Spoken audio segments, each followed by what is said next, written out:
Love has moved online. With a swipe, two strangers can meet, talk, and fall for each other. But not every match ends with happily ever after. On Daily Story, we share the raw, unfiltered experiences of people navigating love in the digital age, from fairy tales to heartbreak and everything in between. So, you know, after that whole nightmare with Amelia, I was just trying to feel normal again. Mark, he was my anchor. He was everything I thought I needed to pull me back from the edge of that abyss Amelia had dragged me into. Our life together, it was like a carefully constructed dam holding back a tsunami of terror. But the thing about dams, right? They eventually crack. The reflections, they started small, like I mentioned. That coffee shop, Mark's face in the mirror, all gaunt and alien. Then the antique shop, that cruel, older sneer. I tried to push them away. I told myself it was the lack of sleep, the lingering trauma from Amelia, my mind playing tricks. I would seen things before, after all, but these felt different. They were not flashes of shadow or whispers in the dark. They were him, or something else wearing him. It happened again a few days later, while we were at the grocery store. Mark was reaching for a box of cereal, and I happened to glance at the polished chrome on the dairy cooler. For a split second, I saw it, not Mark's reflection, but a flicker of something inhuman. The eyes were too wide, too black, like a shark's. And the mouth, it was not smiling. It was stretched, almost like it was trying to mimic a human expression, but failing miserably. It was a silent scream of pure malevolence. My breath hitched. I squeezed my eyes shut, then opened them. Mark was just Mark, humming a little tune, putting the cereal in the cart. He turned to me, a warm smile on his face. "Everything okay, babe?" he asked, his voice genuinely concerned. Yeah, just a little tired." I mumbled, trying to sound convincing. My heart was pounding like a drum solo in my chest. I started avoiding reflective surfaces. It sounds crazy. I know, but the thought of seeing that thing again, that cold, dead imitation of the man I loved, it was paralyzing. I would walk with my eyes down, or consciously look away from windows, mirrors, even my phone screen when it was off. It was exhausting. Mark started to notice my odd behavior. "You have been a little distant lately," he would say, his brow furrowed. "Is something wrong? You can tell me, you know." And I wanted to. God, I wanted to scream about the shadows, about Amelia, about the things I was seeing in his reflection. But how do you tell someone you love that you think they might be possessed? Or that you are seeing a monster in their eyes? He would think I was losing my mind, which, let's be honest, I probably was. So I would just shrug or make up an excuse. Stress at work, a bad dream. He would hug me, and his embrace still felt warm, still felt real. And that was the most terrifying part. Was it real? Or was I just being lulled into a false sense of security? The reflections kept coming, growing bolder, more frequent. In the glass of our oven door, I saw a fleeting image of a creature with bony claws, its face a distorted parody of Mark's. In a puddle on the street, it was a blurred, ancient face, eyes burning with a cold, primeval intelligence. Each time, it was just for a split second, barely long enough to register, but long enough to imprint itself on my mind, to chip away at my sanity. I started having nightmares again. Not about Amelia directly, but about Mark, about his face changing, shifting, melting into something grotesque. I would wake up in a cold sweat, reaching for him, needing to feel his solid, human presence next to me. He would stir, put an arm around me, and murmur, "Bad dream." And I would just cling to him, trying to convince myself that this was real, that he was real. Then Mark started acting different. It was not anything overt, not at first, just small things. He would sometimes stare into space for a long moment, his eyes unfocused, a strange, almost vacant expression on his face. When I would ask what he was thinking about, he would snap back a little too quickly. "Oh, just work stuff, you know?" But it did not feel like work stuff. It felt like he was somewhere else entirely. One evening, we were cooking dinner, something we always enjoyed doing together. I was chopping vegetables, and he was stirring a sauce. He was humming, as usual, but the tune was off. It was not a song I recognized. It sounded ancient, almost like a chant, though he was humming it softly, almost subconsciously. I paused my chopping. "What is that song?" I asked, trying to keep my voice light. He stopped stirring, and the humming died. He looked at me, a blank look on his face. "Song." I was not humming anything. My blood ran cold. He was humming. I heard it clearly.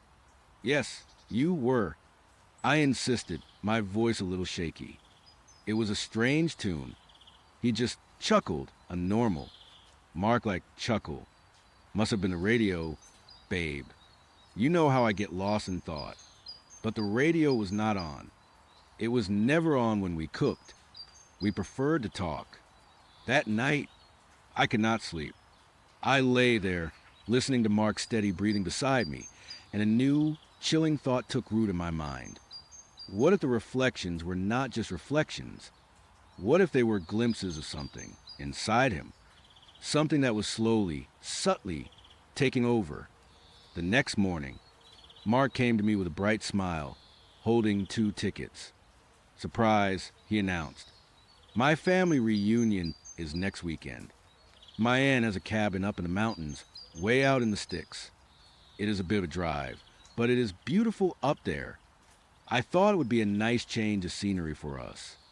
Get away from the city. You know, you've been so stressed lately." My stomach dropped. A family reunion. Out in the sticks. Away from everything familiar.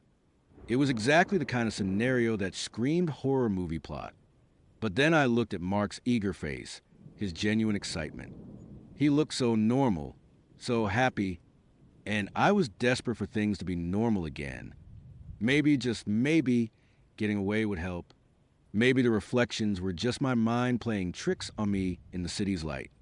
Maybe a change of pace, some fresh air, would clear my head. Or maybe I was just too terrified to say no. "Sounds great, Mark," I said, trying to muster a smile. It felt like a lie. The drive was long. We left early Saturday morning. The city slowly fading into suburbs, then rural towns, and finally, just endless stretches of winding road through dense forest. The trees grew taller, thicker, their branches interlacing overhead, creating tunnels of shadow even in the bright afternoon sun. My phone signal died about an hour into the mountains. Mark just laughed. That is part of the charm. No distractions. Just us and family. His cheerfulness felt forced. Somehow. Or maybe it was just my paranoia coloring everything. He kept glancing at me, a strange, almost expectant look in his eyes, like he was waiting for something. Eventually, we turned off the main road onto a narrow, unpaved track. The car bounced and rattled over rocks and roots. The trees pressed in even closer here, their leaves rustling with sound like dry whispers. After what felt like an eternity, the track opened up into a small clearing. In the center stood a house. It was not a cabin, not really. It was an old 2-story farmhouse, painted a faded, peeling white, with dark, weather-beaten porch wrapping around the front. The windows were dark, like empty eye sockets, and the chimney looked like a gnarled finger pointing accusingly at the sky. A few older model cars were parked haphazardly around the yard, but there was no sign of life. No music, no laughter, no children playing. Just an oppressive silence that seemed to swallow the natural sounds of the forest. "Here we are," Mark said, his voice unnaturally loud in the quiet. He pulled the car to a stop. "Aunt Carol's place. It is a bit rustic, but she loves it." I looked at the house. It did not look rustic.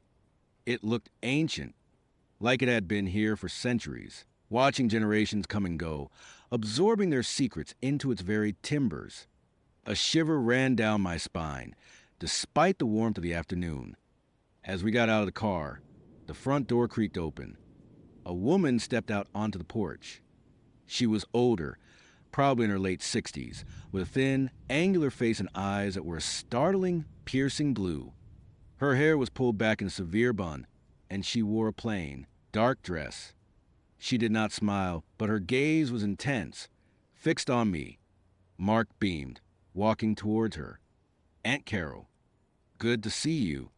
He hugged her briefly, then gestured to me. "This is my name. My girlfriend." Aunt Carol's eyes never left mine. She did not extend a hand. She just slowly, deliberately walked down the porch steps, her gaze like a physical weight. When she reached me, she stopped barely a foot away. She was shorter than me, but her presence was immense. She lifted a hand, a gnarled, bony hand, and slowly, gently touched my cheek. Her skin was surprisingly cold. "So you have returned at last," she said, her voice a low, raspy whisper that sent a jolt of ice through my veins. Her blue eyes seemed to bore right through me, not at me, but into me, like she was seeing something else, something beyond my physical form. I froze. My heart hammered against my ribs. "I am sorry," I stammered, completely bewildered. Returned. "I think you have me confused with someone else." Mark chuckled, a nervous, strained sound. "Aunt Carol, you're scaring her. She has never been here before." Aunt Carol slowly dropped her hand. Her lips, thin and pale, stretched into what might have been intended as a smile, but it looked more like a grimace. "Oh, she has been here," she said, her eyes still fixed on me. "Many times. It just takes some longer to remember." Before I could process that, the front door opened wider, and two more figures emerged. A man, tall and gaunt, with a long, gray beard, who I assumed was Aunt Carol's husband, and a younger woman, probably in her late 20s or early 30s, with the same piercing blue eyes as Aunt Carol. They both looked at me with the same unsettling intensity. "The prodigal son's bride," the older man rumbled, his voice deep and gravelly. He did not smile either. "Welcome back." The younger woman stepped forward, her expression unreadable. She just stared, her head tilted slightly, like a bird studying something new.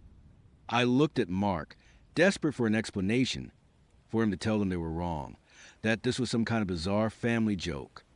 But Mark was just standing there, a strange, almost proud smile on his face. He was not correcting them. He was not even looking at me. He was looking at his family, his eyes gleaming with an emotion I could not quite decipher.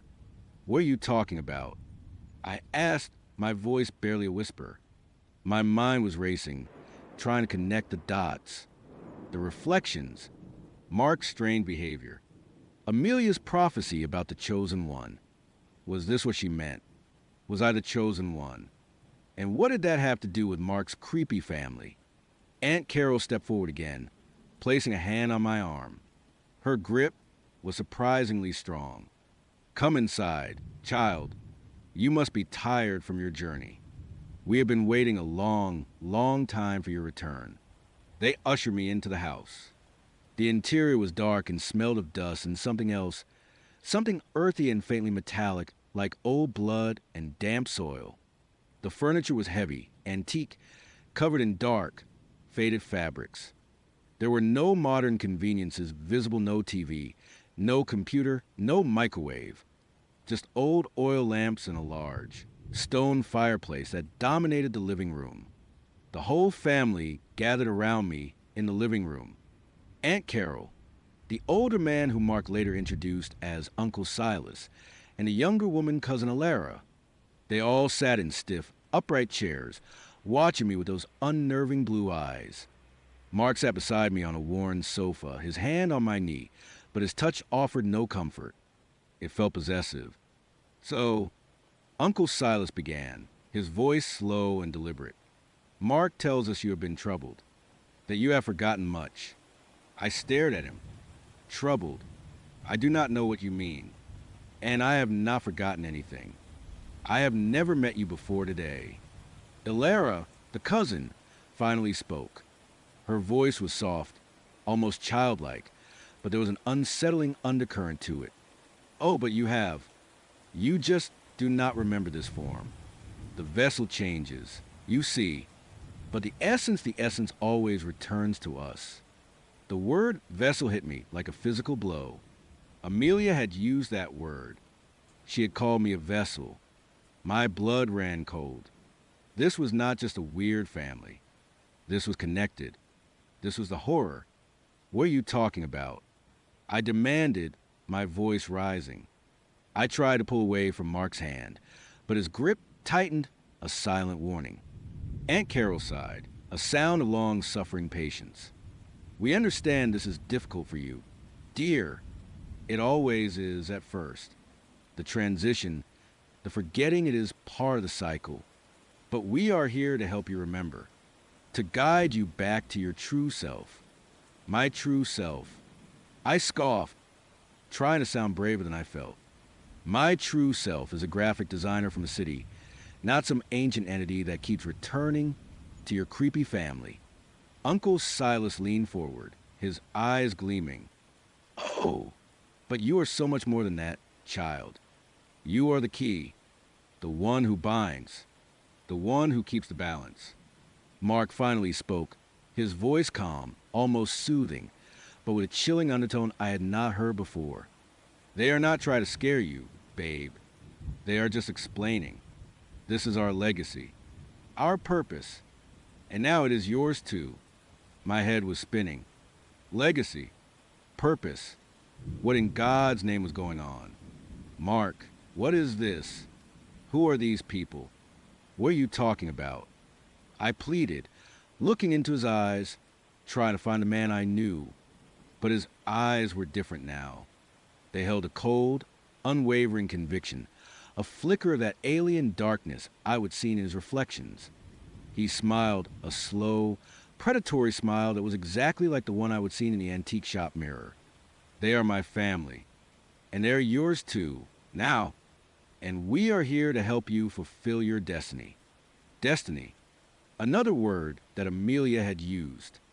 The pieces of the puzzle were starting to click into place, forming a picture more terrifying than any nightmare. The rest of the day was a blur of unsettling interactions. They made me eat a strange meal of thick, earthy stew with unidentifiable chunks of meat and bitter herbs. They watched my every move, their eyes following me even when I went to the small, primitive bathroom. They spoke in cryptic phrases, referencing past returns and cycles and the great dark. They spoke of Amelia, casually, as if she were an old acquaintance, a minor obstacle. Amelia always was a bit overzealous. Aunt Carol murmured at one point, stirring her stew, but her methods, while crude, did serve to awaken you. I felt like a fly caught in a spider's web. Every attempt to ask a direct question was met with a vague, philosophical answer that only deepened the mystery and my dread. I tried to subtly check my phone, but there was still no signal. I felt completely cut off, isolated. As night fell, the house grew even darker, illuminated only by the flickering light of oil lamps and the glow from a fireplace. The shadows danced, twisting into grotesque shapes on the walls. The air grew heavy, thick with unspoken secrets. It is time for the telling. Uncle Silas announced, rising from his chair. His eyes in the dim light seemed to glow faintly. They led me to a different room, a small, windowless chamber in the back of the house. It was bare except for a low, stone altar in the center, and strange symbols carved into the walls. The air in here was colder, heavier, smelling strongly of that metallic, earthy scent. Here, you will remember, Ilera whispered, her voice a chilling caress. She gestured to the altar. Place your hands upon it. I hesitated. No, I am not doing this. Mark, what is this? I want to go home. Mark stepped forward, his face devoid of warmth, his eyes cold and hard. This is home, now, and you will do this. It is for your own good, for the good of all of us. He took my arm, his grip like steel, and gently but firmly guided my hands to the cold, rough surface of the altar. As my palms pressed against the stone, a strange energy seemed to surge through me.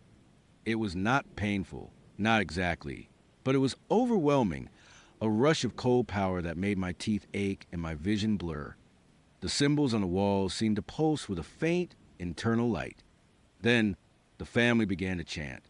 It was the same ancient, humming tune I would heard Mark hum in the kitchen, but now it was amplified, echoing in the small room, vibrating through my bones. Their voices were low, guttural, weaving together into a discordant harmony that seemed to claw at the edges of my sanity. As they chanted, images began to flash in my mind, not like memories, but like visions. Not my memories, but something ancient, something primordial. I saw vast, empty spaces, stars burning cold and distant. I saw monstrous shapes, not of this world, moving through those spaces. I saw a presence, immense and terrible, a consciousness that spanned galaxies, a darkness that consumed everything in its path. And then I saw a light, a tiny, flickering spark, resisting, pushing back against the encroaching void. And then a face, my face, but older, different, yet undeniably me. And that face was struggling, fighting, being torn apart by the darkness. It was a cycle.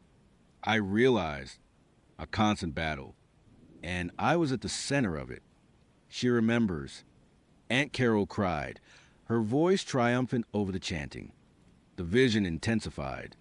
I saw myself, or an earlier iteration of myself, in countless lives, countless forms, always drawn to this place, always drawn to this family, always the vessel, the chosen one, the one who held a fragment of that resisting light.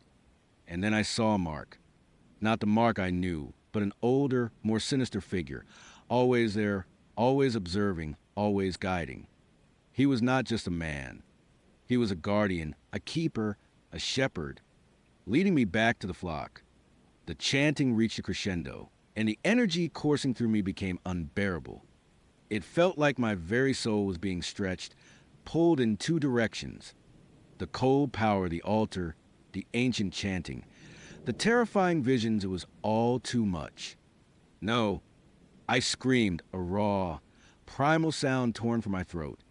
I yanked my hands away from the altar, stumbling backwards, my legs weak. The vision shattered, the chanting faltered. The family turned to me, their eyes burning. Mark's face was a mask of cold fury. "What have you done?" he hissed. His voice no longer the gentle tone I knew, but something harsh, guttural, like a snake's rattle. "I am not her," I sobbed, shaking my head frantically. "I am not your vessel. I am me. I am my name." Uncle Silas stepped forward, his eyes narrowed, his face contorted in disappointment. "She resists. The memory is too strong. The binding must be reestablished." Mark advanced on me, his movements fluid and unervingly fast. "You are making this harder than it needs to be," he said, his voice dangerously low. "We have waited millennia for you to return to us, to complete the cycle. You will not deny your purpose." My mind finally snapped into focus. This was not a family reunion. This was a trap. They were not trying to help me remember. They were trying to force something into me, to bind me to their ancient, horrifying purpose. And Mark, my sweet, kind Mark, was their willing accomplice. Or perhaps something far worse. He was not Mark anymore. He was a shepherd. Panic surged through me, sharp and cold. I had to get out. I glanced around the small, windowless room. No escape. My eyes darted to the door. It was the only way. As Mark reached for me, I reacted purely on instinct. I screamed a desperate, animalistic sound and lashed out, kicking him hard in the shin. He grunted, stumbling back a step, momentarily surprised. That was all I needed. I spun around and bolted for the door. "Stop her," Aunt Carol shrieked. I fumbled with the old metal latch, my fingers clumsy with terror. It squeaked, then clicked. I wrenched the door open and burst out into the dark hallway. the chanting starting up again behind me, more urgent now, more menacing. I ran, blindly, to the unfamiliar house, guided only by the faint light from the living room.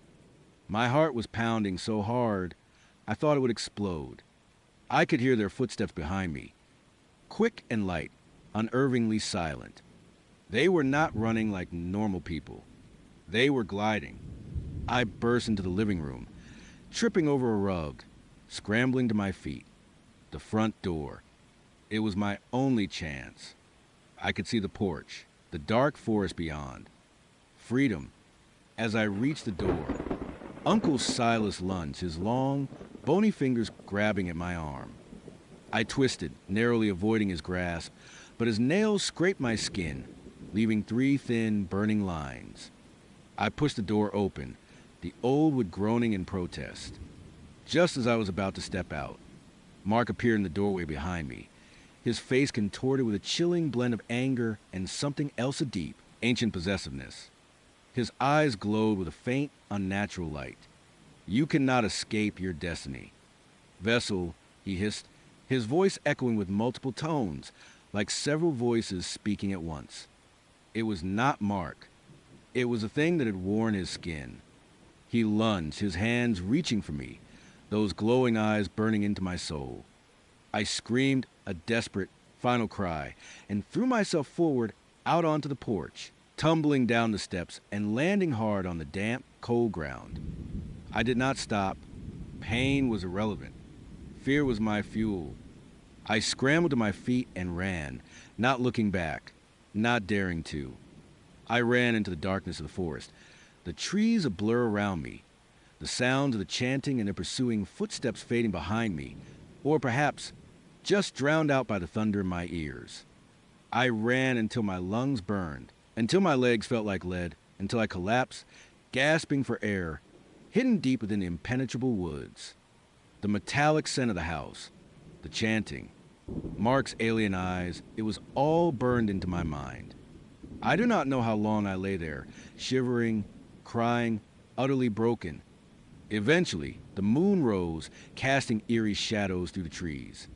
The forest was silent again, but it was a terrifying silence, full of unseen things. I never found my way back to the road that night. I stumbled through the woods for hours, disoriented, terrified. When dawn finally broke, painting the sky in pale shades of gray and pink, I found myself on a completely different path, one I did not recognize. I walked for what felt like an eternity, until I finally saw power lines in the distance, a sign of civilization.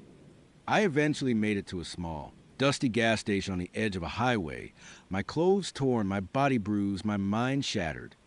The attendant, a kind, elderly woman, took one look at me and called the police. I told them a story about getting lost, about a hiking accident. I could not tell them the truth. They would never believe me. They would think I was insane. I am back in my apartment now. It has been weeks. The police never found a farmhouse, never found Mark or his family.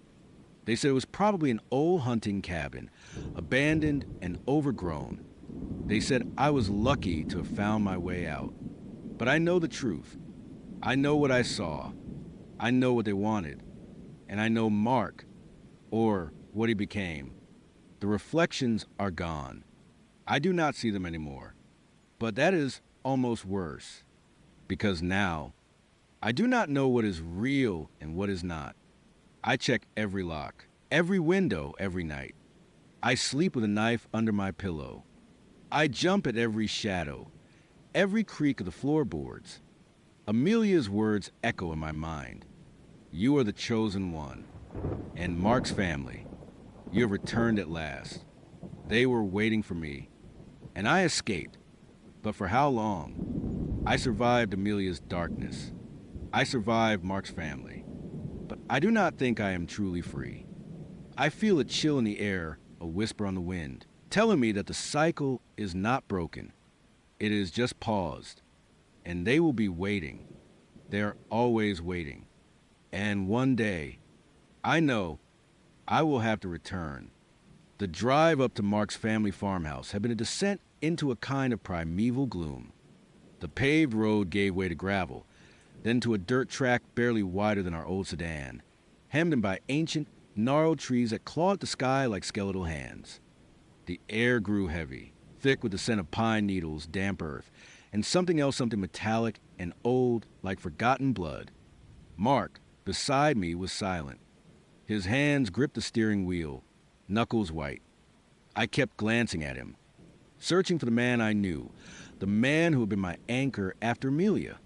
But his profile was stark, unyielding, etched against a fading light. His eyes, when he turned them to me briefly, held that alien darkness I would see in his reflections, a cold, empty void that swallowed all warmth. The farmhouse itself was a hulking, two-story monstrosity of dark wood and crumbling stone, nestled deep in a hollow. It looked less like a home and more like a tomb, with windows that stared out like vacant eyes. A single, bare bulb cast a sickly yellow glow from the porch, illuminating a swing that creaked faintly in the non-existent breeze. "We are here," Mark said, his voice flat, devoid of emotion. I swallowed, a dry, rasping sound in my throat. It is remote, an understatement. It felt like the edge of the world, or perhaps the entrance to another one. His family was waiting on the porch. 3 figures, indistinct in the dim light, but their stillness, their collective gaze, was palpable. As we got closer, I could make them out an older woman, Mark's mother, her face a web of wrinkles that seemed to deepen into shadow a towering man.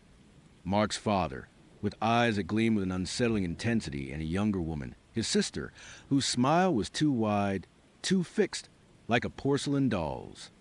They did not hug Mark. They did not offer a warm greeting. They simply watched us approach, their eyes settling on me. It was like being observed by predators, or perhaps by something far older and less human. "She is here," Mark's mother said, her voice a low, raspy whisper. It was not a question. It was a declaration. "The vessel returns," his father rumbled, his voice like stones grinding together. My blood ran cold. "The vessel returns." The words echoed the terrifying whispers I had heard from Mark, the ones he denied, the ones that had begun to rot away my sanity. Mark's sister, her unnerving smile still plastered on her face, stepped forward. Her eyes, the same dark pools as Mark's, swept over me, lingering on my face, my neck, my hands. "The chosen one," she breathed, her voice a soft, sibilant hiss. "The cycle continues." I wanted to scream. I wanted to run. But my feet felt rooted to the ground, my body paralyzed by a fear so profound it bordered on reverence. This was not just a family reunion. This was a trap. I was the bait, or perhaps the sacrifice. They led us inside. The house was even worse than the exterior suggested. It was dark, every surface covered in a thick layer of dust that seemed to absorb all light. The air was stale, heavy with the scent of decay, and something that made my stomach clench. Old wood, damp earth, and that same metallic tang. It felt like walking into a coffin. There were no modern amenities.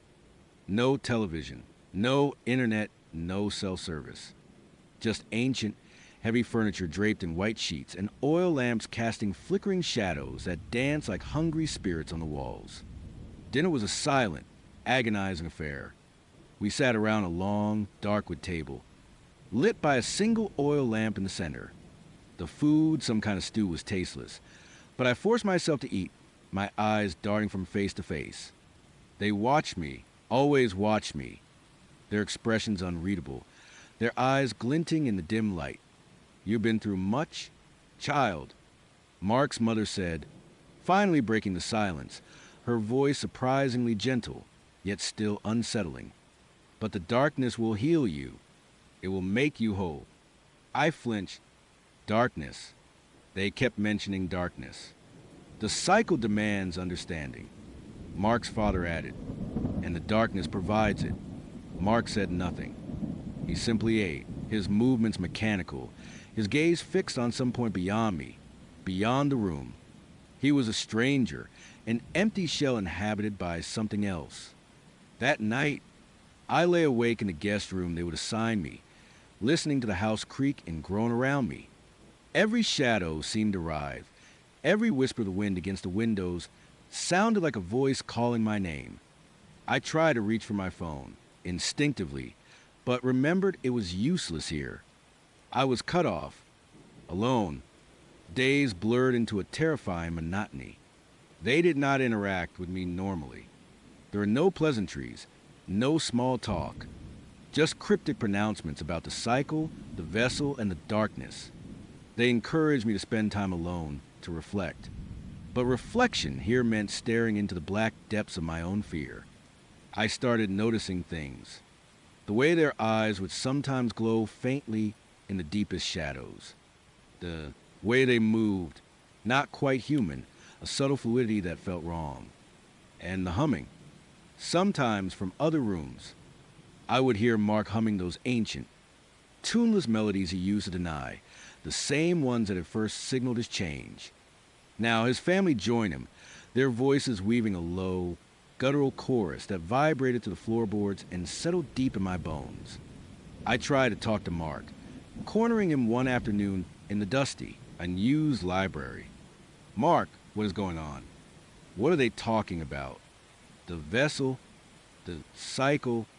He turned, his eyes flat, devoid of recognition. "You know," he said, his voice a low monotone, "you have always known. It is in your blood. It is why you came back. Came back. I have never been here before." I cried, desperation clawing at my throat. He took a step closer, his gaze unnervingly intense. "You remember Amelia, do not you?" My breath hitched. "Amelia, the wound in my soul. Of course. I remember her. What does she have to do with this?" Amelia was a part of the cycle, a necessary sorrow, a catalyst. My world spun. A catalyst. Are you saying her death was planned?" My voice was barely a whisper.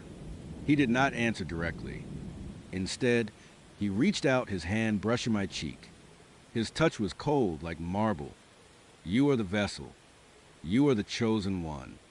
The darkness awaits you. It will show you everything." He then simply walked away, leaving me trembling, my mind reeling. Amelia, my beautiful lost Amelia. Was this truly connected? Was my grief being twisted, used against me? That night, I could not sleep. The humming started earlier, louder, a deep, resonant thrum that seemed to come from everywhere and nowhere at once. It was like the house itself was alive, breathing in time with the ancient song. Around midnight, a soft knock came at my door. I froze, my heart hammering against my ribs. "Who is there?" I whispered. "It is time." Mark's voice, a hollow echo of itself, came from the other side. "It is time for your meeting." My meeting, the phrase sent a shiver down my spine. This was it. The Tinder date in pitch darkness, but far more sinister, far more ancient. I slowly got out of bed, my bare feet sinking into the thick, dusty rug. I opened the door a crack. Mark stood there, a tall, gaunt silhouette against the deeper darkness of the hallway. He held an old wick-style lantern, but it was unlit. "Come," he said. "We must go to the deepest part of the house, where the veil is thinnest." I hesitated. Every fiber of my being screamed no, but there was an awful curiosity, a desperate need to understand, to know the truth, no matter how horrifying. And where would I run? Into the trackless wilderness, alone, in the dead of night. Why no light? I asked, my voice trembling. "The darkness is essential," he replied, his eyes gleaming faintly in the gloom. "It allows us to see what light obscures. It allows them to see you. Them." My stomach dropped. I followed him, my steps tentative, my senses on high alert. We descended a narrow, creaking staircase, deeper into the house's foundations. The air grew colder, heavier, laden with the scent of damp stone, and something that made my skin crawl. It was the smell of something ancient, something that had been buried for a very, very long time. We reached a heavy wooden door, bound with rusty iron straps. Mark pushed it open with surprising ease. Beyond it was absolute, unyielding blackness. A darkness so profound it felt like a physical entity, pressing in on me, suffocating me. "Go in," Mark commanded, his voice devoid of any warmth. "They are waiting." I peered into the void. I could not see anything, not even the outline of my own hand held before my face. It was a sensory deprivation chamber, designed to strip away all comfort, all familiarity. "I can't see anything." I whispered, fear seizing me. "You do not need your eyes," he said. "You need your spirit, your essence. Step into the darkness. Vessel, embrace it." With a trembling breath, I stepped across the threshold. The door creaked shut behind me, plunging me into an abyss of soundless, sightless terror. The air was thick, cloying, and intensely cold. I could feel the stone walls around me, rough and damp. I stood there disoriented, my heart pounding a frantic rhythm against my ribs. I tried to call out, but no sound escaped my throat. The darkness was absolute, consuming. Then I heard it, a whisper, so soft it could have been my own mind playing tricks. It was not in English, nor any language I recognized. It was a guttural, sibilant sound, like dry leaves rustling or insects chittering in the night. It seemed to come from all directions at once, swirling around me, caressing my ears. Then another sound, a rhythmic scraping, like claws on stone, moving closer. And a faint, sickening smell, like old blood and decay, intensified by the closeness. My breath hitched. I was not alone in this darkness. "Who is there?" I finally managed to croak, my voice thin and reedy. The whispers intensified, swirling faster. And then a voice, clearer this time, though still ancient and alien, resonated in the darkness. It was not a single voice, but chorus, layered and overlapping, speaking as one. "Welcome. Vessel, we have awaited your return." My blood ran cold. "Return. I do not understand. I have never been here. You always return. The cycle demands it. Amelia was merely the key, the door you needed to pass through again." Amelia, her name, spoken by these unseen entities, twisted my grief into something monstrous. What did you do to her? What did you do to Mark? The scraping sound intensified, and I felt a cold, delicate touch on my arm. I flinched, recoiling, but there was nowhere to go. The touch lingered, like dry, brittle fingers trailing over my skin. Mark is prepared. He is a shepherd, a guardian. He guides a vessel, as he has guided many before you. Many before me. My mind raced. Was this some ancient lineage, some family curse? Many, each cycle, each sorrow, each new vessel. You are not the first. You will not be the last. But you are special, the strongest in generations. The whispers grew louder, urgent.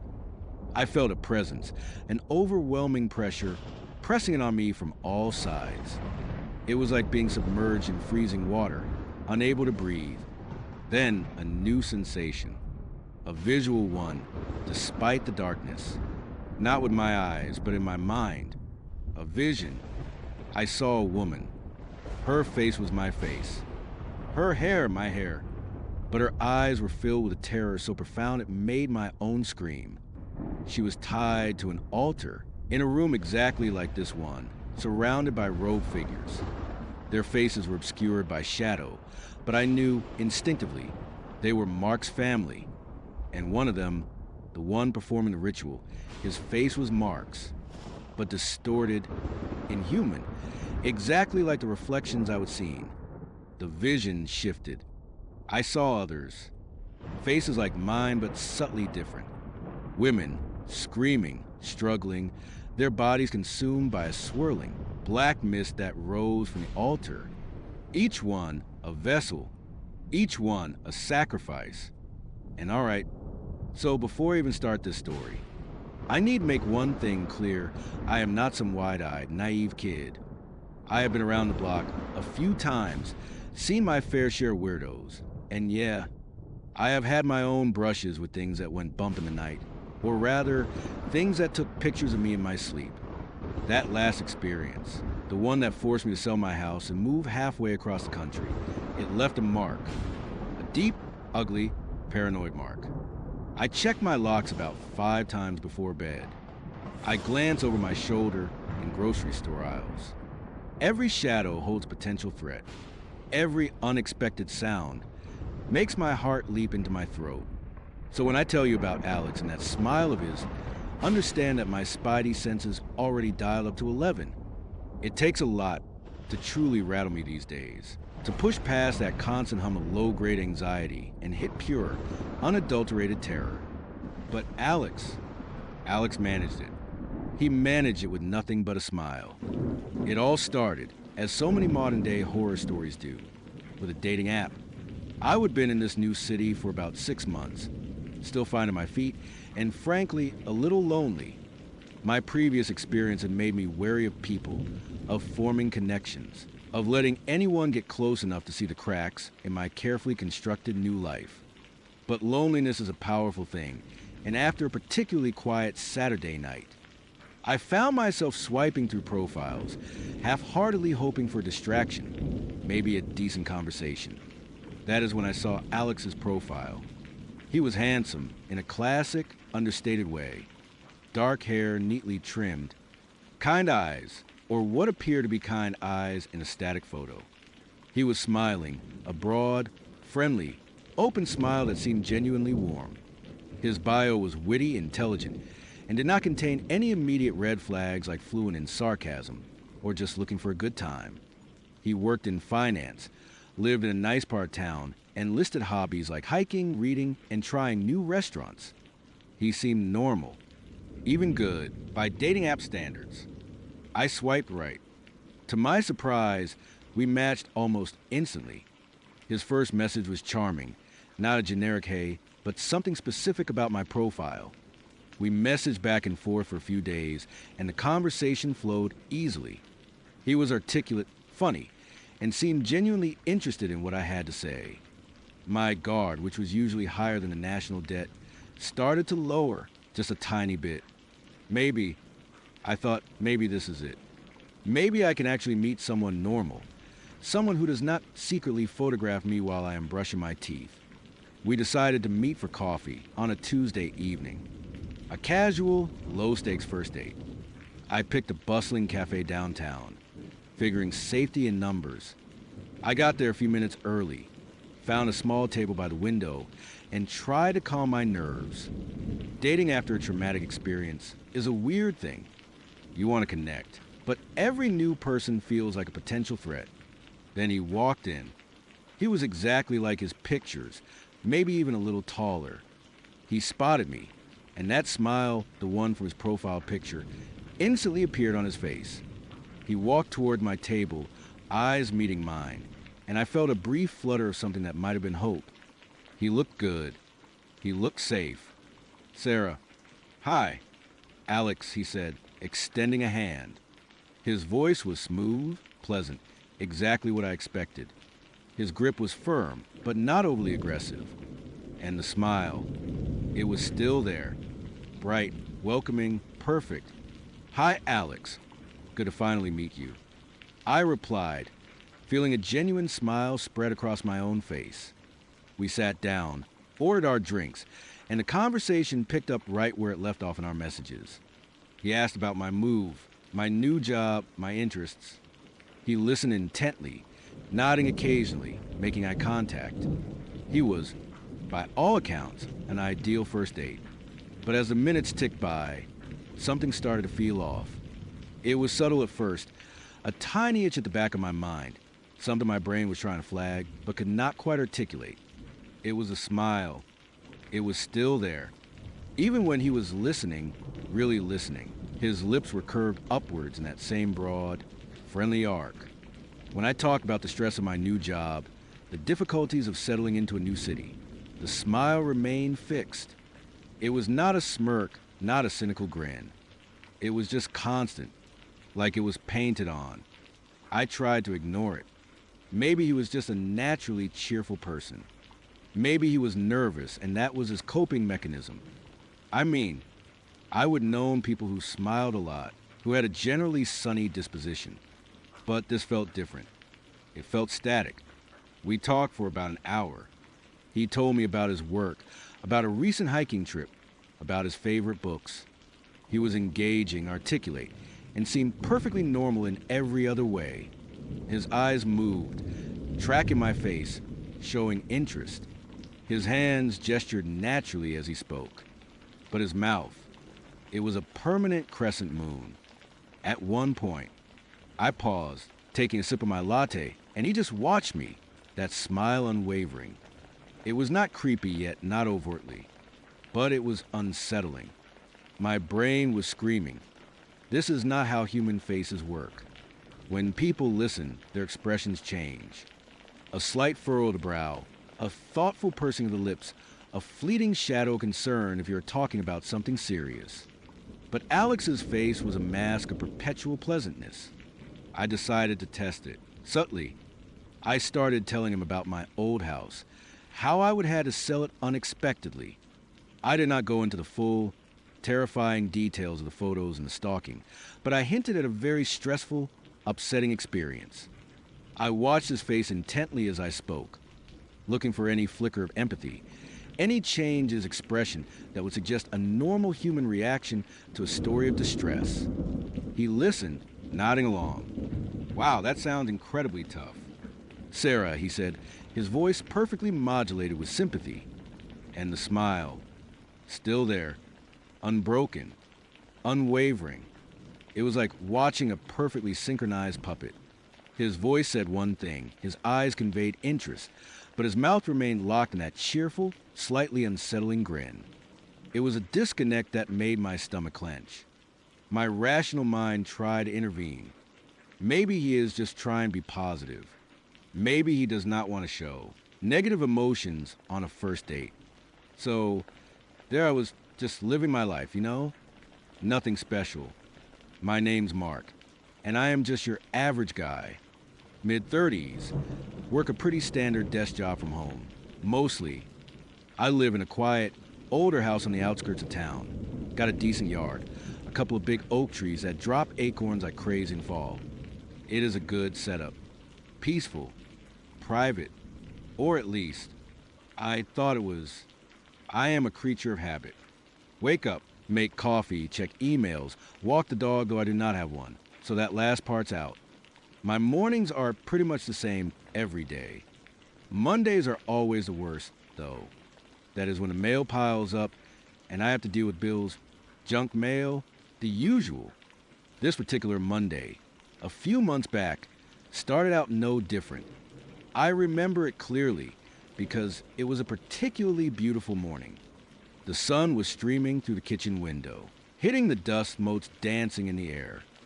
I had my second cup of coffee, still in my pajamas, scrolling through my phone, half listening to some true crime podcast. When I finally got around to the mail, it was a hefty stack. Electric bill, credit card offers, a flyer for a new pizza place.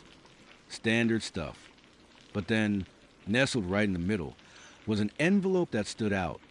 It was plain white, standard business size. No return address. The address label for me was typed, not handwritten, and it looked almost too perfect, like it was printed from an old-school label maker, the kind that presses the letters in. There was no stamp, just a cancellation mark that looked a little smudged, like it had been handled roughly. My first thought was junk mail, probably one of those fake checks they send you. I almost tossed it. Something stopped me, though. Maybe it was the weight of it, or the slightly rough texture of the paper. It felt substantial, like there was actual paper inside, not just a single flimsy sheet. Curiosity, that old devil, got the better of me. I tore it open. Inside, there were not any letters, no ads, no checks. Just a stack of photographs. Glossy, standard size, like you would get developed at a pharmacy. Maybe 10 or 12 of them. I pulled them out, expecting to see some landscape shots, or maybe a picture of an old high school reunion I would have forgotten about. What I saw instead made my blood run cold. The first photo was of me. I was sitting at my kitchen table, exactly where I was sitting right then, drinking coffee. My hair was a mess. I was wearing those ratty old sweatpants I reserve for weekends, and I was staring intently at my phone. The angle was weird. It looked like it was taken from above, maybe from the top of the refrigerator, or even higher, from the ceiling. But there is nothing up there. No shelves, no cameras. Just a smooth, painted ceiling. My heart started to pound. I flipped to the next one. This one was even worse. It was me, asleep in my bed. The covers were tangled around my legs. My mouth was slightly open, and I looked utterly vulnerable. The photo was taken from the foot of my bed, but from a perspective that was too low, almost like it was taken from under the bed or from a tiny hole in the baseboard. I remember the specific blanket I was using, the way it bunched up. It was undeniably me. In my bed, in my house. A cold, clammy sweat broke out on my forehead. My mind raced, trying to find a logical explanation. A prank. Someone I knew. But who would go to such lengths? And how? The angles were just impossible. I went through the rest of the photos. Each one was a punch to the gut. There was one of me in the living room, watching TV, eating a bowl of cereal late at night. The shot was from behind the bookshelf, through a gap between books. Another showed me working at my desk, my back to the camera, from a perspective that seemed to be inside the wall, peeking through a vent. One particularly disturbing one was of me, standing in front of the bathroom mirror, brushing my teeth. It was a close-up, and the angle suggested the camera was on the edge of the sink, right next to me, but I would have seen it. I always look at the sink. My hands were shaking so badly, I almost dropped the stack. This was not a prank. This was an invasion. A complete, total violation of my privacy. Someone had been in my house. Not just in it, but living in it, or at least spending enough time in it to capture these moments. And the angles, they just did not make sense. I immediately started scanning the room, my eyes darting around like a trapped animal. I looked at the ceiling, the top of the fridge, the bookshelf. Nothing. No tiny lenses, no blinking lights. I ran to my bedroom, practically tearing the sheets off my bed, looking underneath, behind the headboard, inside my closet. Nothing. The silence of the house, which I usually found comforting, now felt oppressive, suffocating. Every creak of the old floorboards, every rustle of the leaves outside, made me jump. My heart was still hammering against my ribs, a frantic drumbeat of pure terror. My first instinct was to call the police. But what would I tell them? Someone sent me photos of myself in my house, taken from impossible angles. They would probably think I was crazy, or that it was a jilted ex, or some elaborate prank by a friend.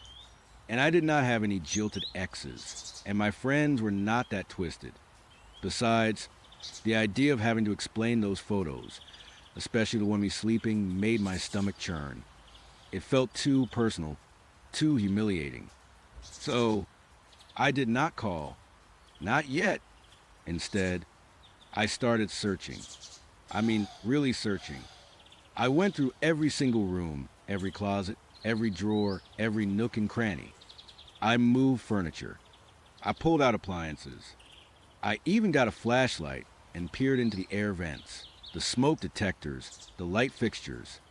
I was looking for hidden cameras, tiny pinholes, anything that could have captured those images. Hours passed. The beautiful morning had faded into a gray, overcast afternoon. My coffee was cold, my breakfast forgotten. I was wired, my nerves frayed, fueled by adrenaline and a growing sense of dread. I found nothing. Not a single device. Not a loose wire, not a tiny lens. My house, which I knew like the back of my hand, seemed perfectly normal. This somehow was even worse. If I had found a camera, at least I would have had an explanation, a tangible threat to deal with. But finding nothing meant the impossible angles were still impossible. It meant the person who took those photos was either a ghost or a magician or something far more unsettling. That night, I could not sleep. Every shadow seemed to lengthen. Every sound seemed amplified. I kept seeing the images in my mind myself, vulnerable, unaware, being watched. I felt exposed, violated. Even though I was alone in my locked house, I ended up sleeping on the couch in the living room, with all the lights on, a baseball bat propped up beside me. It was pathetic. I know, but the thought of being in my bed, exactly where one of those photos was taken, was unbearable. The next few days were a blur of paranoia. I changed all the locks on my doors and windows, even though they were already pretty secure. I bought a cheap home security system with motion sensors and door alarms. I boarded up the doggy door I did not even have. I felt like I was fortifying a fortress, but against an enemy I could not see, could not understand. I found myself constantly checking over my shoulder, even when I was alone. I would walk into a room and instinctively scan the ceiling, the corners, the spaces under furniture. I started showering with the bathroom door slightly ajar, just so I could hear if anyone entered the house. My daily routine, once so comforting, became a series of anxious rituals. I stopped leaving my pajamas on in the morning. I started dressing immediately, even if I was not going anywhere. The thought of being caught off guard, of being photographed in my most private moments again, was a constant gnawing fear. A week later, another envelope arrived. Same plain white, same typed address, no return label. My stomach dropped as soon as I saw it in the mailbox. It felt heavier this time. I almost did not open it. I considered just throwing it away, pretending it did not exist. But the morbid curiosity, the desperate need to know, was too strong. I brought it inside, my hands shaking again, and tore it open. This time, there were more photos, and they were different. The first photo was of me, sitting on the couch, staring at the ceiling. My face was pale, my eyes wide with fear. It was taken the night I first received the photos, when I was sleeping on the couch with the lights on. The angle was from the top of the bookshelf, but this time it was clear that the camera was angled down, almost into the room, implying it was on a shelf that was much higher than my actual bookshelf. The next one was even worse. It was a photo of me, hunched over my kitchen counter, examining the first set of photos. My expression was a mix of horror and confusion. The angle was from inside the cabinet above the sink, looking down through a small gap between the cabinet door and the frame. I knew for a fact there was no such gap. I would check those cabinets myself. But the one that truly broke me was a photo of me, standing in my living room, holding the baseball bat, staring intently at the front door. My face was a mask of pure paranoia. And the photo was taken from behind the curtains, from a spot where there was absolutely no space for a person, let alone a camera. It was like someone was pressed flat against the wall, inside the wall, peeking out. This was not just someone breaking in and setting up cameras. This was something else entirely. The angles were not just hidden, they were impossible. They defied logic, defied physics. It was like the photographer was not constrained by the physical space of my house. A new, terrifying thought began to form in my mind. What if the person was not just in my house? What if they were part of my house? What if they were watching me from within the walls, from under floorboards, from above the ceiling? I started to hear things. Faint whispers, just at the edge of my hearing, when the house was completely silent. The creak of a floorboard upstairs when I was downstairs, and vice versa. A soft scratching sound, like fingernails on wood, that seemed to come from inside the walls. I would freeze, hold my breath, strain my ears, but then it would stop. Just when I thought I was imagining it, it would start again. I tried to rationalize it. Old house, settling, pipes, mice. But the photos made it impossible to ignore.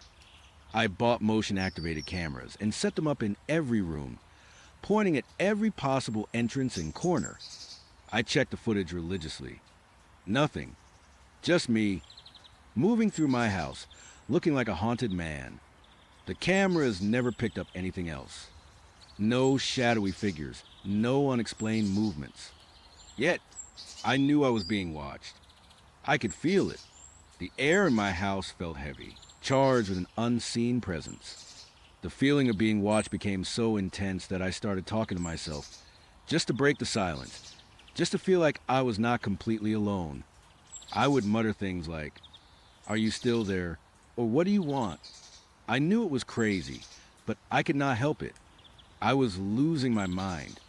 Then one evening, I came home from a quick grocery run. I remember because it was raining and I was soaked. I kicked off my shoes by the front door, shook out my umbrella, and dropped my keys on the small table in the entryway. I walked into the living room, flicked on a light, and stopped dead. On my coffee table, right in the center, was another plain white envelope. This was not in the mail. This was inside my house. My doors were locked. My alarm system was armed. And yet there it was. My blood ran cold. This was no longer just about photographs. This was a direct, undeniable breach. They were not just watching me, they were taunting me.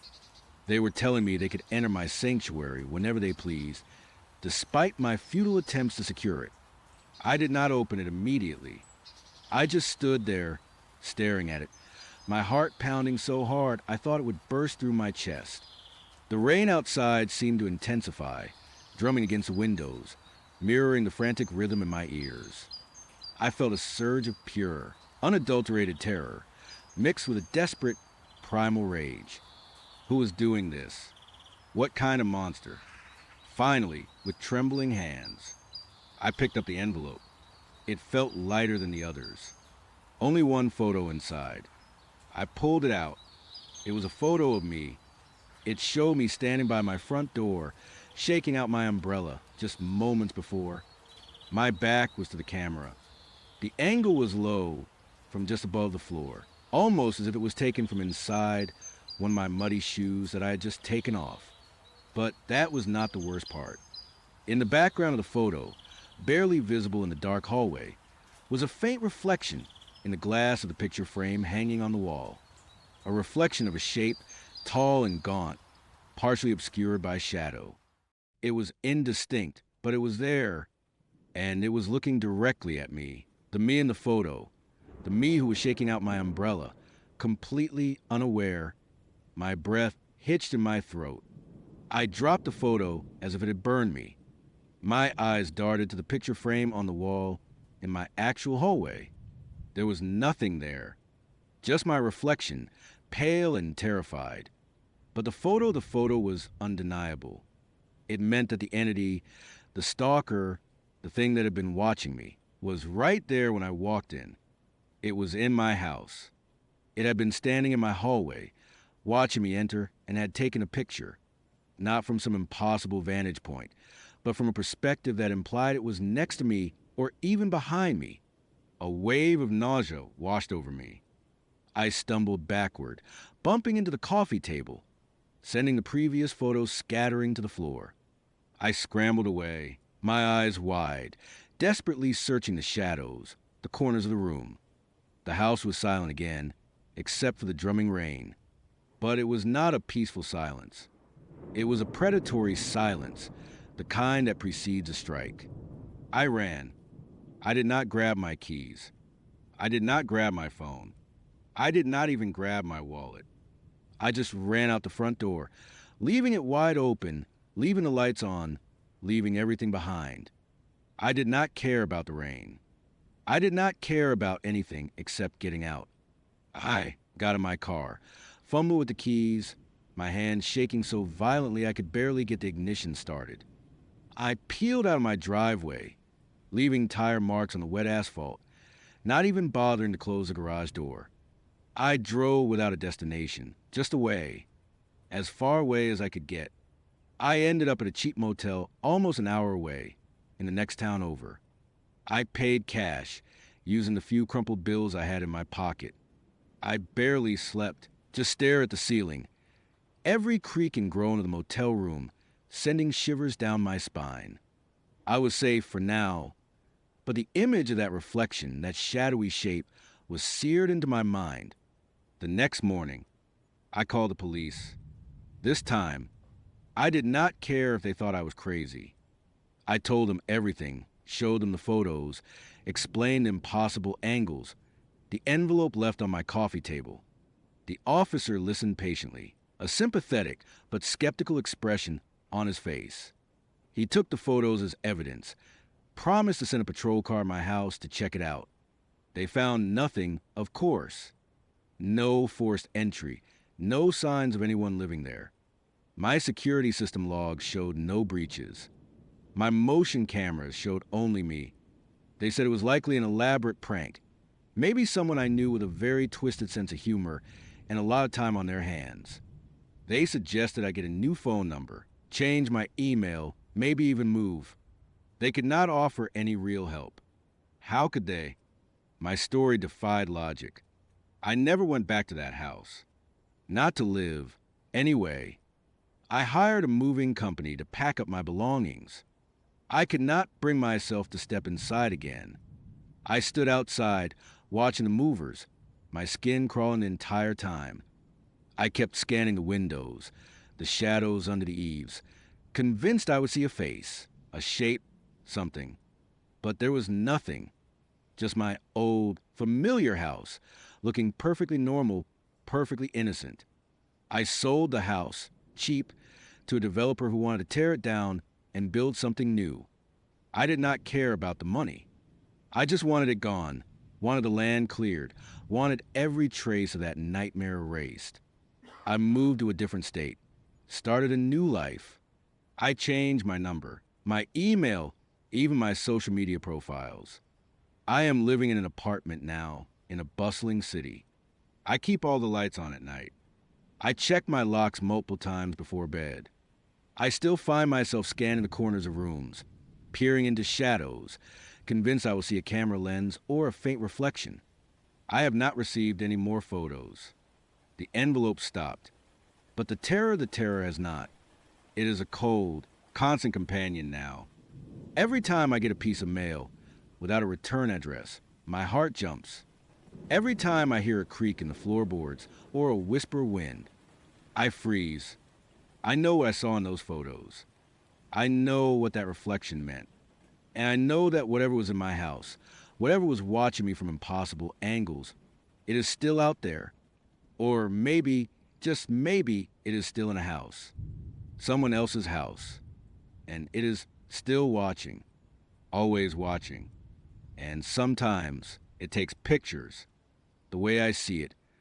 Everyone has a story that marks a distinct before and after in their life. For some, it is a car accident, a sudden loss, or a profound realization. For me, it was a dinner party. A dinner party that, to this day, makes my stomach clench and my breath catch in my throat whenever I smell anything remotely metallic or hear a certain kind of low, rhythmic hum. It sounds dramatic. I know, but trust me, what happened to me that night was beyond anything I would ever imagine in my darkest nightmares. It all started, as these things often do, with a guy. His name was Michael. I would met him a few weeks prior through a mutual friend at a casual get-together.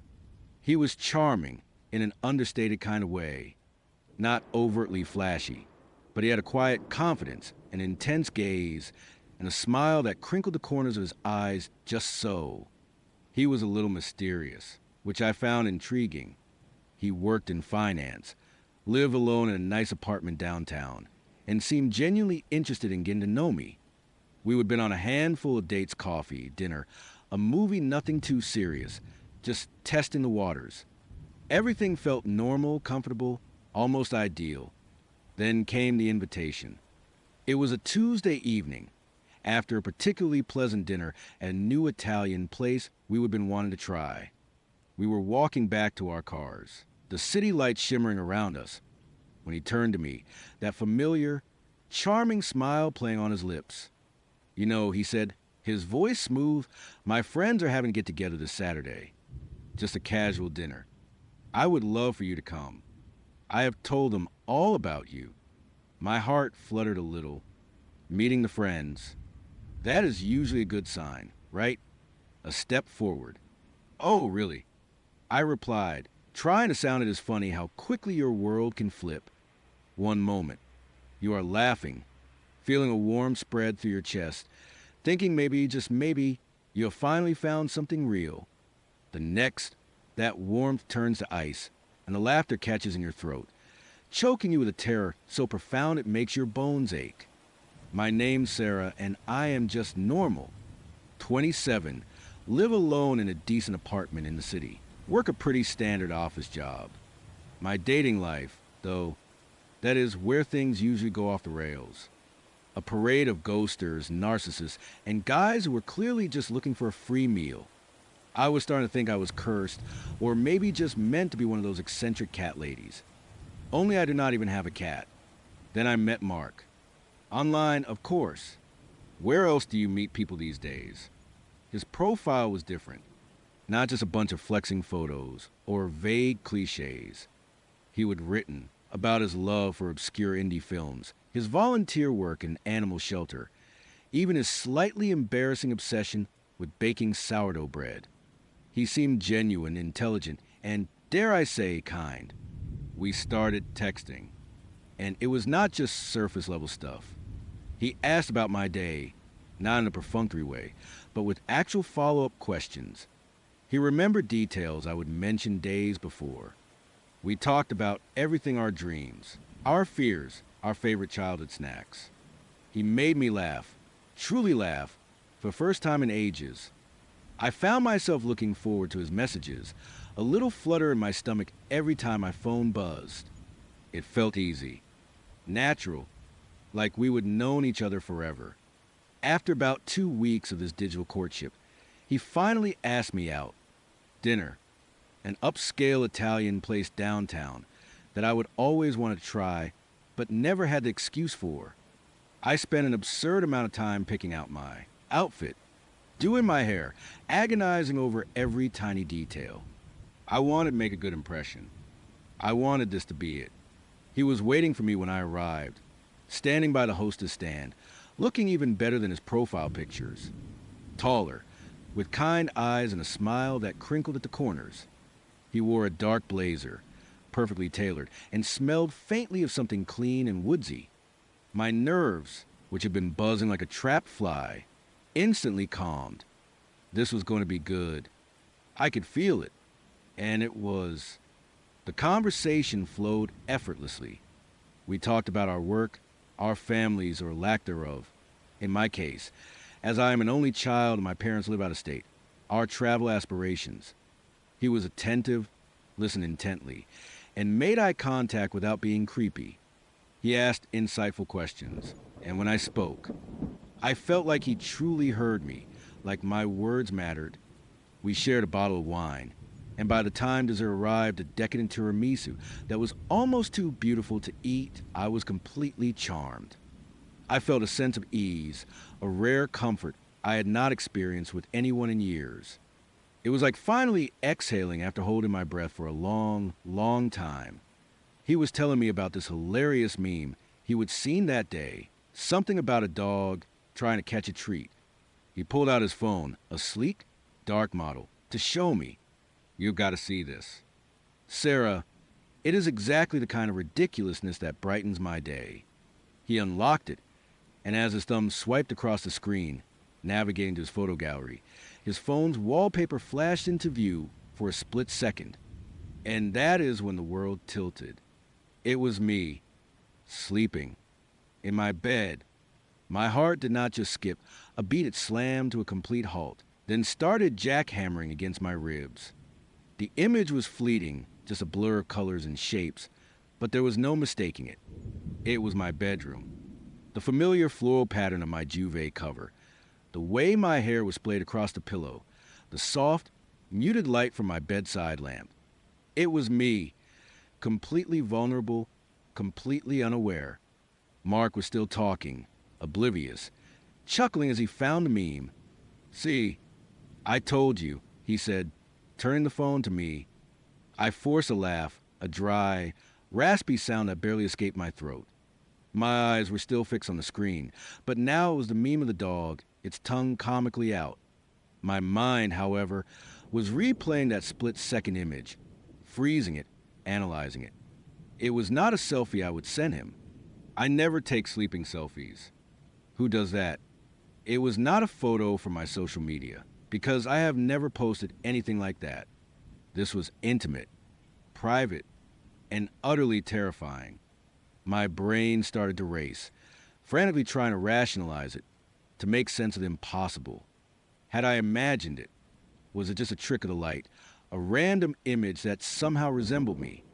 No, the details were too precise.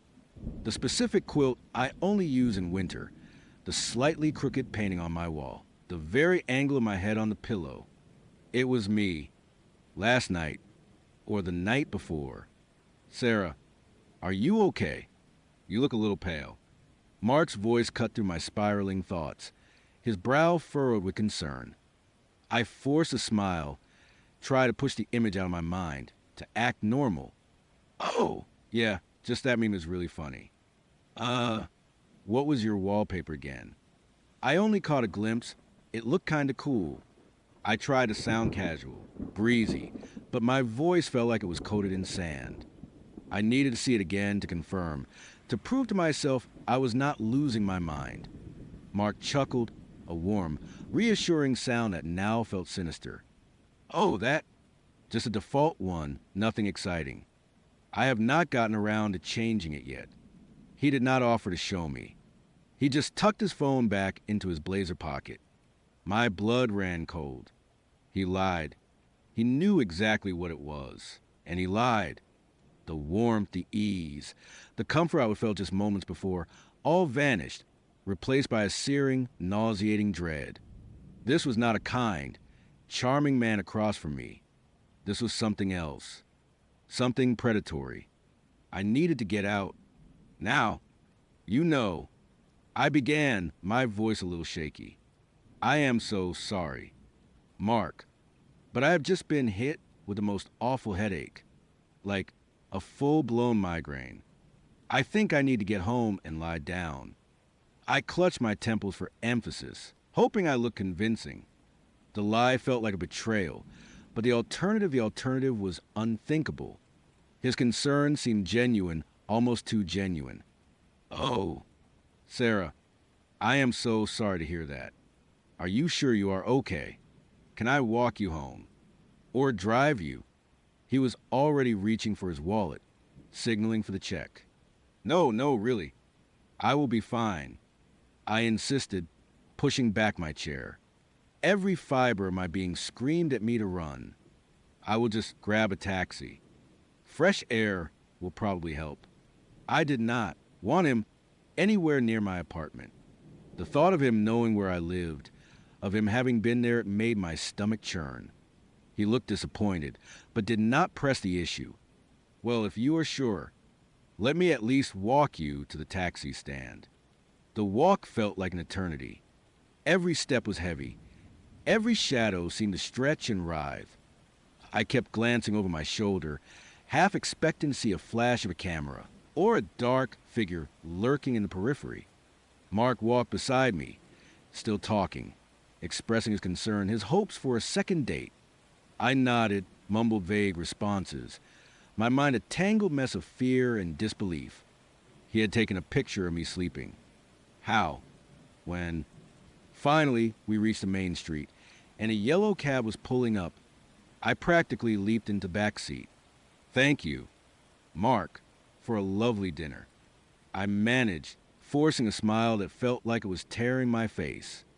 "I will text you." "Please do," he said, his smile unwavering. "And get well soon. Sarah, sweet dreams." The cab pulled away, and I finally allowed myself to sag against the seat, my breath coming in ragged gasps. Sweet dreams. The phrase, once innocuous, now hung in the air like a curse. He knew. He absolutely knew. The moment I got back to my apartment, I did not even bother taking off my shoes. I locked the door, then triple checked it. Then I went to my bedroom, my heart pounding a frantic rhythm against my ribs. I practically ripped open the blinds, staring out at the street below. My window, it was the one that faced the street, and yes, it had been slightly ajar last night. Just a crack for some fresh air because it had been an unusually warm night. That is how he did it. He must have been outside, watching, with a zoom lens. A cold, sickening wave washed over me. How long had he been watching? Had he been parked outside my building night after night? Was the dating app just a front? Had he known who I was, where I lived, long before he ever sent that first message? The thought sent a shiver down my spine, so intense it made my teeth chatter. I sat on the edge of my bed, completely numb. My apartment, which had always been my sanctuary, now felt like a cage. Every shadow seemed to hold a lurking presence. Every creak of the old building sounded like footsteps. I felt violated, exposed. I tried to review our text messages, looking for any clue, any sign I might have missed. He would ask about my favorite tea, the one I usually drink before bed. He would ask about my work schedule, casually, just to know when you were free. He would even ask if my apartment building had good security, feigning concern for my safety. All of it at the time had seemed innocuous, even sweet. Now, every question felt like a meticulously planned reconnaissance mission. Later that night, my phone buzzed. I jumped, nearly dropping it. It was a text from Mark. Had such a wonderful time tonight. Sarah, I hope your headache is better. I am already looking forward to seeing you again. Sweet dreams. The words were innocent enough, but the last two, they twisted a knife in my gut. He was taunting me. He knew I knew. He was telling me he was still watching.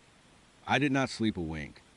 I spent the night huddled in my living room, the lights on, staring out the window, jumping at every sound. The next morning, exhausted and terrified, I decided I could not just sit there. I had to do something.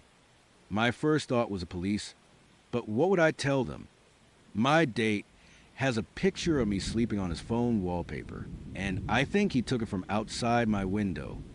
They would probably think I was delusional or overreacting. Without concrete proof of him doing something illegal, like breaking and entering, they could not do much. But the feeling of terror was so real, so visceral. I called my best friend, Jane. She listened patiently, her voice full of concern. Sarah, that is absolutely terrifying. You need to get out of there, at least for a few days. She offered to let me stay with her, but I did not want to drag her into my nightmare. I needed to figure this out, or at least get some proof. I went to a hardware store and bought a cheap security camera, the kind that connects to your phone with motion detection. I set it up on my bedroom windowsill, pointing outwards, hoping to catch him if he came back. The first night, nothing, just the occasional car driving by or a stray cat. I felt a tiny flicker of hope. Maybe I was overreacting. Maybe it was just a strange coincidence. A picture he found online that looked like me. My rational mind, desperate for normalcy, tried to assert itself. The second night, however, was different. Around 2 a.m., my phone buzzed with notification. Motion detected. My heart leaped into my throat. I opened the app, my hand shaking. The feed was grainy, black and white, but there was a flicker of movement across the street, just at the edge of the frame. A dark figure, partially obscured by a tree, looking up at my building. It lingered for a moment, then melted back into shadows. I could not make out any features, but I knew it was him. The next morning, as I was leaving for work, I found a small package propped against my apartment door. It was not there when I would check the peephole moments before. My breath hitched. No name, no return address. My hands trembled as I picked it up. It was surprisingly light. Inside, nestled on a bed of tissue paper, was a single, perfect white rose. Its petals were flawless, still dewy, and beneath it, a small, professionally printed photograph. It was me, sleeping. The exact same image from Mark's phone wallpaper. But this was not a screenshot. This was a high-resolution print, perfectly framed, almost like a professional portrait. My blood ran cold, turning my veins to ice. He had not just taken a picture. He had developed it. He had a physical copy. He was collecting me. I clutched the photo, my mind reeling. How did he know which apartment was mine? How did he get this to my door without me seeing him? I live on the third floor. He must have known my schedule, known exactly when I would be gone, when the hallway would be empty. I remembered Mrs.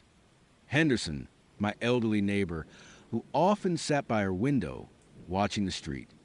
I knocked on her door, my heart still hammering. She opened it, her kind eyes crinkling. "Good morning, dear," she said, her voice soft. "Everything all right? You look a bit pale." "Mrs.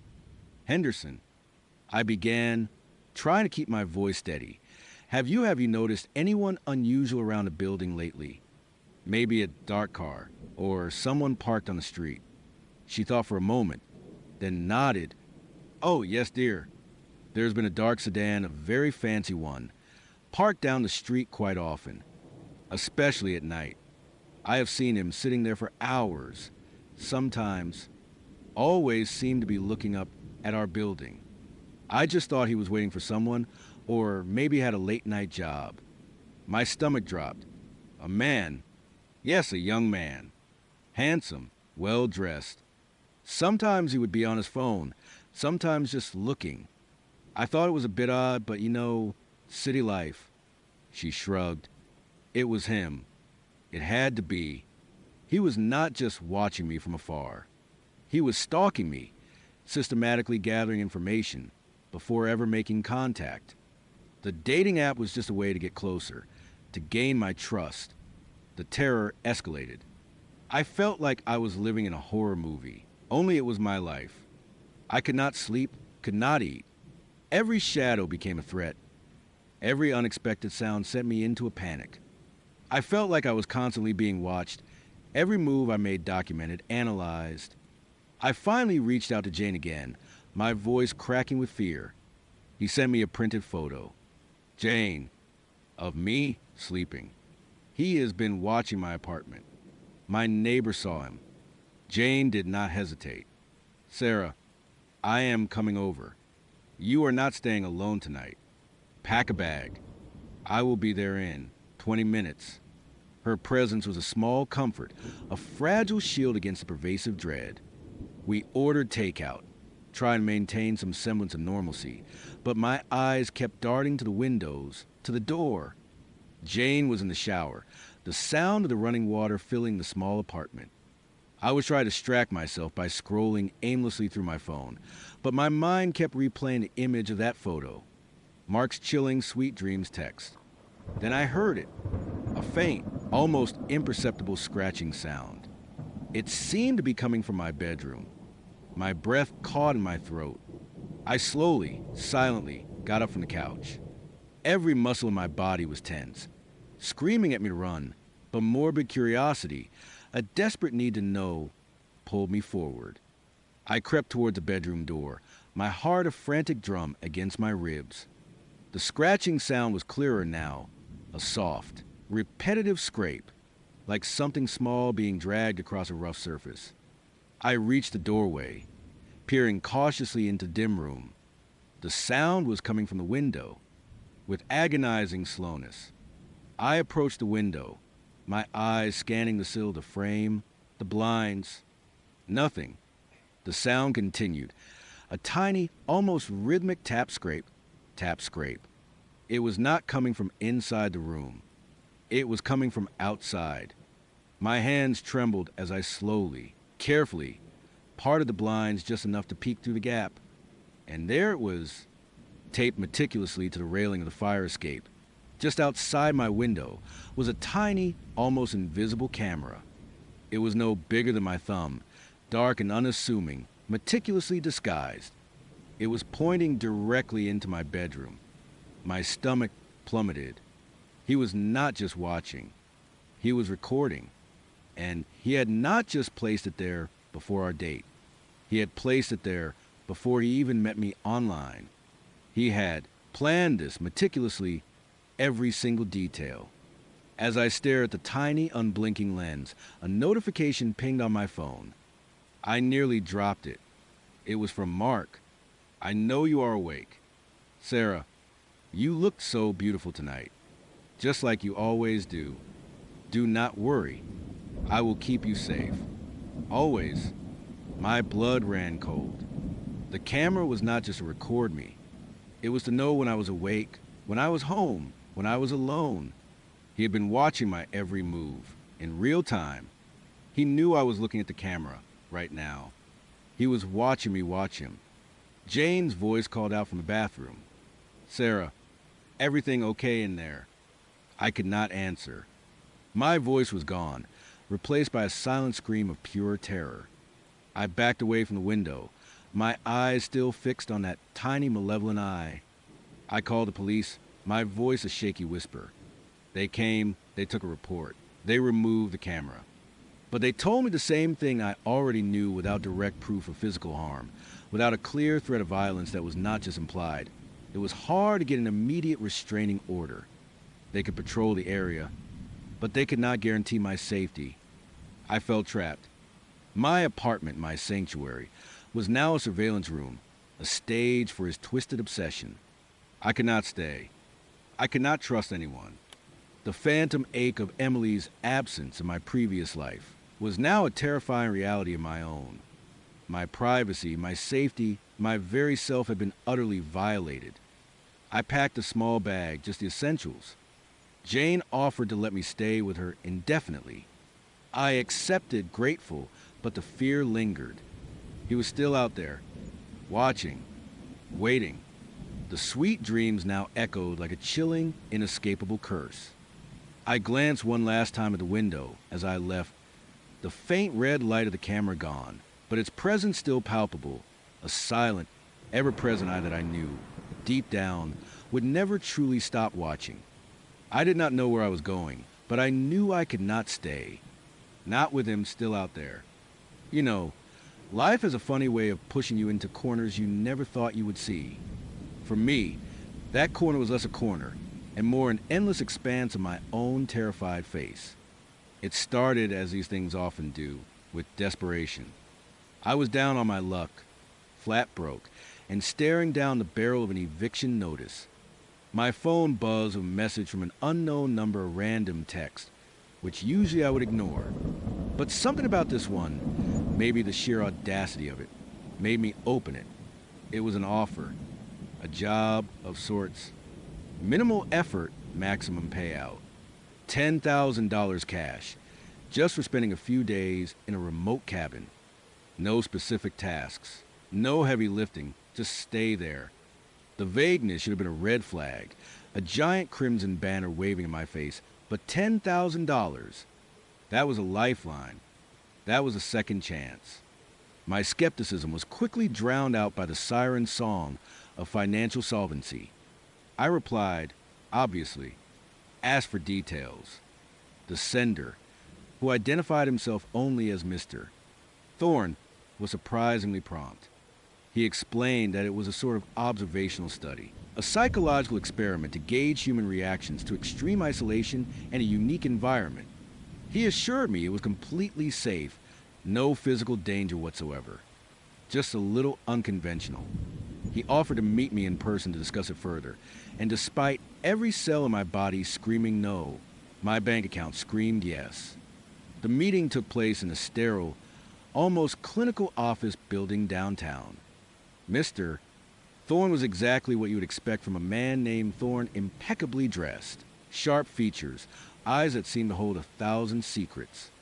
He spoke in a low, measured tone, explaining the terms. 3 days. Total isolation. No phone, no internet. No contact with the outside world. Food and water would be provided. The unique environment, he said, was the core of the experiment. He would not elaborate, just smiled a thin, unsettling smile and told me I would find out when I arrived. He handed me a contract, surprisingly legitimate looking, and a non-disclosure agreement. I signed both, my hand shaking slightly, not from fear, but from the sheer disbelief that this was actually happening. He gave me half the money up front, a thick stack of crisp $100 bills, and a date for my departure. The day came, and I was picked up by a silent, burly man in a nondescript black SUV. He did not speak a word, just nodded toward the back seat. The windows were heavily tinted, and after about an hour of driving, he handed me a blindfold. Doctor's orders, he grunted, his voice like gravel. I tied it on, feeling a sudden surge in my knees. This was it. No turning back. The drive continued for what felt like hours, a winding, bumpy journey that disoriented me completely. I lost all sense of direction, all sense of time. The only sounds were the hum of the engine and the occasional crunch of gravel beneath the tires. When the SUV finally stopped, the silence was deafening. The driver helped me out, still without a word, and guided me a short distance. I could feel the cold, crisp air, the scent of pine needles and damp earth. We were deep in the woods. I was sure of it. He led me up a few steps, through what felt like a doorway, and then, with a gentle push, released me. "Good luck," he said, and then the door clicked shut behind me. The sound echoed in the sudden, overwhelming silence. I stood there for a moment, heart pounding, the blindfold still tied around my eyes. I took a deep breath, steeling myself, and slowly, carefully untied it. The world exploded, not in a flash of light, but in a kaleidoscope of myself. Every wall, the floor, the ceiling, everything was covered in mirrors. From floor to ceiling, wall to wall, an unbroken expanse of reflective glass. I was standing in the center of a perfectly cubic room, perhaps 15 by 15 feet, and everywhere I looked, there I was. Hundreds of me, thousands. My reflection stretched into infinity, a dizzying, fractal pattern of my own bewildered face. I blinked, shook my head, convinced my eyes were playing tricks on me. But no, it was real. The room was a shimmering, endless hall of mirrors. There was a small cot in one corner, a plastic cooler beside it, and a single, closed door that I assumed led to a bathroom. Even these objects were reflected countless times, creating a surreal, almost impossible landscape. My first reaction was a nervous laugh. It was so absurd, so utterly bizarre. Well, this is certainly unconventional. I muttered to myself, the words bouncing off the mirrored surfaces, each reflection mouthing them back at me in perfect, chilling synchronicity. It was like being in a fun house, but without the fun, or the house, for that matter. Just me, and more me. I walked around tentatively, my footsteps seeming to multiply as they echoed. I touched one of the walls. It was cold, smooth glass. No seams, no breaks. It was as if the entire cabin had been built inside a giant mirrored box. I looked at my hands and saw dozens of identical hands reaching out from every direction. It was disorienting, to say the least. The cooler contained bottled water, some pre-packaged sandwiches, fruit, and a couple of energy bars. Enough for 3 days, easily. The bathroom, when I opened its door, was just as reflective. Even the toilet bowl had a mirrored lid. It was inescapable, every single surface. As the initial novelty wore off, a subtle unease began to creep in. I tried to sit on the cot, but even that felt strange. I could not escape my own gaze. Every angle offered a new perspective on my face, my posture, my every twitch. It was like being constantly observed, not just by an unseen entity, but by myself. And something about that was far more unsettling. The first few hours were a battle against a visual onslaught. My eyes kept darting around, trying to make sense of the endless reflections. I tried to focus on one reflection, but then another would catch my eye, and another, and another. My brain felt like it was working overtime, processing an impossible amount of visual data. I found myself making faces at my reflections, pulling silly poses just to see the distorted, multiplied results. It was a strange, solitary game. But as dusk began to fall and the natural light outside faded, the room took on more ominous quality. The few strategically placed, recessed lights in the ceiling cast long, strange shadows that danced and multiplied in the reflections. The room seemed to grow darker, more cavernous, even though it was the same size. My reflections, once amusing, now seemed to stare back with an unnerving intensity. They were not just reflections, anymore they were an audience. An infinite, silent audience of me. I tried to sleep that first night. It was impossible.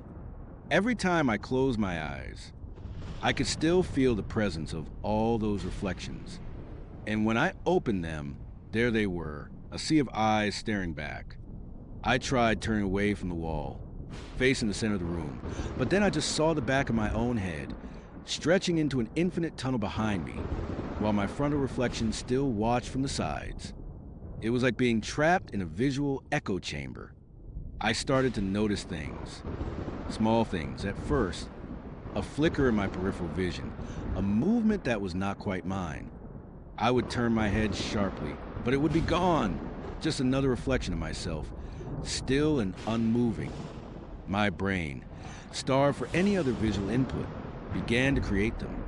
I would swear I saw a shadow detach itself from one of my reflections, only to melt back into glass when I focused on it. The silence was another torment. Absolute, unyielding silence. Without the ambient hum of the city, the distant traffic, the rustle of leaves outside, my own internal sounds became amplified. The thump of my heart, the rush of blood in my ears, the creak of the cot as I shifted.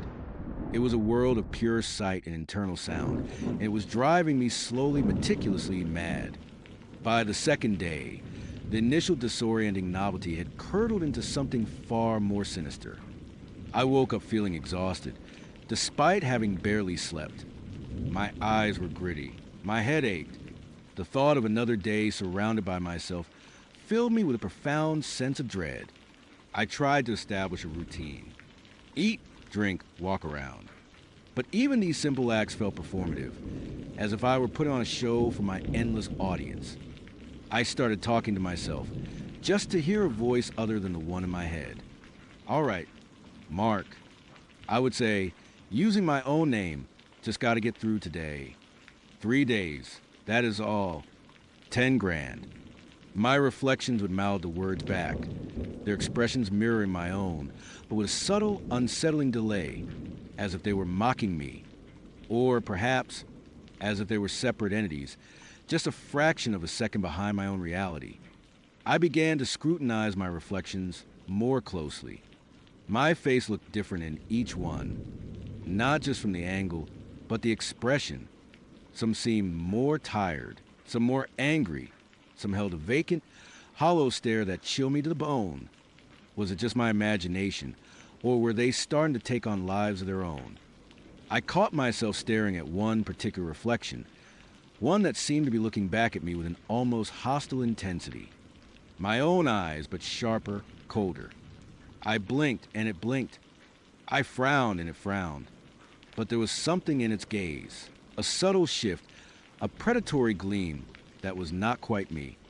It was like looking at a stranger wearing my face. The paranoia setting quickly and deeply. Was this the experiment?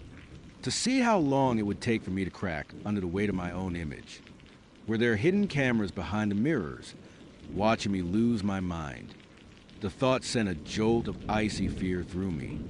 I started to check the mirrors, running my hands over the glass, looking for seams, for anything that might indicate a camera lens. But they were perfectly seamless, perfectly reflective. I tried to cover one of the mirrors, just one, to get a moment of respite. I used my jacket, pressing it against the glass. But then I just saw my jacket, reflected an infinite number of times, and a reflection of me pressing the jacket. It was useless. There was no escaping. The second night was worse than the first. The darkness outside made the reflections even more menacing. They seemed to press in on me, their silent stares heavy and suffocating. I started seeing things in my peripheral vision again, but this time they were more defined. A fleeting shadow that moved too quickly to be just a trick of the light. A figure, dark and indistinct, lurking in the depths of one of the reflections, just beyond my own image. I would whip my head around, heart hammering, but there would be nothing. Just me, always just me. But the feeling of being watched persisted, growing stronger with every passing hour. It was not just me watching me anymore. It felt like something else was watching from within the mirrors. I started talking to the reflections. Not just myself, but them. Who are you? I whispered, my voice hoarse. What do you want? The reflections remained silent, their mouths moving in mimicry, their eyes staring back with that same unnerving, cold intensity. It was like shouting into a void, only the void was filled with my own face. I began to question my own sanity. Was I really seeing things? Or was the cabin, the mirrors, somehow conjuring these images? The line between reality and hallucination was blurring with terrifying speed. I found myself checking my own pulse, pinching myself, anything to anchor myself to reality. By the morning of the third day, I was a wreck. My eyes were bloodshot, my skin clammy. I had not slept more than an hour or two in total. My mind felt like a frayed rope about to snap. The reflections had become overtly hostile.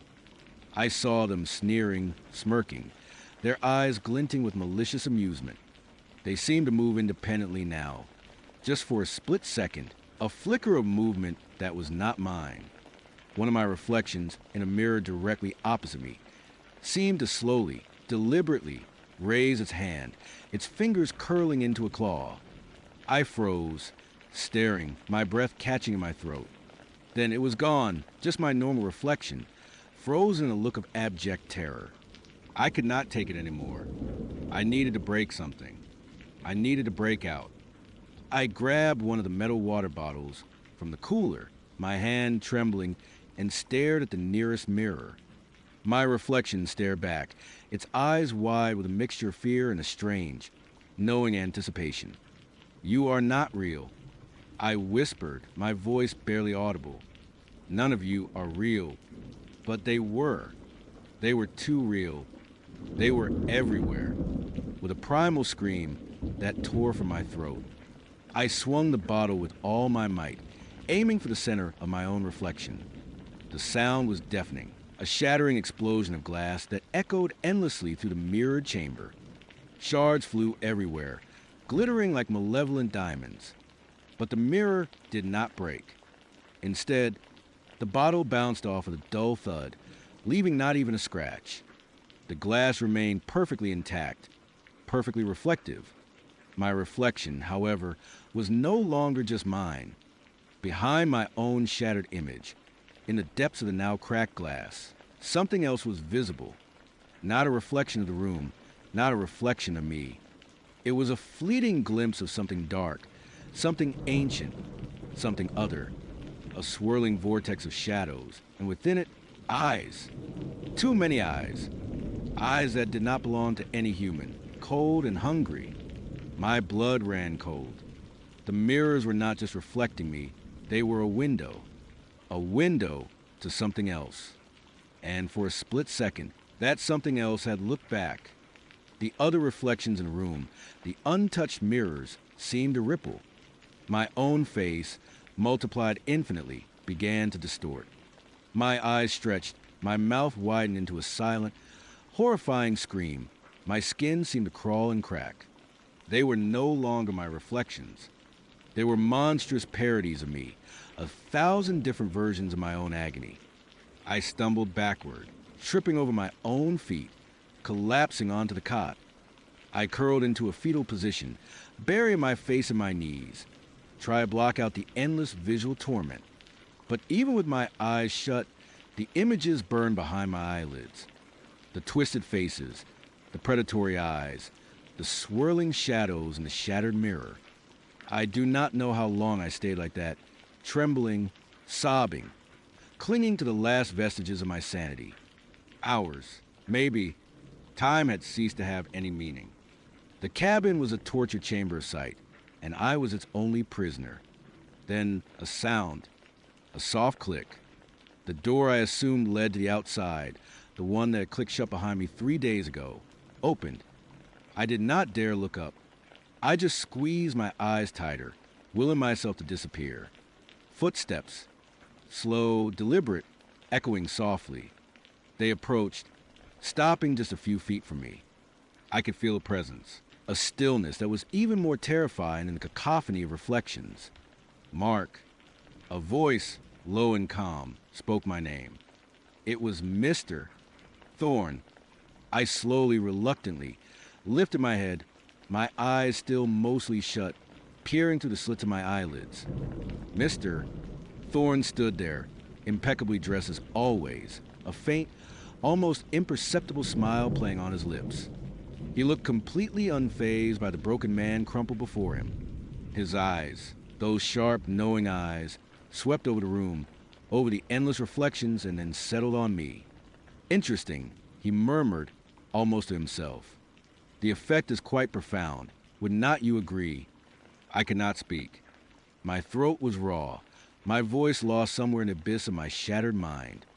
I just stared at him, my eyes wide with unspeakable horror. Do not worry. Mark, he said, his voice surprisingly gentle. It is over now. You survived. He extended a hand. I flinched, shrinking back. He did not seem surprised. Come, he said, let's get you out of here.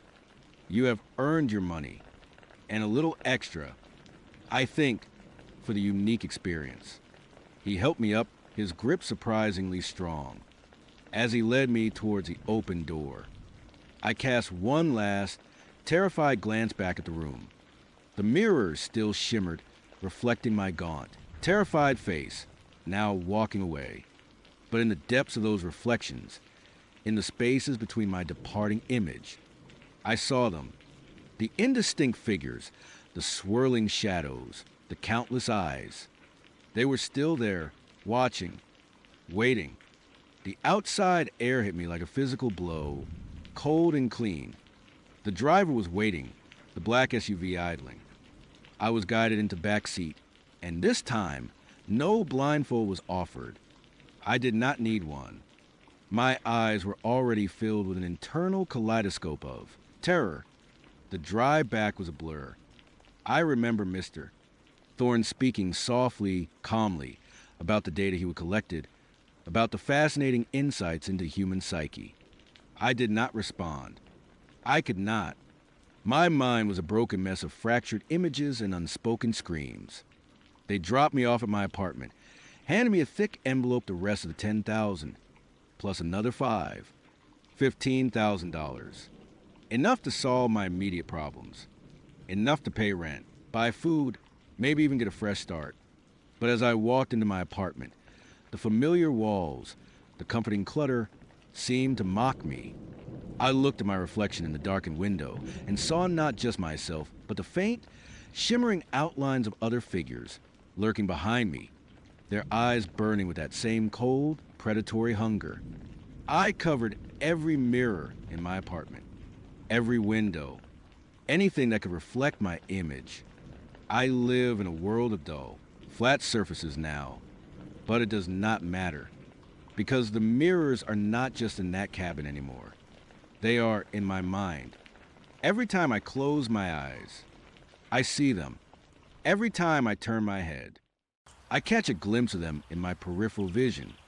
The endless reflections, the distorted faces, the eyes that watch from the depths of my own shattered sanity. I paid my rent. I bought food. I am safe, physically. But I know, with a chilling certainty that settles deep in my bones, that I never truly left that cabin. I am still there, trapped in an infinite hall of mirrors, forever watched by 1,000 versions of myself, and by whatever unspeakable horrors lurk just beyond the glass. and I always will be. The farmhouse was exactly as I would pictured it, only worse. A hulking, tomb-like structure, it loomed against the bruised twilight sky like a forgotten sentinel. Its windows, dark and empty, seemed to stare out with a blind, ancient malice. The air, already heavy with the scent of pine and that sickening metallic tang, grew colder the closer we got. Mark, usually my anchor, remained unsettlingly silent beside me, his eyes still holding that alien darkness that had chilled me to the bone. We pulled up the gravel drive, the tires crunching like bones underfoot. The engine died, plunging us into an oppressive silence broken only by the chirping of unseen crickets and the frantic beating of my own heart. I wanted to run, to scream, to demand we turn back, but the words were stuck in my throat, choked by a fear I could not name. The front door creaked open before Mark could even get out of the car. A woman stood silhouetted in the doorway, her figure gaunt and tall. Her hair was a severe knot at the back of her head, and even from a distance, I could feel the intensity of her gaze. This, I knew, was Mark's mother, Eleanor. Mark got out first, and I followed, my legs feeling like lead. He did not offer to take my hand, did not even glance my way. He just walked toward the house, a man possessed, leaving me to trail behind like an afterthought. "Mother," Mark said, his voice flat, devoid of warmth. Eleanor did not smile. Her eyes, pale and sharp, flickered over me, a silent assessment that made my skin crawl. "Mark, you are late." Her voice was thin, reedy, like dry leaves skittering across pavement. Before I could even introduce myself, a man emerged from the shadows behind Eleanor. He was as broad as she was tall, with a thick neck and a face that seemed carved from granite. This had to be Mark's father, Arthur. He gave me a slow, deliberate once-over, his eyes lingering for a moment too long on my face, then my hands.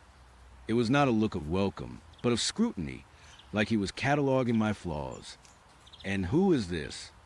Arthur's voice was a low rumble, rough like sandpaper. "This is Alex," Mark said without turning. "My friend." The word friend felt like a lie, a flimsy excuse for my presence in this place. "Alex," Eleanor repeated, her lips barely moving. "Welcome to the family home." There was no warmth in her tone, no genuine hospitality. It was a statement, a fact, delivered with all the enthusiasm of a death sentence. I tried to offer a polite smile, but it felt stiff and unnatural. "It is nice to meet you both." My voice sounded weak, swallowed by the vastness of the darkening landscape and the oppressive silence of the house. The interior of the farmhouse was even more unsettling than the exterior. It was a labyrinth of dark wood, heavy drapes, and an oppressive silence that felt almost solid. The air inside was stale, thick with the scent of dust, old books, and something faintly acrid, like burnt sugar mixed with metallic tang. The same metallic scent I would notice outside, only stronger now. The living room was a mausoleum of antique furniture, draped in white sheets that looked more like shrouds. There were no family photos, no signs of life or joy, just shadows and a faint, unsettling glint of polished, dark surfaces. "We will eat soon," Eleanor announced, her voice echoing in the cavernous space. "You can put your things in the guest room. Alex, it is upstairs at the end of the hall." She did not offer to show me, merely pointed a bony finger towards a staircase that seemed to climb into an abyss. Mark had already disappeared further into the house, leaving me alone with his parents. Arthur grunted something unintelligible and retreated into a dimly lit study, the door creaking shut behind him. Eleanor simply turned and walked into the kitchen, leaving me standing alone in the silent, foreboding entryway. I dragged my small duffel bag up the creaking stairs, each step groaning under my weight as it protested my intrusion.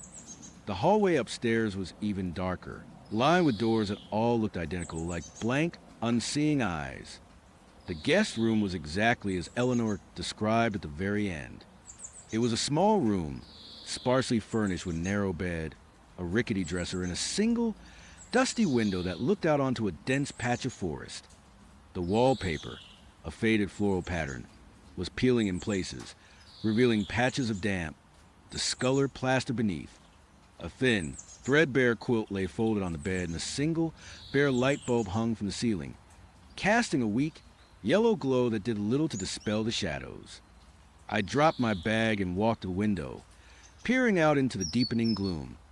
The forest seemed to press in on the house, a wall of black, gnarled trees. There was no sign of civilization, no lights in the distance. We were truly isolated out here. A shiver, unrelated to the cold, ran down my spine. Dinner was a silent, tense affair.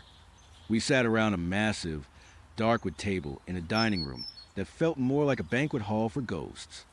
The only light came from a single candelabra in the center, casting dancing shadows that made Eleanor and Arthur's faces look even more severe, more angular. Mark sat across from me, his eyes still distant, his movement stiff. Eleanor served a stew, thick and dark, with chunks of what I hoped was beef. The metallic smell was present in the food, too, faint but unmistakable. I tried to eat, but my stomach churned. Arthur ate with methodical, almost ritualistic slowness, his eyes occasionally flicking up to meet mine before dropping back to his plate. Eleanor barely touched her food, her gaze fixed on some point beyond the wall, as if seeing something we could not. So, Alex, Arthur finally broke the silence, his voice startlingly loud in the quiet room. What is it you do? I am a graphic designer. I replied, trying to sound confident, professional. I work mostly with digital media, branding for small businesses. Arthur grunted. City work. Flimsy. Does not last. I did not know how to respond to that. Mark said nothing, just kept stirring his stew. Mark tells us you are from the city. Eleanor added, her voice flat. Do you like the city? Yes, I do, I said, trying to sound enthusiastic. It is vibrant. There is always something happening. Eleanor's lips curled into something that was not quite a smile. We prefer the quiet, the natural order of things. The conversation died there, leaving me feeling even more like an outsider, an unwanted guest. The rest of the meal passed in a suffocating silence, punctuated only by the clinking of silverware and the wind whistling faintly around the ancient house. After dinner, Eleanor led me to the living room, where she and Arthur sat in high-backed chairs, staring into flickering flames of a stone fireplace. Mark had vanished again. I sat on a hard, uncomfortable sofa, feeling utterly out of place. The silence stretched heavy and suffocating. Mark has been different, Eleanor said suddenly, breaking the quiet. Her eyes, pale and unsettling, finally met mine. Since he started spending so much time in the city, I swallowed. He has been under a lot of stress with work lately. Arthur snorted from his chair. City stress weakens a man. I wanted to defend Mark, to tell him he was strong, resilient, but the words would not come. The way they spoke, the way they looked at me, it was like they were blaming me for whatever they perceived as wrong with their son. Eventually, Eleanor announced it was time for bed. I practically leaped at the chance to escape the oppressive atmosphere. Mark was nowhere to be seen. I climbed the stairs, the darkness seeming to deepen with every step. Back in my room, I locked the door, a flimsy bolt that offered little comfort, and tried to unwind. I pulled out my phone, but there was no signal, just a persistent no service message. Of course, isolated, just as I would feared. I lay on the narrow bed, staring up at the bare light bulb, listening to the creaks and groans of the old house. Every shadow seemed to shift. Every whisper of the wind against the window pane sounded like a voice. The metallic sound was stronger now, mixed with something else, something faintly organic and sickly sweet. My mind raced, replaying Mark's strange behavior, his parents' coldness, the unsettling atmosphere. Sleep did not come easily. I tossed and turned, my imagination running wild. I kept seeing Mark's eyes, those eyes that were not his, filled with an alien darkness. I heard faint whispers from somewhere within the house, just at the edge of hearing, like a secret conversation I was not meant to overhear. Around what felt like the middle of the night, a distinct thumping started, coming from somewhere below me or perhaps deeper within the house. It was a rhythmic, heavy sound, like something being dragged across a floor or perhaps something being pounded. I held my breath, listening, my heart hammering against my ribs. The thumping continued for what felt like an eternity before abruptly stopping, plunging the house back into its suffocating silence. I did not sleep for the rest of the night. The next morning, I woke up groggy and on edge. The metallic smell seemed to have seeped into the very fabric of the house. I found Mark in the kitchen, sitting at a small table, sipping coffee. He still looked distant, his face pale and drawn. His parents were nowhere in sight. "Mark," I said, my voice hoarse. "What was that noise last night?" "The thumping." He looked up, his eyes meeting mine for a fleeting moment. There was a flicker of something in them, something I could not quite decipher fear. Annoyance. Just the house settling. "Alex, it is old." It sounded like more than that. I pressed. "And the smell." "Mark, what is that smell?" He took another sip of coffee, his gaze drifting away. "Pine. The forest is close." "It is not just pine." I insisted, frustrated by his evasiveness. "It is metallic, and something else." He just shrugged, a dismissive gesture that only fueled my unease. I felt a growing sense of desperation. I had to get out of here, or at least get some answers. Later that day, while Mark was out with his father doing some chores, as Eleanor put it, I decided to do some exploring. Eleanor was in the garden, a small patch of overgrown herbs and thorny bushes. I slipped back into the house, my heart pounding, and began to search. The house was a maze. I crept through empty rooms, each one filled with shadows and the same oppressive silence. The furniture was covered, like ghosts waiting to be unveiled. In one room, I found an old, dusty piano, its keys yellowed and silent. In another, a library filled with ancient, leather-bound books that smelled of mold and decay. I eventually found my way to a small, cluttered office off the main living room. This must have been Arthur's study. The air in here was even heavier, saturated with a metallic tang. A large wooden desk dominated the room, covered in papers and ledgers. On the wall, among shelves filled with more old books, hung a single, faded black and white photograph. It was a picture of a younger Eleanor and Arthur, standing stiffly beside a much smaller, older version of the farmhouse. But what caught my eye was not the house or the people. It was the background. In the distance, barely visible, was a small, crudely built shed, partially obscured by trees. And in front of it, something dark and indistinct lay on the ground.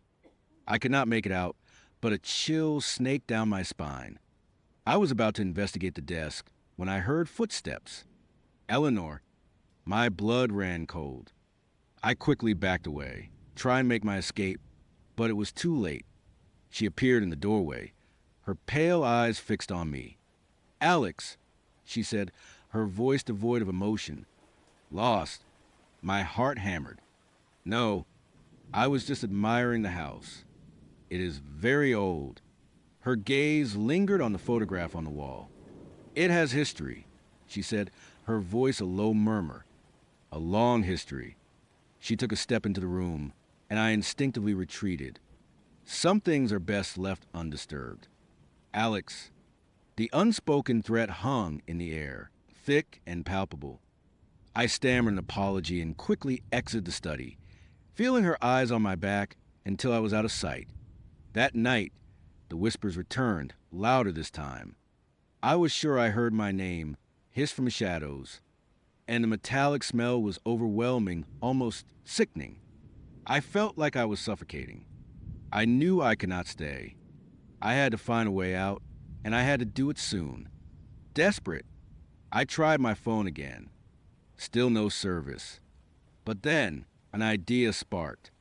I remembered Mark telling me about a hidden Wi-Fi router they had for emergencies, a satellite connection for weather reports.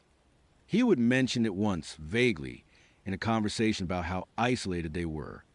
It was in the attic. He would said, usually off to save power. I waited until the house was completely silent, the kind of silence that feels like a held breath. Then, I quietly unlocked my door and crept into the dark hallway. The attic entrance was a pull-down ladder in the ceiling of the main hall. I pulled it down, wincing at the creak, and slowly ascended into the darkness above. The attic was a dusty, forgotten space, filled with cobwebs and the ghosts of old furniture. The air was thick and stagnant. After fumbling around for what felt like an eternity, my fingers brushed against a small, blinking light on a dusty box tucked away in a corner. The router. I flipped the switch, and a small green light glowed to life. I pulled out my phone. Slowly, agonizingly, the Wi-Fi symbol appeared. I had a connection. It was weak, but it was there. My first instinct was to call the police. But what would I say? My boyfriend's family is weird, and there is a strange smell. They would think I was crazy. I needed more. I needed answers. I opened a dating app, one I had not used in months. It was a stupid idea. I knew, but I felt a desperate need to connect with anyone outside this house, even if it was just a random stranger. I scrolled through a few profiles, my mind racing, heart still pounding from the attic excursion. Then, I saw her profile. Evelyn. Her picture was warm, friendly, a stark contrast to the coldness of this place. Her bio was short, mentioning a love for local history and quiet nights. I swiped right, almost without thinking. A moment later, a notification popped up. It is a match. Say hi to Evelyn. My fingers trembled as I typed. Hey Evelyn, how's it going? Her reply was almost instantaneous. Hey, not bad. Just enjoying the quiet evening. You? Same.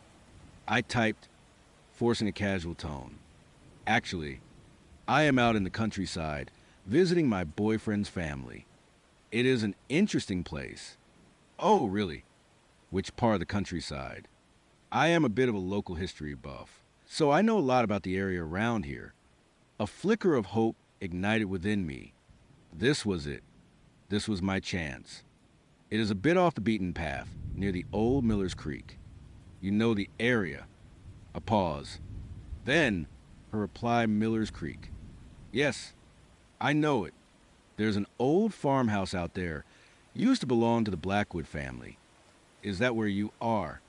My blood ran cold. Blackwood. Mark's last name. She knew. Yes. I typed, my fingers suddenly clammy. That is the one. Another pause.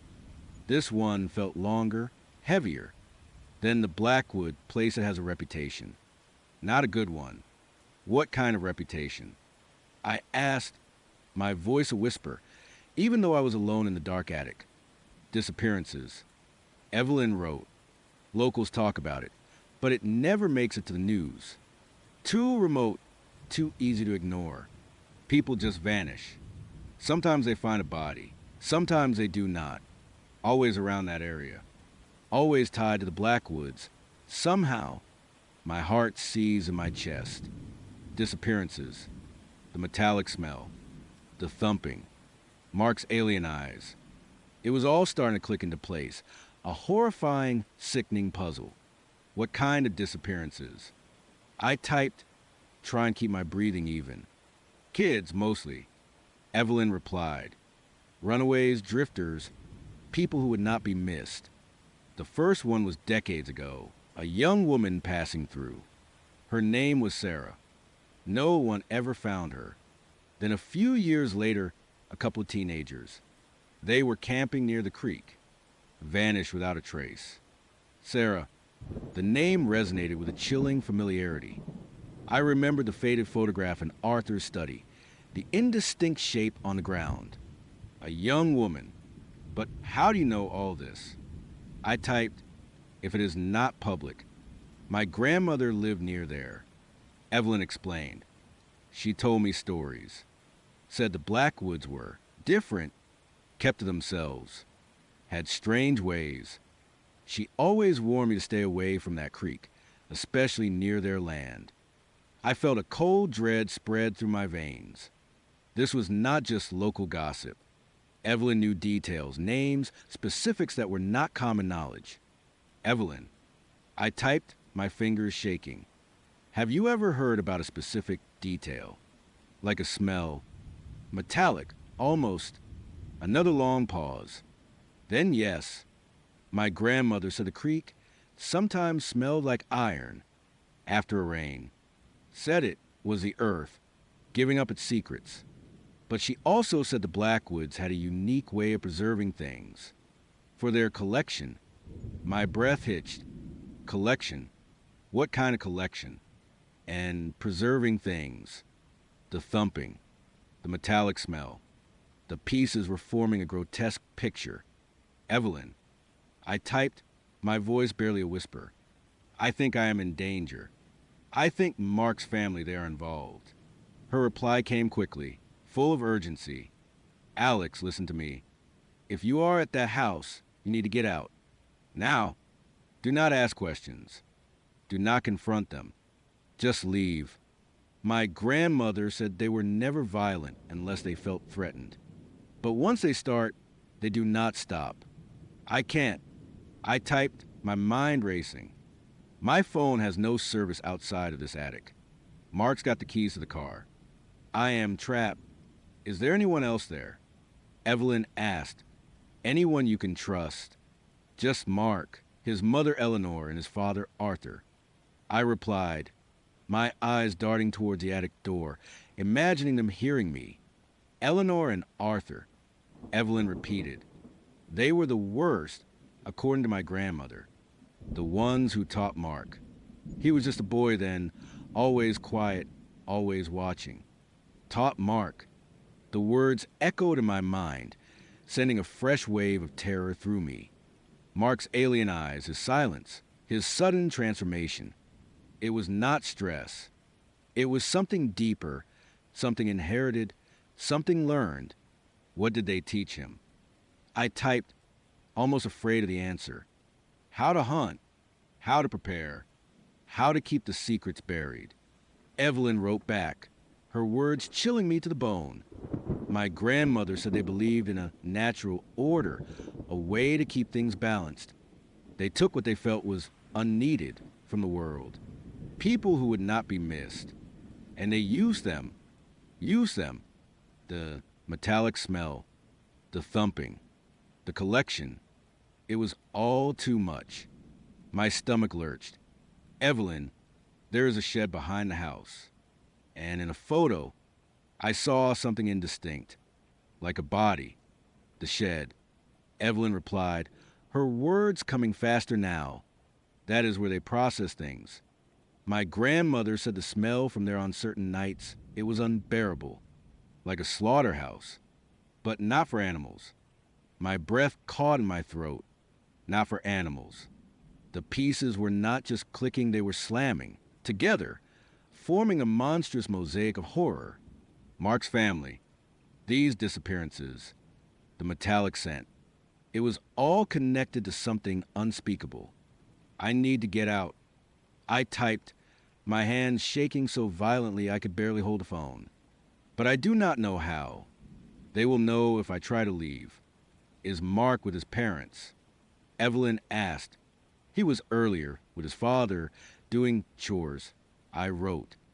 I do not know where he is now. Alex, listen carefully. Evelyn wrote, her tone urgent, commanding. The Blackwoods are creatures of habit. They usually do their work when the moon is new or when there is a storm. It is easier to hide things then. Is there a storm coming? I thought back to the bruised twilight sky when we arrived. The heavy air. It felt like it. The air was thick. Okay, here's what you do. You need to find a way to distract them. Or wait until they're occupied. Is there a back door? Or a window you can open? I remembered the small, dusty window in my room. It was old, but it might open. Maybe my window. I typed, but it is a long drop. Better than staying. Evelyn wrote, "Is there anything you can use to make a noise? A distraction?" I looked around the attic. Old boxes, forgotten relics. Maybe. I will try to think of something. Suddenly, the floorboards below me creaked. My heart leaped into my throat. Had they heard me? I froze, straining my ears. The creaking stopped. Silence. But it felt different now, more watchful. "Evelyn, I think someone's here." I whispered into my phone, not daring to type. "Stay hidden," she typed back immediately.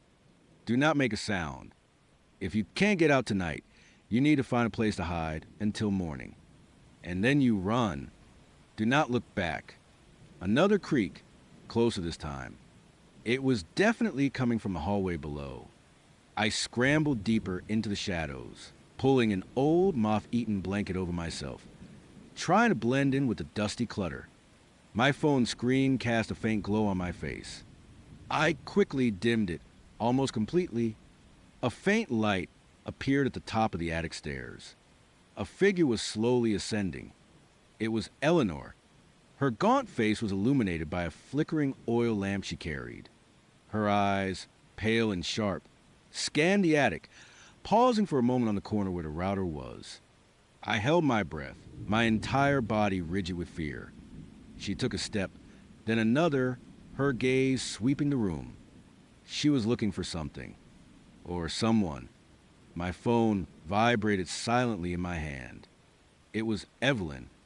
"Alex, are you there? What is happening?" I could not reply.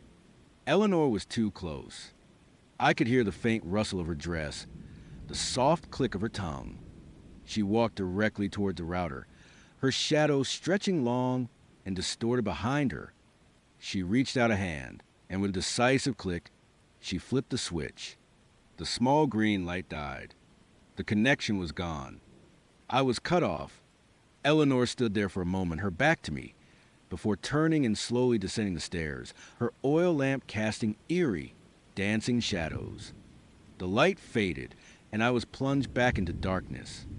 I waited, paralyzed, for what felt like an eternity. My heart was a frantic drum against my ribs. Had she known I was there? Had she just suspected someone was using the Wi-Fi? The silence returned, but it was a heavier, more menacing silence now. I was completely alone, trapped in a house of horrors, with no connection to the outside world and no one to help me. Evelyn's words echoed in my mind: "Do not ask questions. Do not confront them. Just leave." I knew I could not wait until morning. The thumping, the smell, Mark's eyes, Evelyn's chilling revelations. I was in a place where people vanish without a trace. I had to get out tonight. I slowly, carefully, crawled out from under the blanket. My eyes had adjusted to the darkness, and I could make out the faint outline of the attic door. I had to get back to my room. I had to try the window. As I crept toward the attic entrance, a floorboard directly below me creaked loudly. My blood ran cold. It was not the house settling. It was heavy, deliberate, and it was not from the hallway.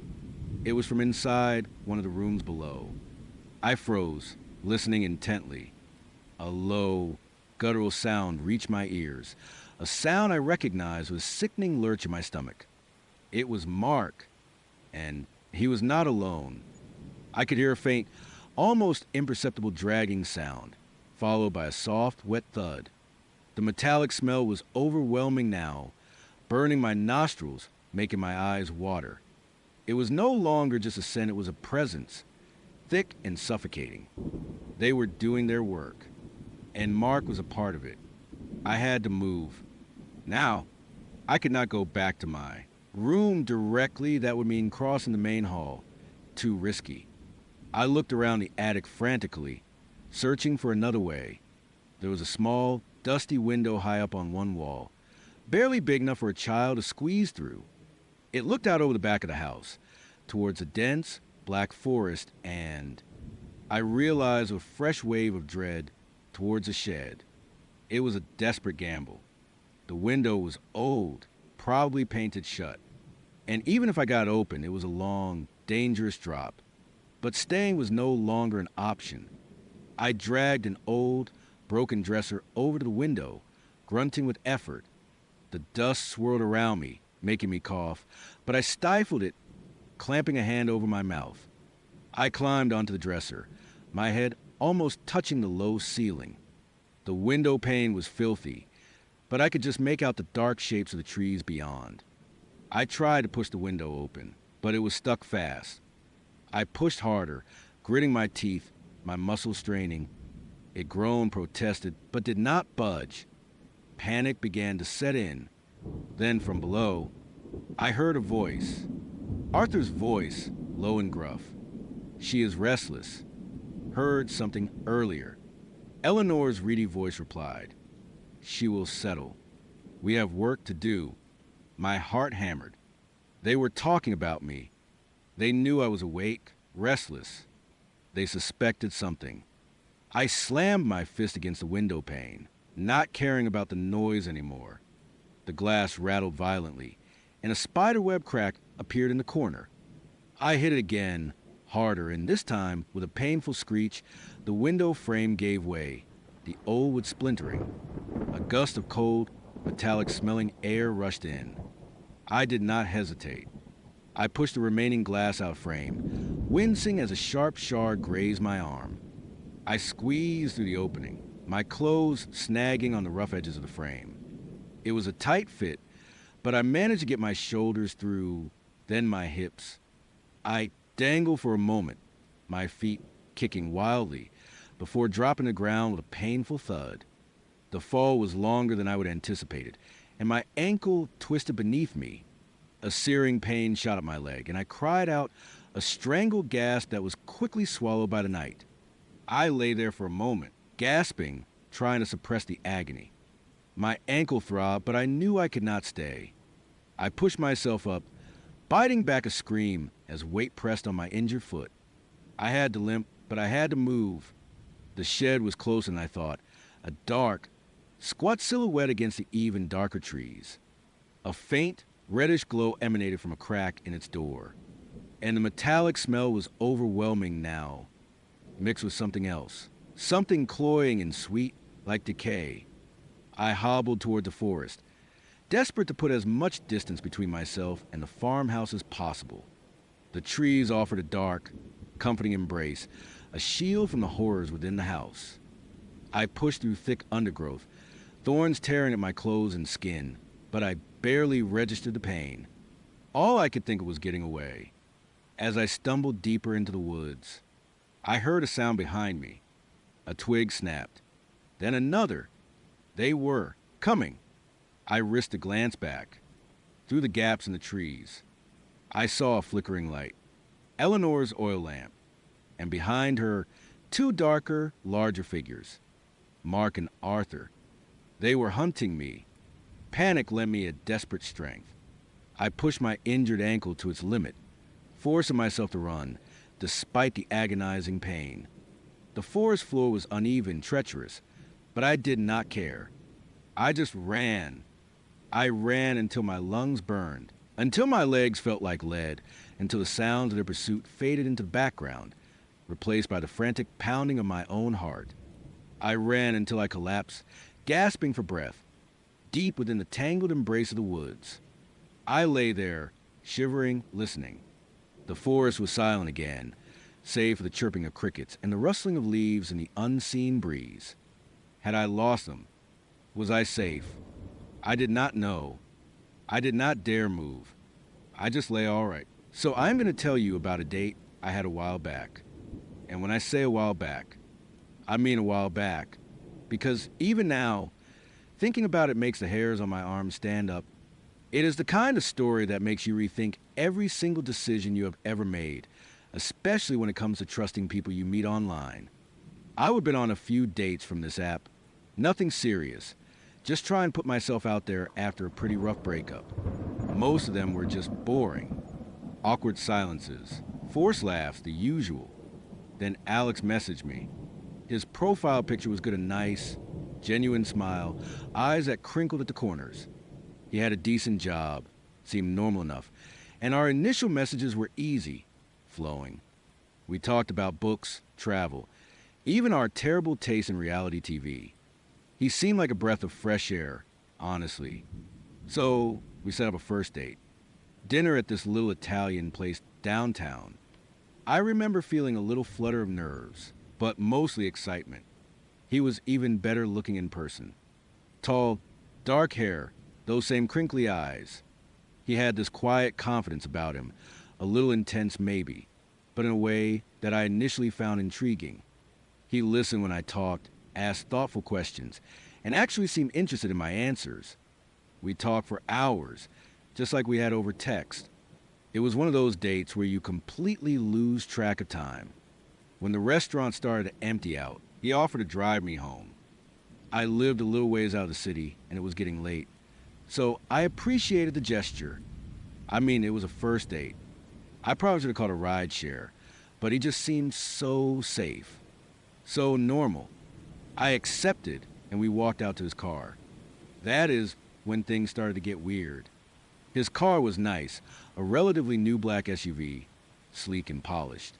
But as I opened the passenger door and started to slide in, my eyes immediately snagged on something. The interior was spotless, almost unnervingly so, like he would just had it detailed. Everything was pristine, from the dashboard to the leather seats, except for the passenger side. It was covered in scratches. Not just little scuffs, either. I am talking deep, ugly gouges in the leather upholstery of the passenger seat, like someone had taken a claw hammer to it, or maybe something else. They were not random, either. They seemed to radiate from the backrest, curving up towards the headrest, almost like a desperate struggle. There were more on the door panel, two long, parallel streaks that looked like they had been made by something sharp and powerful. And right there on the dashboard, just above the glove compartment, a couple of distinct deep gashes. I froze, my hand still on the door handle. It was so out of place in such a perfectly maintained car. My first thought was, does he have a cat? No, this is not cat scratches. A dog. A really, really aggressive one. But even then, it did not quite make sense. These were not playful nips, they looked like pure, unadulterated violence. Alex, who had already rounded the front of the car and was getting into the driver's seat, must have noticed my hesitation.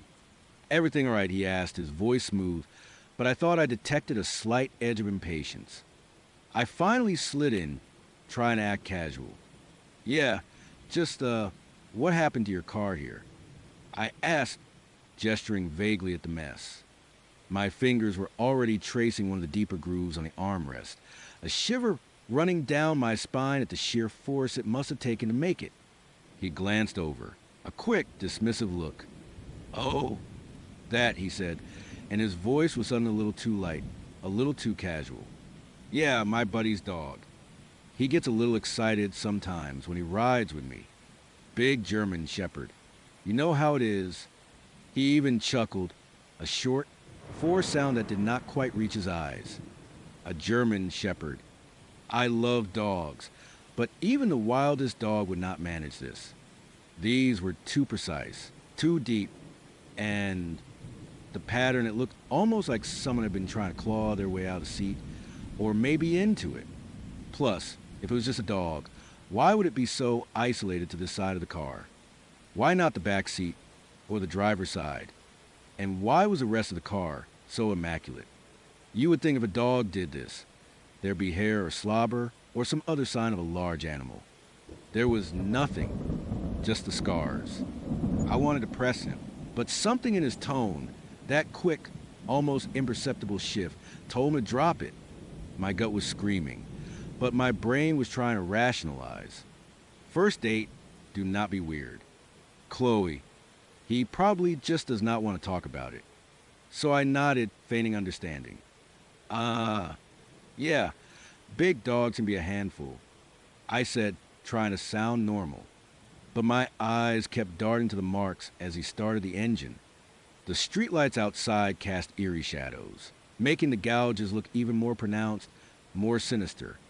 The ride home was no longer easy and flowing. The conversation became stilted. I tried to make small talk, but my mind was fixated on those scratches. Every time I looked at them, I imagined the force behind them, the desperation. I found myself subtly shifting closer to the door, a subconscious urge to create more distance between myself and the scarred seat, and, by extension, between myself and Alex. He seemed to sense my unease, or maybe he was just focused on driving. He was quiet, his hands gripping the steering wheel a little too tightly, his knuckles white. I noticed he kept checking the rear-view mirror, even though there was not anyone behind us for miles once we got out of the city. It was a nervous habit, almost twitchy. When we finally pulled up to my apartment building, I practically lunged for the door handle. "Thanks so much for dinner, Alex, and for the ride," I said, trying to sound grateful, but probably just sounding rushed. He turned off the engine, plunging us into a sudden, unsettling silence. The streetlights outside cast long shadows. He did not immediately respond. Instead, he just looked at me, his eyes dark in the dim light.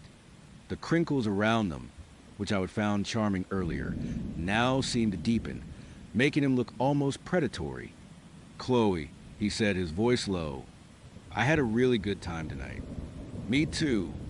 I lied, my heart starting to pound. "I just wanted out of that car. I would really like to see you again. Soon." His gaze was intense, unwavering. It was not the look of a man hoping for a second date. It was the look of a man expecting one. It was a possessive look. "Yeah, definitely." I stammered, already pushing the door open. "I will text you." I practically scrambled out of the car, slamming the door shut a little harder than I intended. I did not wait for him to respond. I just power walked towards my building, fumbling with my keys as I went. I did not look back until I was inside the safety of the lobby. Through the glass doors, I saw his car still parked there, the engine off. He was just sitting there, watching. My stomach churned. I practically ran to my apartment, locking the door, then double locking it. I even put the chain on. I felt a wave of relief wash over me, but it was quickly replaced by a gnawing sense of dread.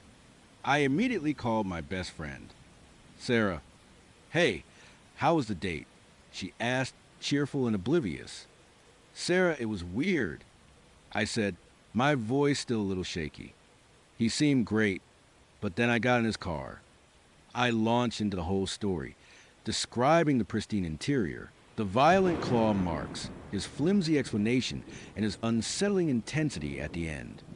Sarah, bless her heart, tried to be logical. "Okay, so maybe he does have a big dog.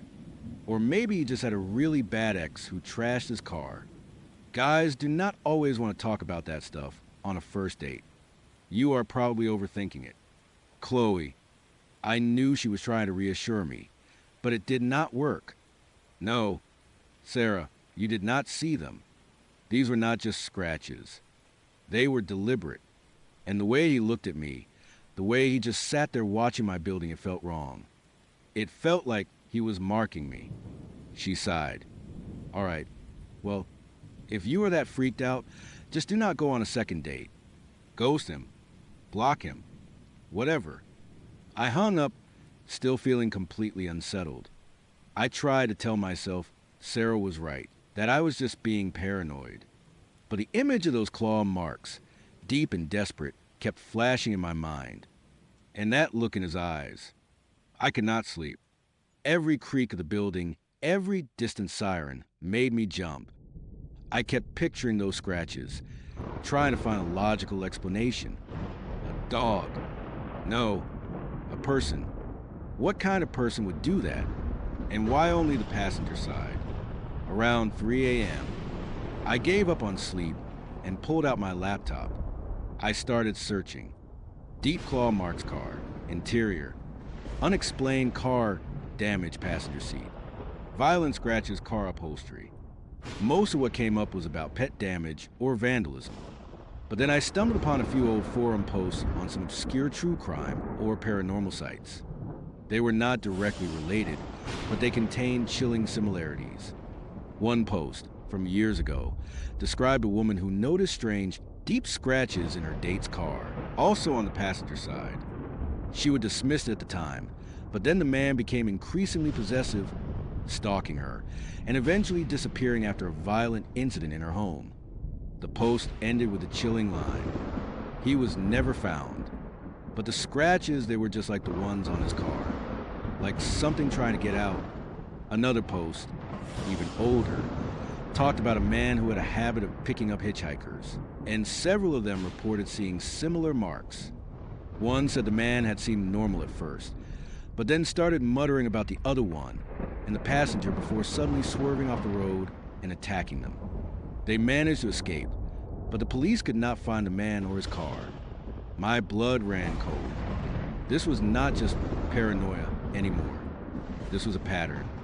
I spent the rest of the night wide awake, scrolling through these terrifying accounts.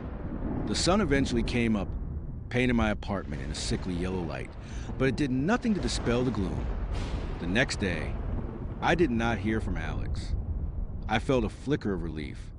Maybe he got the hint. Maybe he decided I was not worth the trouble. But then, as I was walking to my car to go to work, I saw it, his black SUV, parked a few blocks down, across the street.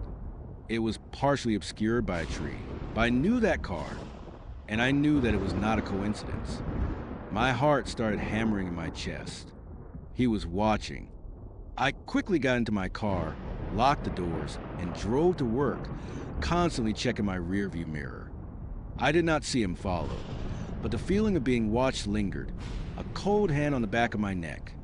That evening, when I got home, there was a text from him. "Hey, Chloe.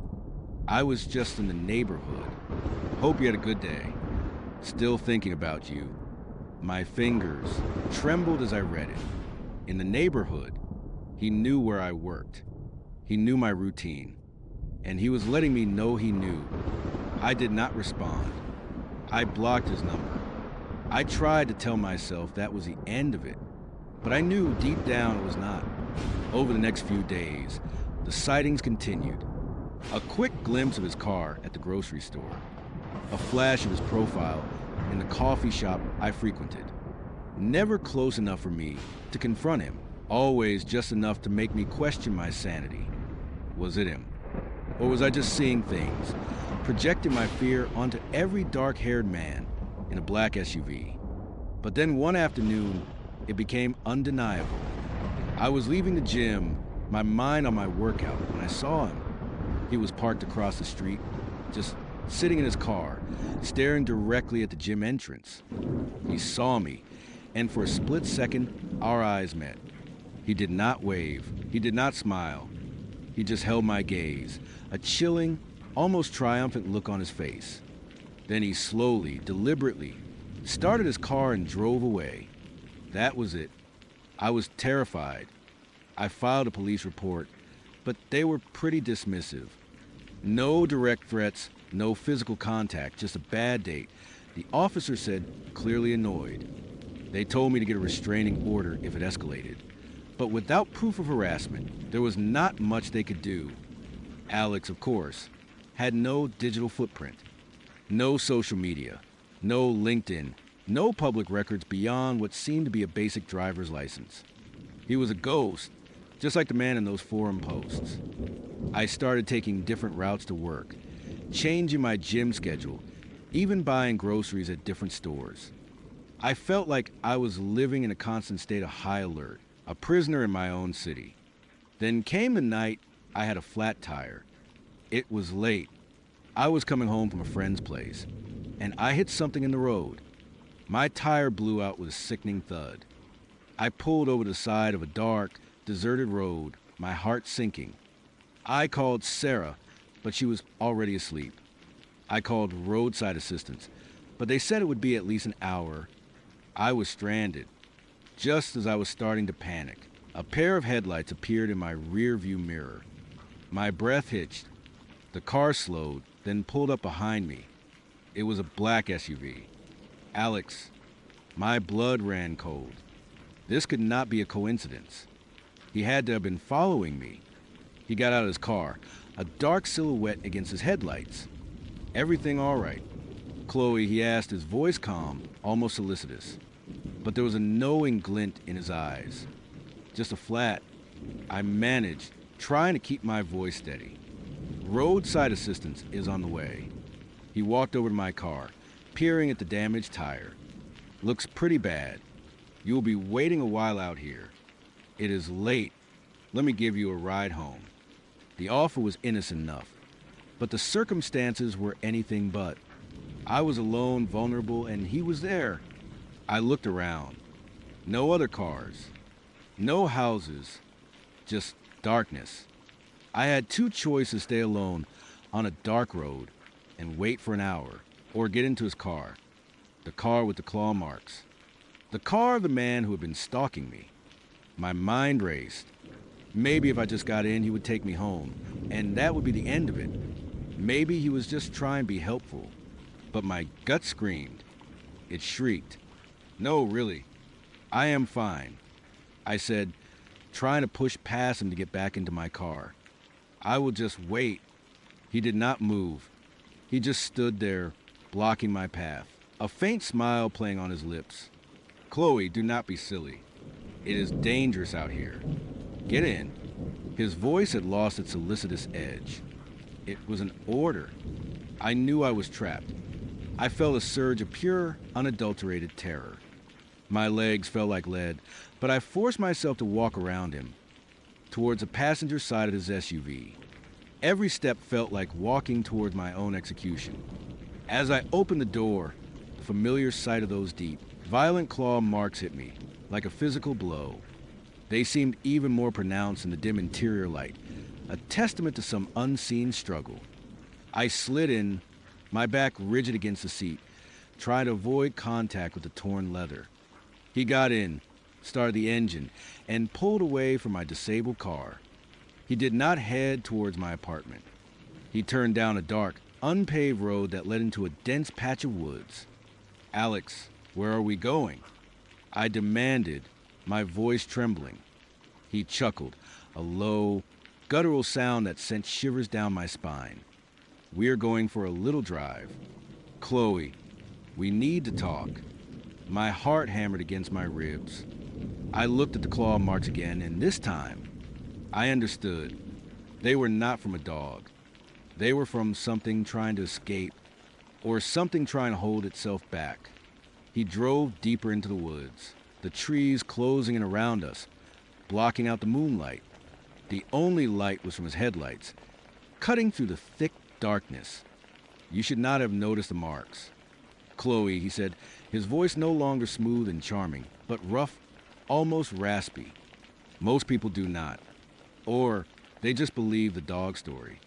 He glanced at me, his eyes glinting in the dashboard light. They were not crinkling anymore.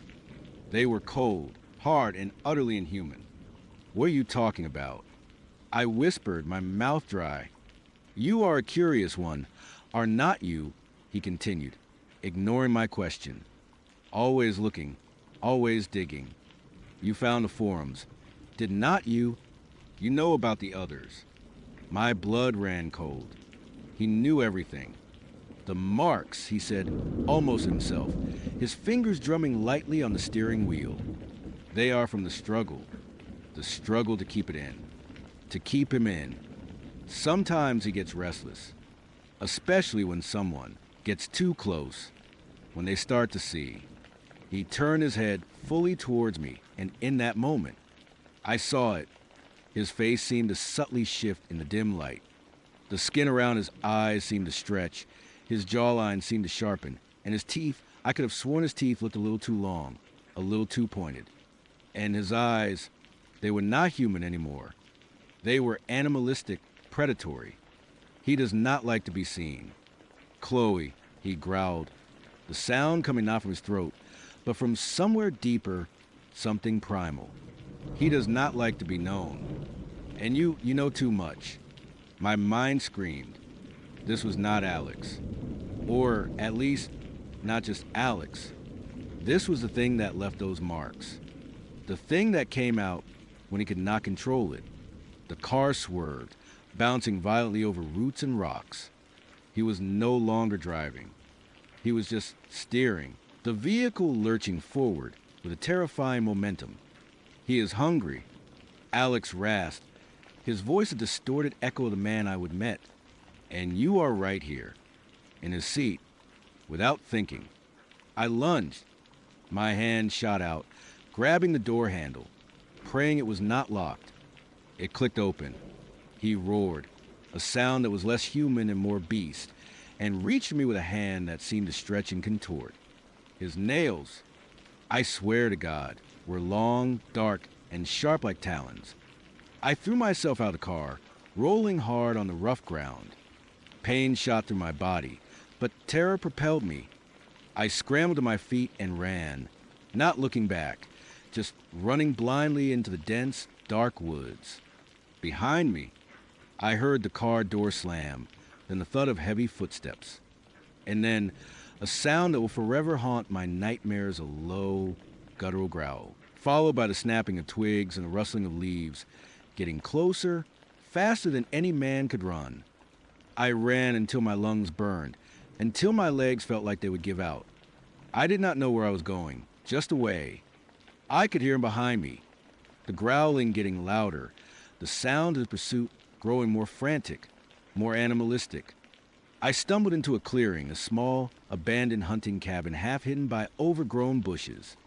The door was hanging off its hinges, a dark maw. Without hesitation, I darted inside, desperately looking for a place to hide. The cabin was dilapidated, filled with cobwebs and decay. I saw an old, rusty metal locker in the corner, barely standing. With a surge of adrenaline, I managed to yank the door open and squeeze inside, pulling it shut behind me. It was cramped, dark, and smelled of dust and rust, but it was a hiding spot. I held my breath, listening. The growling was right outside now, circling the cabin. I could hear heavy breathing, the scrape of something sharp against the wooden walls. He was sniffing, searching. I squeezed my eyes shut, praying, bargaining with any higher power that might be listening. Then a sickening thump against the locker, followed by a metallic scrape as something incredibly sharp dragged across the outside. I could feel the vibration through the thin metal. He knew I was in here. A low, drawn-out whine, almost a moan, came from outside the locker. It was not human. It was full of frustration, hunger, and something else of primal intelligence. I do not know how long I stayed in that locker. It felt like an eternity. Every minute was agony. Every sound a fresh wave of terror. Eventually, the sounds outside faded. The growling receded. The footsteps grew distant, until there was only the sound of the wind through the trees. I waited for another hour, just to be sure. My body was stiff, my muscles screaming, but I could not move. Finally, with trembling hands, I pushed the locker door open. The cabin was empty. The door was still hanging open. I crept out, my heart still pounding, and peered outside. Nothing. Just the dark, silent woods. I somehow managed to find my way out of the woods, stumbling onto a main road just as the first hint of dawn appeared. I flagged down a passing car, a kind old couple who were on their way to an early fishing trip. They were horrified by my appearance covered in dirt, scratches, and barely coherent. They took me to the nearest police station. I told them everything about Alex, the car, the claw marks, the chase in the woods, the shifting face, the growling. They listened patiently, but their eyes held that familiar skepticism. They sent out a patrol to the area I described, but they found nothing. No abandoned car, no signs of a struggle, no hunting cabin. Alex's SUV was gone. My car with the flat tire was still there, untouched. They called roadside assistance for me. They logged it as an assault, but without a suspect, without any evidence of the monster I described, there was little they could do. They suggested I get therapy. I never saw Alex again. His number, of course, was still blocked, but I checked the dating app, and his profile was gone. He had vanished without a trace, just like the men in those forum posts. But the fear never left me. I still check over my shoulder, always. Every black SUV makes my blood run cold. Every time I see a car with even a tiny scratch on its interior, I get that familiar knot in my stomach. I got new locks, motion sensor lights, and even a dog, a big one, a Rottweiler, ironically. She is a good girl, but sometimes late at night, when she lets out a low growl at something unseen outside, a shiver runs down my spine. Because I know what I saw, I know what I heard, and I know that somewhere out there, Alex, or whatever his suburban home was eerily unremarkable, clean to the point of sterility, with a faint, clinical scent I could not place. As I stepped inside, a shiver traced its way down my spine, a familiar tremor that had become my unwelcome companion ever since the mirror cabin. I tried to shake it off, blaming it on nerves, on the lingering trauma, anything but Mark. He led me through a pristine hallway, past a living room that looked like it had been staged for a real estate viewing, perfect, untouched, utterly devoid of personality. No books, no trinkets, no family photos. Just sleek, modern furniture and a carefully arranged succulent on a glass coffee table. "Make yourself at home," he said, his smile wide and disarmingly charming, but his eyes, those intense, dark eyes, seemed to linger on me a moment too long. "I just need to pull the lasagna out of the oven." I nodded, tried to appear relaxed, and drifted into the living room. The silence was deafening, broken only by the faint hum of an unseen appliance, maybe the fridge, maybe something else. I ran a finger over the polished surface of a table. Not a speck of dust. It was unsettling, this level of cleanliness. It felt less like a home and more like a laboratory, or perhaps a museum exhibit of what a home should look like. A few minutes later, Mark reappeared, carrying a steaming dish of lasagna, its rich aroma finally cutting through the sterile air. "Hope you are hungry," he said, leading me to a dining table that was just as immaculate as everything else. We sat down, and he served generous portions onto plates that were predictably spotless. The lasagna itself was surprisingly good, expertly made, with layers of cheese and meat sauce that tasted genuinely homemade. He was a good cook, no doubt. We talked, or rather, he talked, and I listened, offering polite responses. He recounted anecdotes from his day, asked about mine, and occasionally, his gaze would lock onto mine, holding for a beat too long, making my stomach clench. "You know," he said at one point, his fork hovering over his plate, "you mentioned a while ago on our second date that you love that little Italian place downtown, the one with the red awning. I made sure to get the same brand of pasta sauce they use. It is a subtle difference, but I thought you would appreciate it." My fork clattered against my plate. I had mentioned that, in passing, weeks ago. It was a throwaway comment, something I barely remember myself. His meticulous memory, which I would initially found endearing, suddenly felt invasive. It was not just remembering, it was cataloging. Every word, every detail, filed away for later use. "Oh," I managed, trying to sound casual. "That is really thoughtful. Mark." He just smiled, that same charming, intense smile, and continued eating. The rest of the dinner passed in a blur of forced pleasantries and growing unease. Every time I looked away, I felt his eyes on me.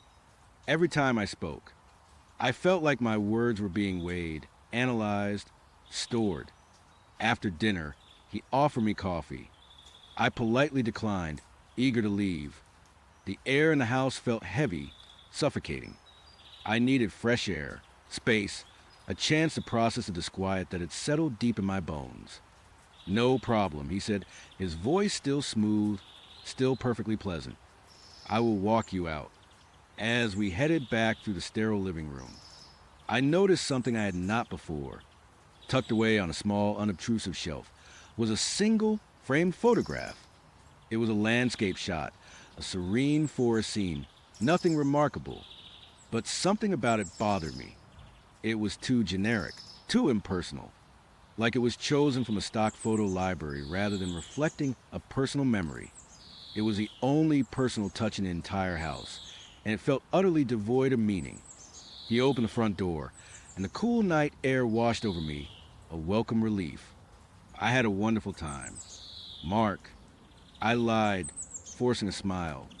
Me too, he said, his gaze fixed on mine, unwavering. I will text you. I practically ran to my car, fumbling with the keys, my heart hammering against my ribs. As I pulled out of his driveway, I glanced in my rearview mirror. Mark was still standing on his porch, watching me. He did not wave. He just stood there, a dark, motionless silhouette against the dim porch light, until my car turned the corner in his house and him vanished from sight. The drive home felt endless. The initial relief of escape slowly gave way to a gnawing sense of dread. The silence in my own car, usually comforting, now felt like a void for my racing thoughts to fill. That house, that scent, his eyes, his memory, it was all wrong.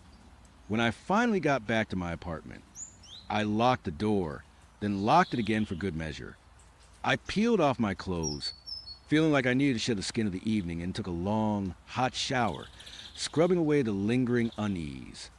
But it was not just a physical sensation, it was the psychological imprint, a mark that I could not wash away. I tried to tell myself I was overreacting.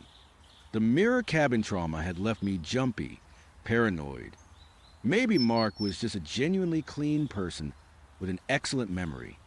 Maybe I was projecting my own anxieties onto him. But a small, insistent voice in the back of my mind whispered that something was fundamentally off. I lay in bed, staring at the ceiling, unable to sleep. My phone buzzed. It was a text from Mark. Had a great time tonight. You look beautiful. Can't wait to see you again. My stomach churned. You look beautiful. It was not a compliment, it felt like an observation, a data point. That is when the idea struck me, a way to ease my mind, or perhaps confirm my fears. In this day and age, everyone leaves a digital trail. Everyone has a social media profile, a LinkedIn, an old IUTB page, a comment on a forum, something. A quick gut goose search would either reassure me that Mark was a normal guy, or, well, I did not want to think about the or. I grabbed my laptop, the screen a harsh blue glow in the darkroom. I started with the basics. Mark last name, which I would only learn recently and felt weird repeating even in my head city. Gut goo. Nothing. Not nothing in the sense of no results, but nothing relevant. There were Marks with the same last name, but they lived in different states, had different professions, different ages. Nothing that matched the Mark I knew. I tried variations. Mark last name is profession, which was vague consultant, he would said, in a tone that discouraged further inquiry. Still nothing. I narrowed the search to Mark last name dating app. Nothing. I expanded it. LinkedIn, IU2B, Instagram, Twitter. I searched every major social media platform.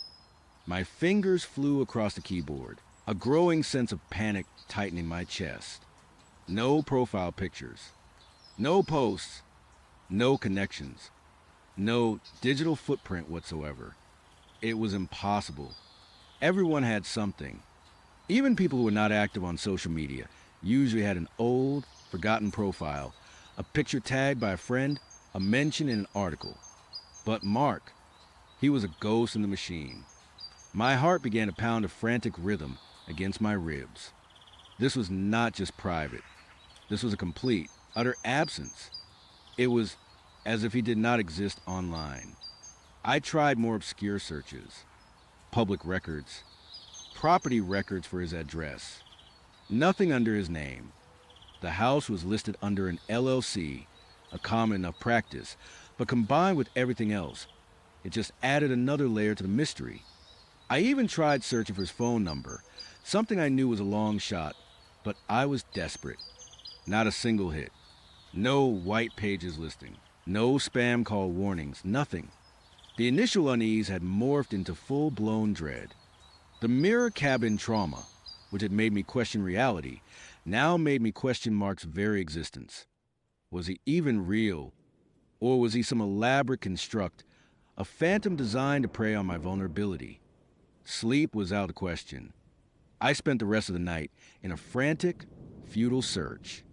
Every failed query, every no results found, chipped away at my sanity, replacing it with a chilling certainty that something was terribly, terribly wrong.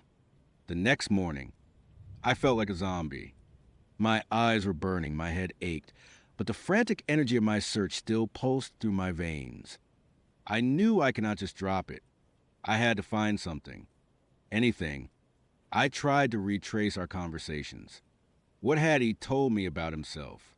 He would mention growing up not far from here, but never a specific town. He would talk about his work, but always in vague terms.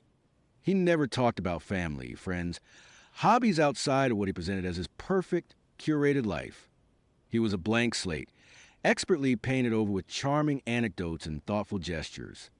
It was like he was a character in a book, meticulously crafted but with no backstory beyond what was written on the page. I called my best friend, Sarah, later that day. I tried to sound casual, but my voice trembled. Hey, so you know Mark? Oh, yeah, the handsome, witty one. How was the lasagna? She asked, oblivious. The lasagna was fine. I said, choosing my words carefully. But, have you ever tried looking him up online? There was a pause. No, why? Is he, like, secretly married or something? Do not tell me he has got a wife and kids hidden away. No, nothing like that. I said, my voice dropping to a whisper. He is not anywhere. No social media, no LinkedIn, no old news articles, nothing. It is like he does not exist. Sarah laughed, a slightly uncomfortable sound. Come on, that is crazy. Maybe he is just super private. Some people are like that. Super private or a ghost. I retorted, the edge of my voice betraying my fear. Sarah, I spent all night looking. It is not just private. It is a total absence. It is like he was born yesterday. She was quiet for a moment. Okay, that is weird. But maybe he just uses a different name online. Or he is really good at scrubbing his digital presence. Hackers do that. Why would a consultant need to scrub his digital presence? I asked, my mind racing. And for what? To date women on apps. All right, calm down. Sarah said, sensing my escalating panic. Look, I will try. Give me his full name. I am pretty good at digging. I gave her his name. We hung up, and I waited, pacing my apartment. Every shadow seeming to lengthen, every creak of the old building sounding like a footstep. An hour later, my phone rang. It was Sarah. Her voice was strained. Okay, you are not going to believe this. Tell me. I breathed, bracing myself. You are right, she said, a tremor in her voice. He is nowhere. I tried everything. Different spellings. Reverse image search on his dating app profile picture nothing. It is like he popped into existence the day you matched with him. The only thing I found was a vague entry in some public records database for a generic LLC that owns the property you described, but no individual names attached. Nothing linking to a Mark last name. A cold, heavy dread settled over me. It was not just my imagination. It was not my trauma playing tricks. Mark was an enigma, a man without a past, a shadow without a source. What do? I whispered, my voice barely audible. You do not do anything. Sarah said, her voice firm. You block him. You delete his number. You do not answer if he tries to call. You cut all contact. And you tell me if he tries to reach out in any other way. It sounded so simple. Too simple. Blocking him would not erase the unsettling feeling, the growing certainty that I had stumbled into something far more sinister than a bad date. I went through with it, though. I blocked his number. I deleted our chat history. I even deleted the dating app, just to be safe. But the feeling of being watched, of being known, persisted. His intense gaze, his meticulous memory, they felt like invisible threads still connecting us, even across the digital void. Days turned into a week. No texts, no calls. The silence was almost as unsettling as the thought of him contacting me. It was too easy, too clean. It felt like he knew I would look, knew I would find nothing, and was simply waiting. I started noticing things. A car that seemed to drive past my apartment a little too slowly. The faint click of my apartment door at night, even though I knew I would locked it. The feeling of eyes on me when I was out grocery shopping. A prickle on the back of my neck that made me spin around, only to find nothing but strangers. My mirror cabin trauma came flooding back, worse than ever. The feeling of being trapped, of being observed, of losing control over my own reality. It was like Mark was a new, more insidious manifestation of that horror. One afternoon, I was walking home from work, lost in thought, when I saw it. A dark sedan, parked a few blocks from my apartment building. Nothing unusual, except for the driver. It was Mark. He was not looking at me. He was looking at my apartment building. His profile was visible through the windshield, his face impassive, his eyes fixed on my home. He looked like a statue, utterly still. My heart leaped into my throat. I ducked behind a parked car, my breath catching. He had not seen me. I was sure of it. I watched him, trembling for what felt like an eternity. He did not move. He did not check his phone. He just sat there, watching. After what felt like an hour, though it was probably only 10 minutes, he slowly, deliberately started the car. He pulled away from the curb, driving slowly, not in my direction, but away, as if his observation was complete. I waited until he was completely out of sight before I dared to move. My legs felt like jelly. I scrambled into my apartment building, my hands shaking so badly I could barely get the key in the lock. He knew where I lived. Of course he did. He would drop me off after our first date. But the fact that he was watching my building, sitting there like a silent sentinel, confirmed my worst fears. He was not just a bad date, he was a predator. And his lack of a digital footprint was not a quirk, it was a deliberate strategy. He was untraceable, uncatchable. I called Sarah again, my voice hoarse with terror. He was outside my apartment. Sarah, Mark. He was just sitting there, watching. Sarah was immediately alarmed. Call the police. That is stalking. What do I tell them? I cried, tears streaming down my face. That a guy I went on a few dates with has no social media and was parked outside my house. They will think I am crazy. And how do I even identify him? He has no digital footprint. There is no record of him. The horrifying truth settled over me like a shroud. He was designed to be untraceable. He was a ghost, a phantom, specifically crafted to slip through the cracks of modern society, to leave no trace. Okay, deep breaths. Sarah said, trying to calm me, though her own voice was shaky. You need to get out of there. Tonight, come stay with me. I agreed instantly. I threw some clothes into a bag, my hands still trembling. As I walked through my apartment, I felt a terrible sense of exposure. Every window felt like an eye, every shadow like a lurking presence. The clinical scent from Mark's house, which I thought I would scrubbed off, seemed to waft through my own apartment now, a phantom odor of sterile menace. Before I left, I did one last desperate search. Not for Mark, but for anything that might connect to him. Anything about consultants with no online presence. Anything about strange, sterile homes. Anything at all. And then, buried deep in an obscure online forum, a thread about untraceable individuals and digital ghosts. I found it. A post from several years ago describing a similar experience. A woman who had dated a charming, handsome man who had no digital footprint. His house was eerily clean with a strange clinical scent. He had a meticulous memory, and he had a single generic landscape photo in his living room. The woman's post ended abruptly, a final, terrified message: he knows I am looking. He knows I found nothing. I think he is coming for me. There were no further posts from her. No updates. No trace. My blood ran cold. The mirror cabin. Trauma had shown me how easily reality could twist, how quickly normalcy could shatter. But this was something else entirely. Mark was not just a bad person. He was an empty space, a void. And he was coming for me.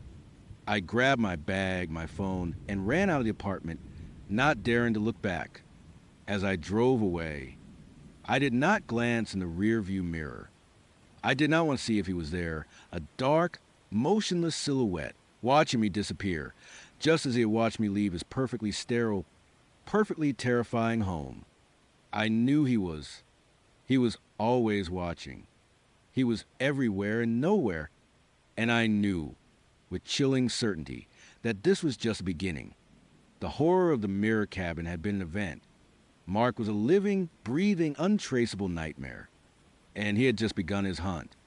That Tuesday night, after Michael walked me back to my car, I floated home on a cloud of giddy anticipation. Michael had invited me to meet his friends. It felt like a real milestone, a sign that things were moving forward with him. I spent the next few days in a pleasant haze, picking out an outfit, wondering what his friends would be like, and even mentally rehearsing polite conversation topics. He would only ever mention them vaguely: my old college buddies, people from back home. Nothing specific, which I found a little odd, but I chalked it up to him being a private person. Friday night, Michael called. His voice had a strange, almost clipped quality to it, a slight edge I had not noticed before. He explained that his friends lived a bit of a drive out of the city in a small, unincorporated community he just called the settlement. He said it was easier if he picked me up and we would ride together. I did not think much of it. Plenty of people live in more rural areas, and a long drive with him seemed like a nice way to spend some extra time together. We agreed he would pick me up at 6. Saturday arrived, bright and clear, completely at odds with the darkness that was about to descend. I remember looking in the mirror, adjusting my dress, feeling a flutter of nerves and excitement. 6 o'clock on the dot. Michael's sleek, dark sedan pulled up to my curb. He looked sharp, a little more formal than usual, and his intense gaze seemed to hold an extra spark I could not quite place. "Ready?" he asked, his smile charming as ever, but something about it felt fixed, like a mask. I nodded, grabbing my small purse. As I will ever be. The drive started normally enough. We made small talk about our week, about the weather. He asked if I was excited to meet everyone, and I told him I was. As we left the city limits, the landscape began to change. The bustling highways gave way to 2-lane roads, then narrower, winding paths. The streetlights thinned out, replaced by the encroaching shadows of dense forest. The air grew cooler, heavier. I glanced at my phone, thinking about checking the GPS, but Michael's car did not seem to have a signal. I figured we were just in a dead zone. "How much further is it?" I asked, trying to sound casual, but a tiny thread of unease had started to unravel in my stomach. "Not much," he replied, his eyes fixed on the road ahead. "It is a bit off the beaten path, but worth it. You will see." The off the beaten path part turned out to be a massive understatement. We drove for what felt like an hour, maybe more, after leaving the last sign of civilization. The road became unpaved, gravel crunching under the tires, kicking up dust in our wake. The trees pressing on us, a thick, dark wall on either side, their branches interlocking overhead, creating a tunnel of twilight, even though it was still early evening. I pulled out my phone again, just to see if a signal had returned. Nothing. No bars. I tried to open my map app, but it just showed a blank gray screen with a tiny blue representing our car, hovering in an uncharted void. I tried to laugh it off. Wow, you really were not kidding about off the grid. Huh. Michael chuckled, a low, rumbling sound that did not quite reach his eyes. Told you, it is a special place. My unease deepened. I tried to shake it off. It was just a remote area. Nothing to worry about. But the sheer isolation was starting to feel oppressive. There were no other cars, no houses, no lights anywhere except our headlights cutting through the growing darkness. The air in the car felt thick, silent, except for the crunch of gravel and the low thrum of the engine. Finally, after another stretch of winding, tree-lined road, the trees suddenly thinned and we emerged into a clearing. Before us, nestled in a shallow valley, was what Michael called a settlement. It was not a town, not really. There was no main street, no discernible center. Just a cluster of old, dark houses, scattered seemingly at random, without the neat rows or planned layouts of even the smallest villages. They were all made of dark wood or stone, with steeply pitched roofs and small, unlit windows that looked like vacant eyes. No street lights, no illuminated signs.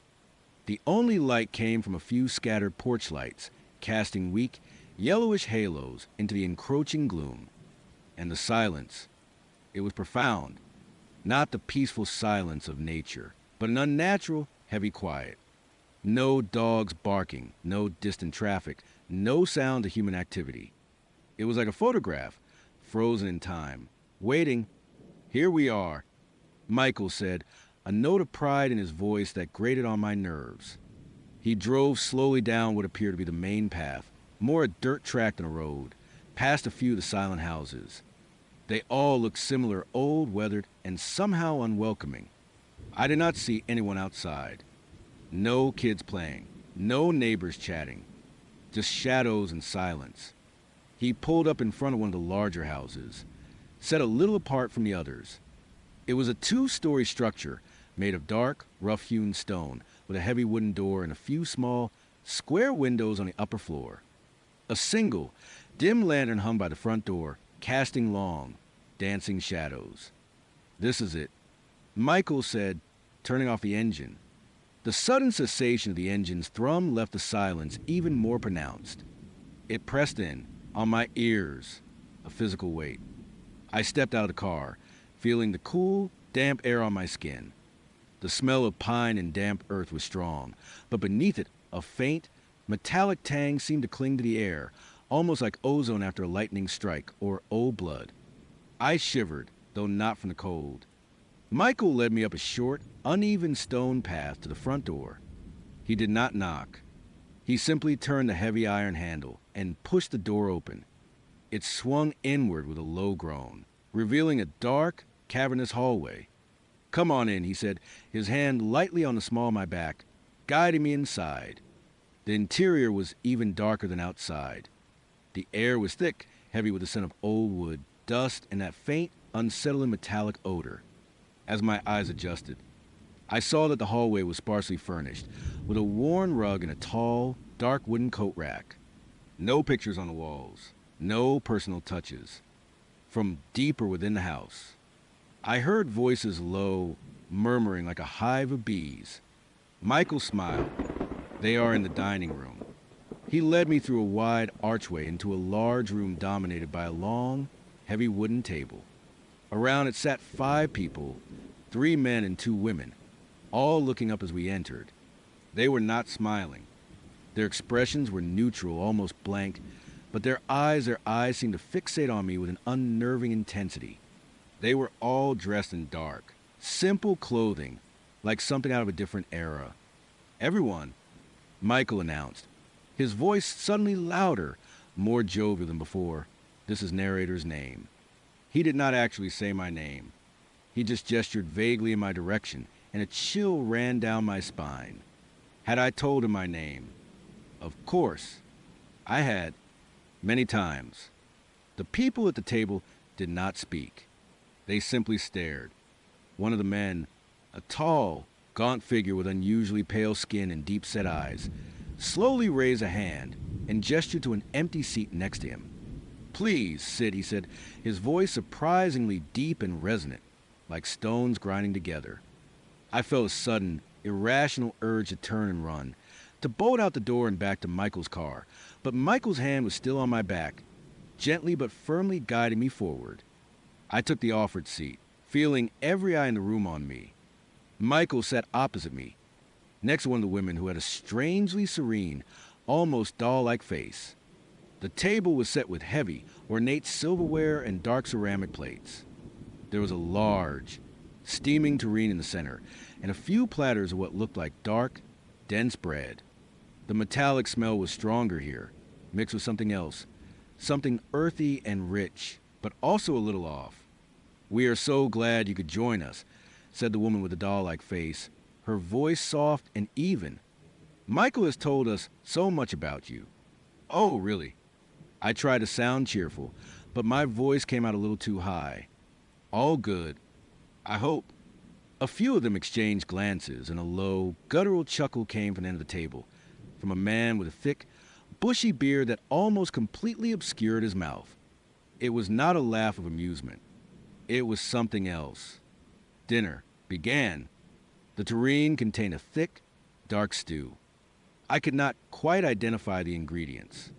It was hearty, with chunks of meat and root vegetables, but the meat was unusually dark, almost black, and had a strange, gamey smell that made my stomach clench.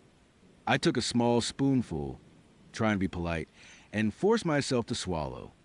The taste was rich, but also earthy, metallic, and with a lingering aftertaste I could not place. It tasted like something wild, something caught and killed in the deep woods. The conversation was stilted, to say the least. They asked me questions, but they were not typical dinner party questions. "What do you do exactly in the city?"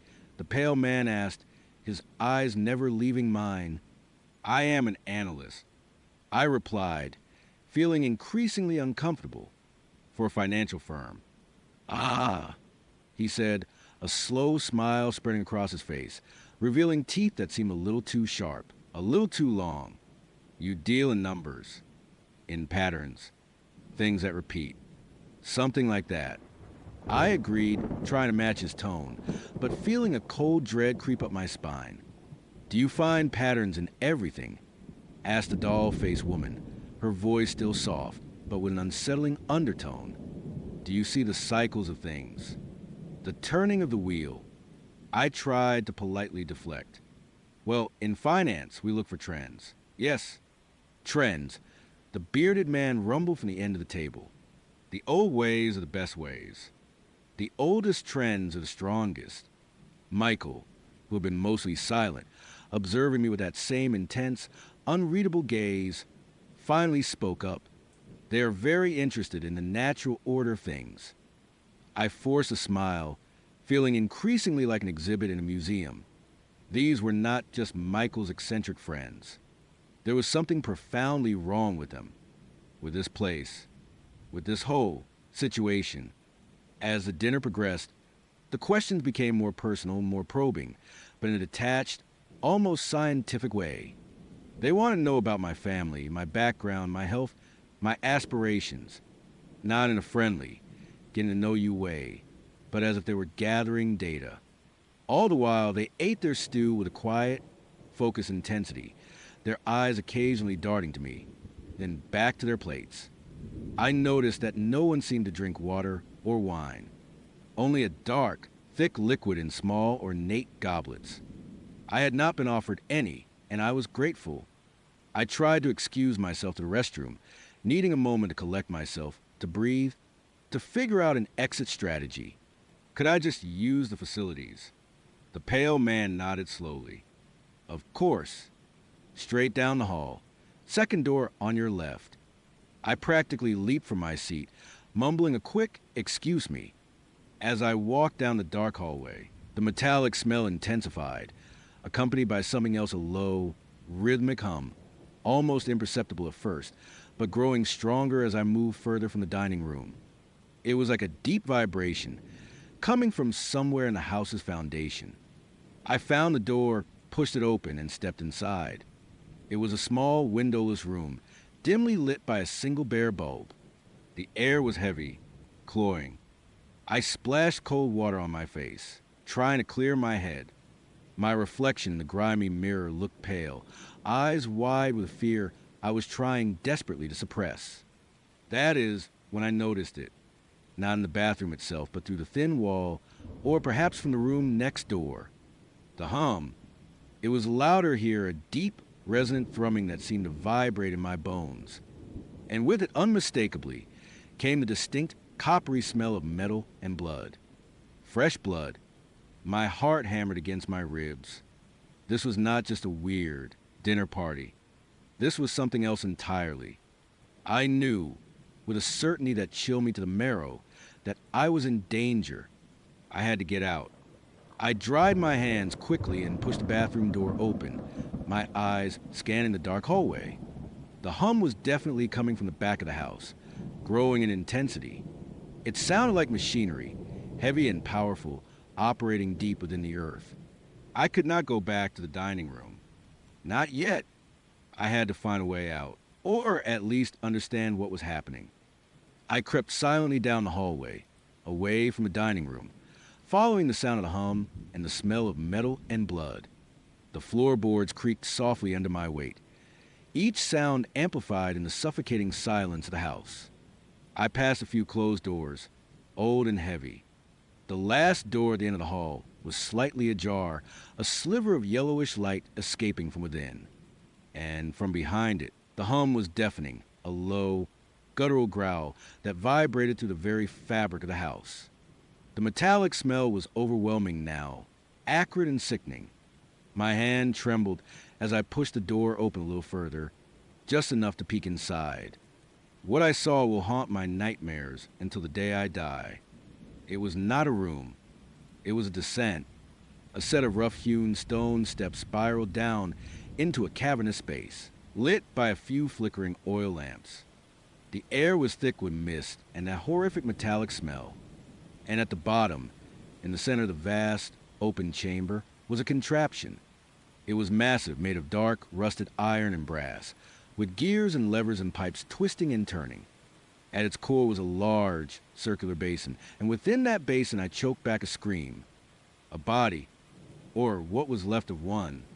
It was a human form, but it was being slowly, methodically processed. Limbs were separated, flesh was being pulped, and a dark, viscous liquid was draining from the basin into a series of troughs. The rhythmic hum was the sound of this machine, grinding and churning. The smell of metal and blood was raw, undeniable evidence of its purpose. And standing around this monstrous apparatus, bathed in the flickering lamplight, were more people. Not just Michael's friends from the dining room, but others, all dressed in the same dark, simple clothing, their faces expressionless, their movements precise and practiced. They were tending to machine, feeding it, collecting the dark liquid in large, ceramic jugs. My eyes darted around the chamber, and that is when I saw them. Stacked neatly against one wall, like cordwood, were more bodies, not yet processed, still recognizable. Men, women, even children. Their faces were pale, their eyes staring blankly at the ceiling of the cavern. They looked like they had been drained of something vital. My stomach heaved. I clamped a hand over my mouth, fighting back the bile rising in my throat. This was not just a dinner party. This was not just a remote community. This was a charnel house, a slaughterhouse, and Michael was a part of it. I stumbled back, my mind reeling, trying to process the horror. The stew, the dark liquid in their goblets, the questions about patterns and cycles. They were not just eating meat. They were consuming something else, something human. As I backed away from the door, my foot hit something with a soft thud, a small wooden stool. The sound, though minor, echoed in the unnatural silence of the house. Suddenly, a voice, sharp and cold, cut through the hum. Lost are we. I spun around. Standing in the hallway, blocking my path back to the front door, was Michael.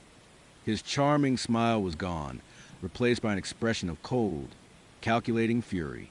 His eyes, usually so intense, now burned with an almost inhuman light. Behind him, the pale man and the doll-faced woman emerged from the dining room, their faces utterly devoid of warmth. "Michael," I whispered, my voice trembling, barely audible. "What is this?" He took a step closer, his gaze like a predator's. "This is our home, our way of life. And you," narrator's name.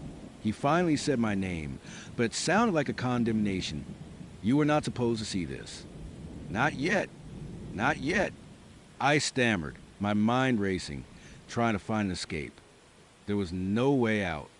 The front door was behind him. The cellar was behind me. "We had plans for you," the doll-faced woman said, her voice eerily calm. "You have a good constitution, a strong spirit. You would have made an excellent contribution." The words chill me to the bone. Contribution, like the bodies in the cellar. You eat people. I choked out, the realization hitting me with sickening force. Michael's lips curved into a slow, unsettling smile. "We sustain ourselves. We honor the cycles. The city dwellers there are so disconnected. So much wasted potential." He gestured vaguely towards the outside, towards a world I come from. I knew I had to run. There was no reasoning with these people. They were monsters, plain and simple. "Stay where you are," the pale man warned, taking a step forward. But I did not. Adrenaline surged through me. I turned and bolted, not back toward the front door, but towards the cellar. It was a desperate, illogical choice, but it was the only way I could think of to get away from Michael and the others in the hallway. Maybe, just maybe, I could find another exit down there. I scrambled down the stone steps, my shoes slipping on the damp, mossy surface. The hum of the machine grew deafening. The stench of blood and metal filled my lungs, making me gag.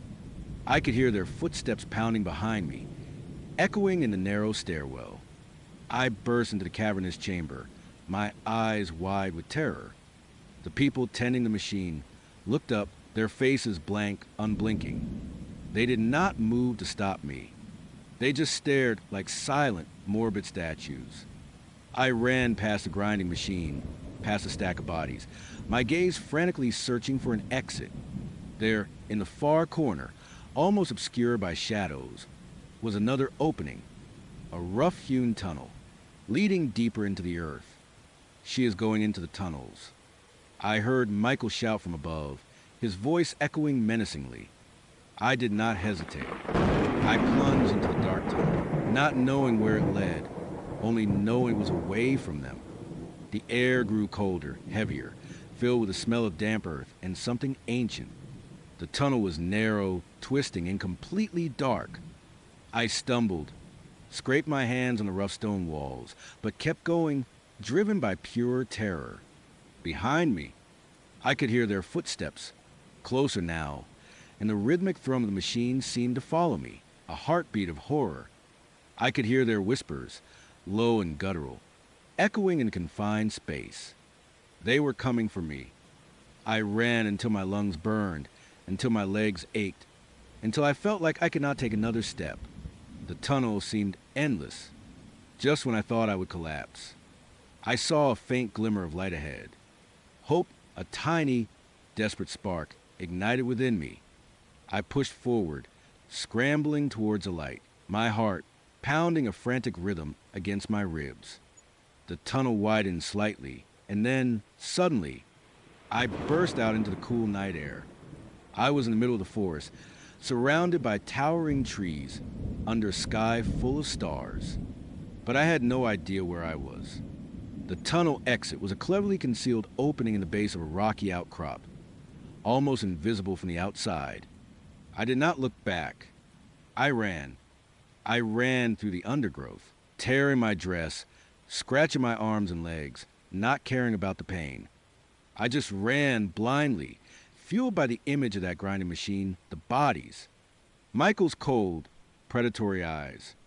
I ran until I could not run anymore, until my body gave out and I collapsed in a heap, gasping for breath, my throat raw from screaming, though I had not made a sound. I lay there, curled in a fetal position, shaking uncontrollably, the metallic taste of fear in my mouth. Hours passed, or maybe minutes. I do not know. My sense of time was shattered. Eventually, the first faint hint of dawn began to paint the eastern sky. I dragged myself to my feet, sore and bruised, my mind a jumbled mess of horror and disbelief. I walked. I just walked, in what I hoped was a general direction away from that place. The forest was dense, disorienting. I had no phone, no compass, no idea where I was. But I knew one thing I had to get out. After what felt like an eternity, I stumbled onto a dirt road. It was not the same gravel road we had driven it on. It was narrower, overgrown, but it was a path. I followed it, desperate, until I finally saw something that brought a fresh wave of terror and relief, a faded, weathered road sign. It was unreadable, but it was a sign of civilization. I kept walking, tears streaming down my face, until I heard the distant hum of an engine, a truck. I waved frantically, stumbling into the middle of the road. The truck, an old pickup, slowed down, and the driver, a grizzled old man with a kind face, looked at me with concern. "Well, bless your heart, darling," he said, his voice slow and gentle. "What on earth happened to you?"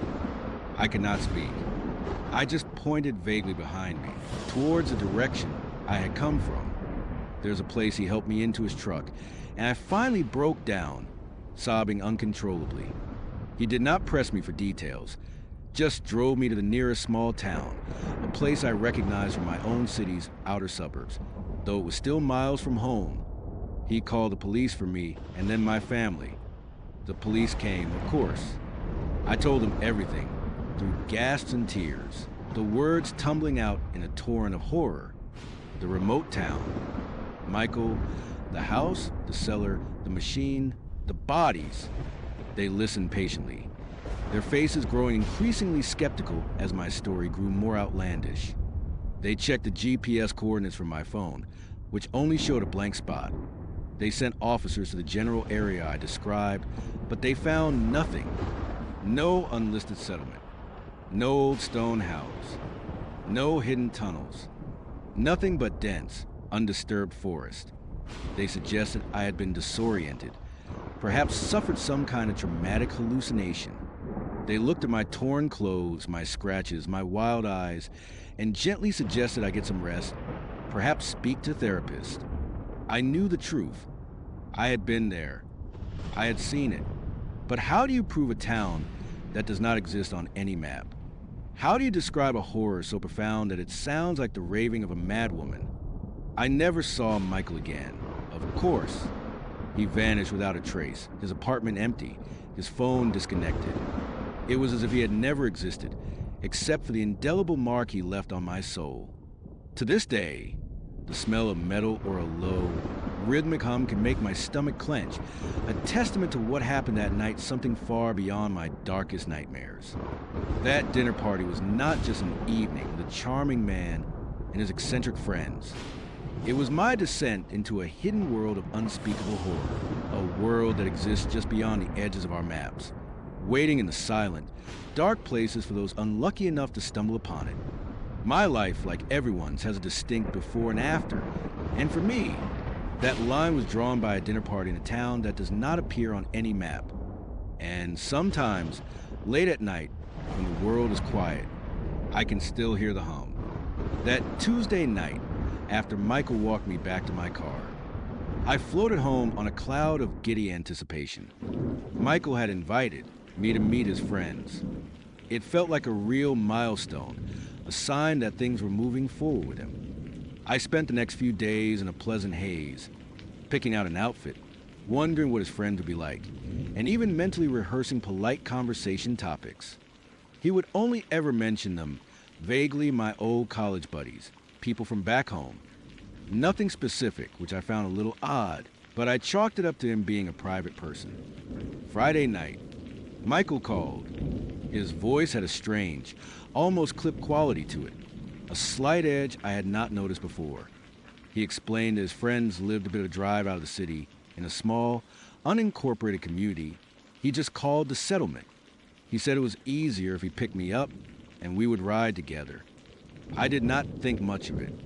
Plenty of people live in more rural areas, and a long drive with him seemed like a nice way to spend some extra time together. We agreed he would pick me up at 6. Saturday arrived, bright and clear, completely at odds with the darkness that was about to descend. I remember looking in the mirror, adjusting my dress, feeling a flutter of nerves and excitement. 6 o'clock on the dot. Michael's sleek, dark sedan pulled up to my curb. He looked sharp, a little more formal than usual, and his intense gaze seemed to hold an extra spark I could not quite place. "Ready?" he asked, his smile charming as ever, but something about it felt fixed, like a mask. I nodded, grabbing my small purse. As I will ever be. The drive started normally enough. We made small talk about our week, about the weather. He asked if I was excited to meet everyone, and I told him I was. As we left the city limits, the landscape began to change. The bustling highways gave way to 2-lane roads, then narrower, winding paths. The streetlights thinned out, replaced by the encroaching shadows of dense forest. The air grew cooler, heavier. I glanced at my phone, thinking about checking the GPS, but Michael's car did not seem to have a signal. I figured we were just in a dead zone. "How much further is it?" I asked, trying to sound casual, but a tiny thread of unease had started to unravel in my stomach. "Not much," he replied, his eyes fixed on the road ahead. "It is a bit off the beaten path, but worth it. You will see." The off the beaten path part turned out to be a massive understatement. We drove for what felt like an hour, maybe more, after leaving the last sign of civilization. The road became unpaved, gravel crunching under the tires, kicking up dust in our wake. The trees pressing on us, a thick, dark wall on either side, their branches interlocking overhead, creating a tunnel of twilight, even though it was still early evening. I pulled out my phone again, just to see if a signal had returned. Nothing. No bars. I tried to open my map app, but it just showed a blank gray screen with a tiny blue representing our car, hovering in an uncharted void. I tried to laugh it off. "Wow, you really were not kidding about off the grid, huh?" Michael chuckled, a low, rumbling sound that did not quite reach his eyes. "Told you, it is a special place." My unease deepened. I tried to shake it off. It was just a remote area. Nothing to worry about. But the sheer isolation was starting to feel oppressive. There were no other cars, no houses, no lights anywhere except our headlights cutting through the growing darkness. The air in the car felt thick, silent, except for the crunch of gravel and the low thrum of the engine. Finally, after another stretch of winding, tree-lined road, the trees suddenly thinned and we emerged into a clearing. Before us, nestled in a shallow valley, was what Michael called the settlement. It was not a town, not really. There was no main street, no discernible center.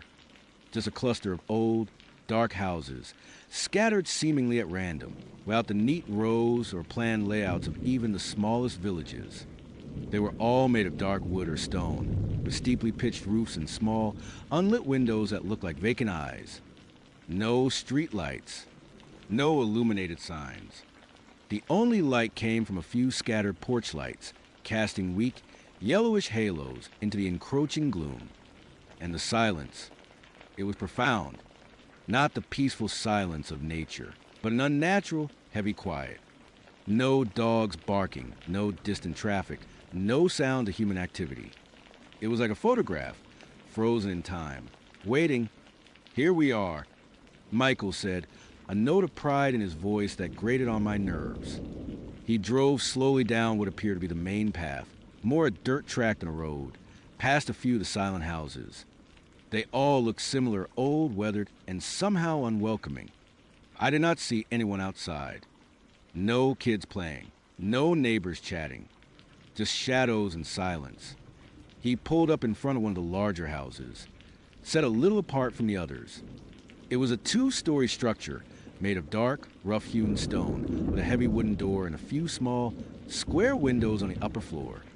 A single, dim lantern hung by the front door, casting long, dancing shadows. "This is it," Michael said, turning off the engine. The sudden cessation of the engine's thrum left the silence even more pronounced.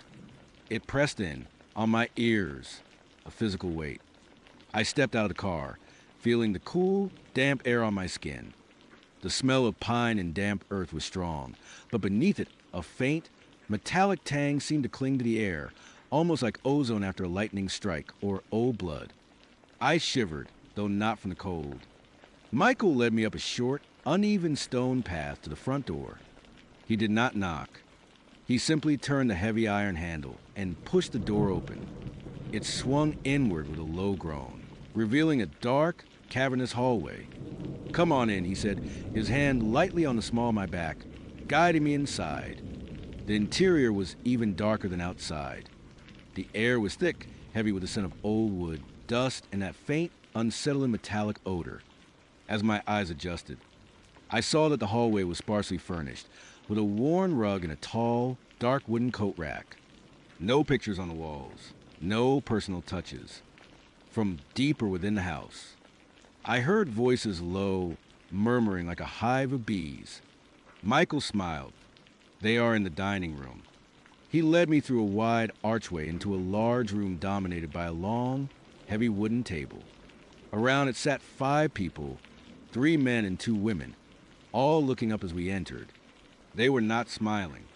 Their expressions were neutral, almost blank, but their eyes seemed to fixate on me with an unnerving intensity.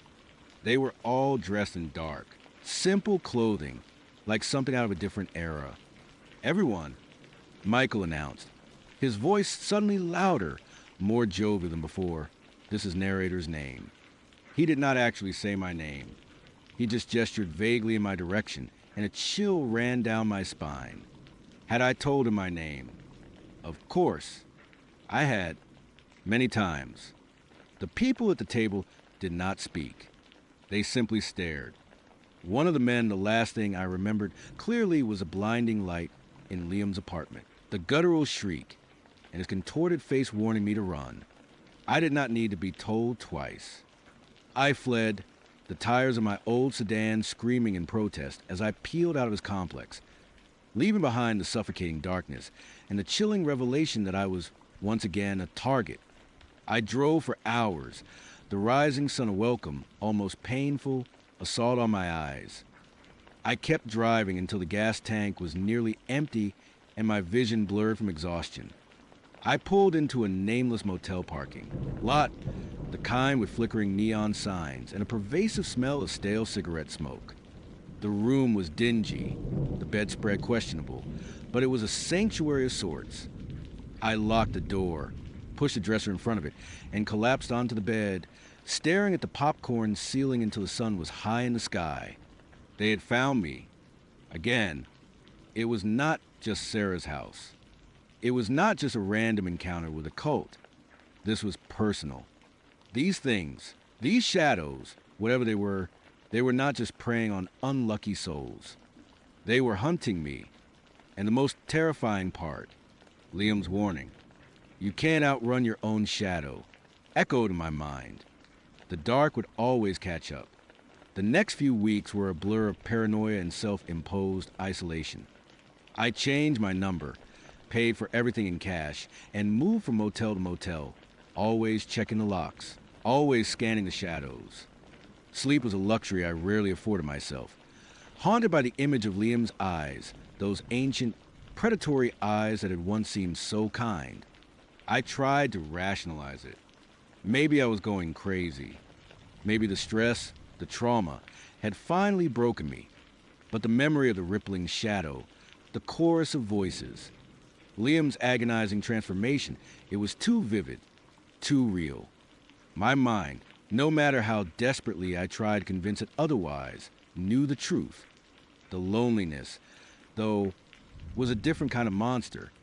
It gnawed at me, a constant ache in my chest. I craved normalcy, a connection, anything to pull me back from the brink of madness. It was a foolish, dangerous desire. I knew, but after weeks of being utterly alone, staring at walls, every human interaction felt like a distant, impossible dream. Against my better judgment, I found myself back on a dating app. It felt like a betrayal of every survival instinct I had, but the alternative was a slow, agonizing descent into complete solitude. I created a new profile, vague enough to offer no clues, but just enough to seem approachable. I told myself it was just for a distraction, a brief respite from the terrifying reality of my life. That is how I met Amelia. Her profile picture showed a woman with warm, kind eyes and a genuine smile, framed by a cascade of dark, curly hair. She looked safe, normal. She worked as an archivist at a local historical society, which sounded interesting and completely innocuous. We chatted for a few days, and her messages were witty, intelligent, and refreshingly down to earth. She did not ask too many questions about my past, and I, of course, offered very little. Our first date was at a busy coffee shop. I chose it specifically for the bright lighting and the constant flow of people. She was even more charming in person, her laughter light and infectious. She talked about old documents, forgotten histories, and the thrill of uncovering a hidden story. I found myself genuinely enjoying her company, a feeling I had not experienced in what felt like a lifetime. There were no sunglasses indoors, no flinching from bright lights, no guttural growls. Just a pleasant, normal conversation.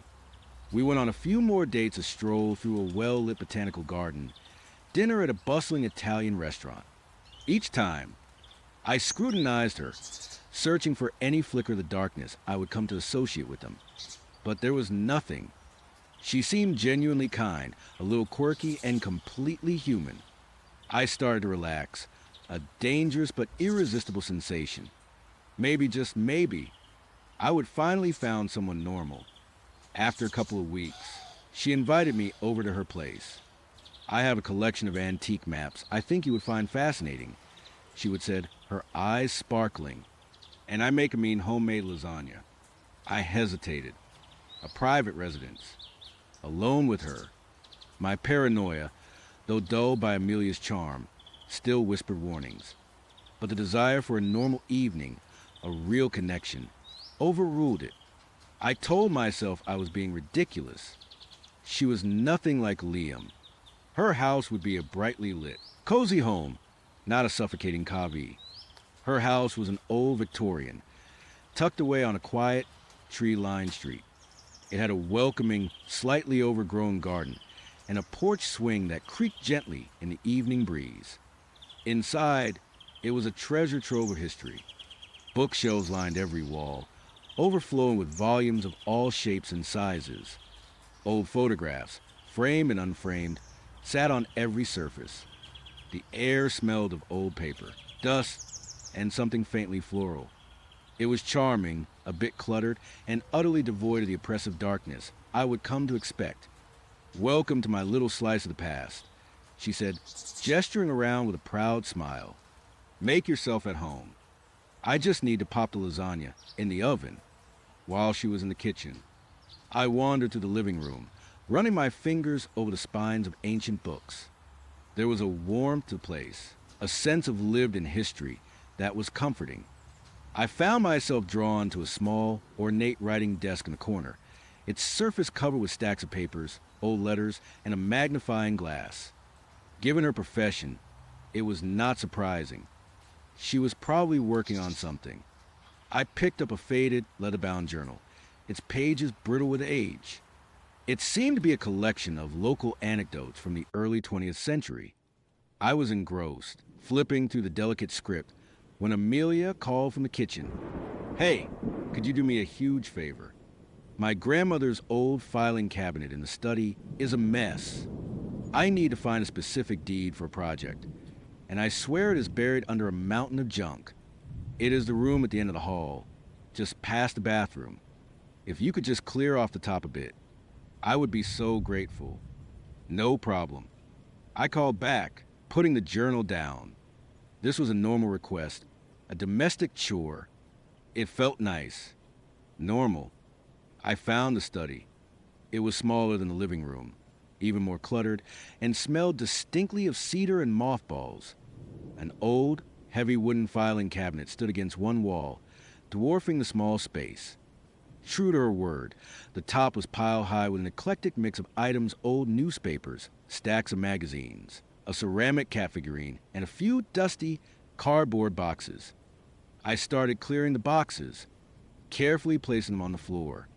One of them felt heavier than the others, and as I lifted it, a corner tore, spilling its contents onto the desk. It was not what I expected. Not old letters or photographs, or even more books. These were files, official looking, manila folders, some tied with string, some held together with rusty paper clips. They looked like case files. My heart gave a little. Amelia was an archivist, but these did not look like historical society documents. They looked more recent and personal. My paranoia, which had been dormant, began to stir. Be careful, a voice whispered in the back of my mind. I told myself it was just curiosity. Maybe she was into true crime, a hobby I knew some people had. I picked up one of the folders. It was labeled the Blackwood Incident 1998. Below that, in smaller, neater handwriting, it read unsolved. I opened it. Inside were photocopies of police reports, witness statements, and what looked like newspaper clippings. The reports were old, yellowed, but legible. I skimmed through them, a chill starting to creep up my spine. It detailed a series of disappearances and strange occurrences in a small rural town. Witnesses reported unnatural darkness, chilling whispers, and a pervasive sense of dread. The cases were closed due to lack of evidence and unreliable testimony. My breath hitched.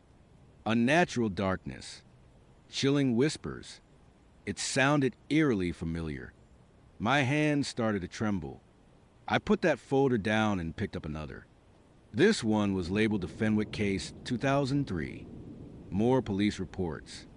This one described an entire family vanishing from their home, leaving behind only a pervasive cold and a lingering smell of ozone. The police found no forced entry, no signs of struggle, just absence. A cold sweat broke out on my forehead. This was too much, too close to what I would experience. Was Amelia just a collector of strange, unsolved mysteries, or was there something more to this? I reached for a third folder, almost compelled by a morbid curiosity I could not control. This one was thicker than the others. Its label a simple date, October 17th, 2010. No kitschy title, just a date. My fingers fumbled as I opened it. The first document was a standard police report form. My eyes scanned the top section. Case number 100437. Date of incident October 17th, 2010. Type of incident: assault, unexplained phenomenon. Victims, and then I saw it. My name, my full name, listed right there in black and white as a victim. The air left my lungs in a ragged gasp. My vision blurred, then sharpened, focusing solely on those printed words. My name. I had not been in a police report. Not ever. Not for anything like this. My mind raced, frantically sifting through memories. October 17th, 2010. What was I doing then?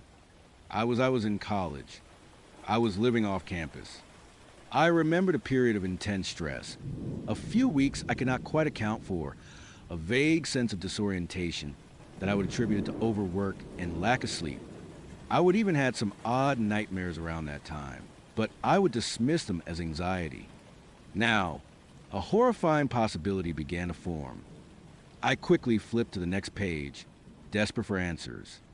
The report detailed an incident where I, the victim, was found disoriented and unconscious in an abandoned industrial park on the outskirts of my college town. I was suffering from severe hypothermia, despite the mild autumn weather, and showed signs of extreme psychological distress. The report noted my unreliable and delusional testimony upon regaining consciousness. My testimony. What had I said? The next page was a transcript of my interview with a police officer. My own words recorded and typed out. It was dark, so dark like a blanket, but it was alive. The whispers that got inside my head telling me things, ancient things. They were everywhere in the shadows. They wanted me to join them. The cold, it was a living cold. It drained everything to light the warmth. I saw faces, not really faces, just impressions like a gaping void. My blood ran cold. Every word on that page was a terrifying echo of what I had experienced, what I was still experiencing. The shadows, the chorus of voices, the cold, the feeling of being drained. It was all there. I had described them, but I did not remember it. Not truly. Not like this. My mind had conveniently filed it away as a bad dream, a stress-induced hallucination. The police, of course, had dismissed it as a psychotic break. The report concluded with a note about my referral to a psychiatric evaluation, which I vaguely remembered having, and my subsequent release due to no underlying mental illness detected. The case was then closed, classified as an unexplained incident with no further leads. I gripped the file, my knuckles white. This was not just a random collection of old, weird cases. This was my case. An attack I had completely suppressed, an encounter with them that had happened years ago, long before Sarah, long before Liam. My entire life, everything I thought I knew, began to unravel. They had not just found me recently. They had been there all along. I had been a victim before. And now, Amelia, a sudden creak from the hallway made me jump, sending a jolt of pure adrenaline through my system.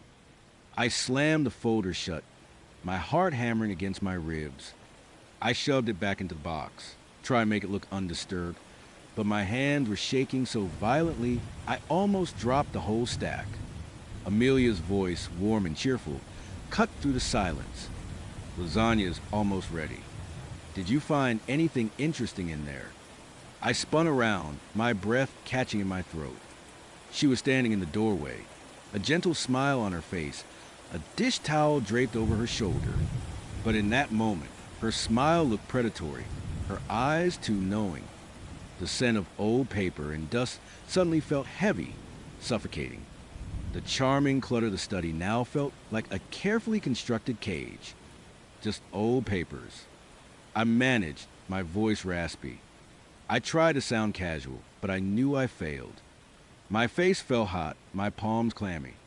She walked into the room, her gaze sweeping over the desk, over the boxes, lingering for a fraction of a second on the spot where I had just hidden my file.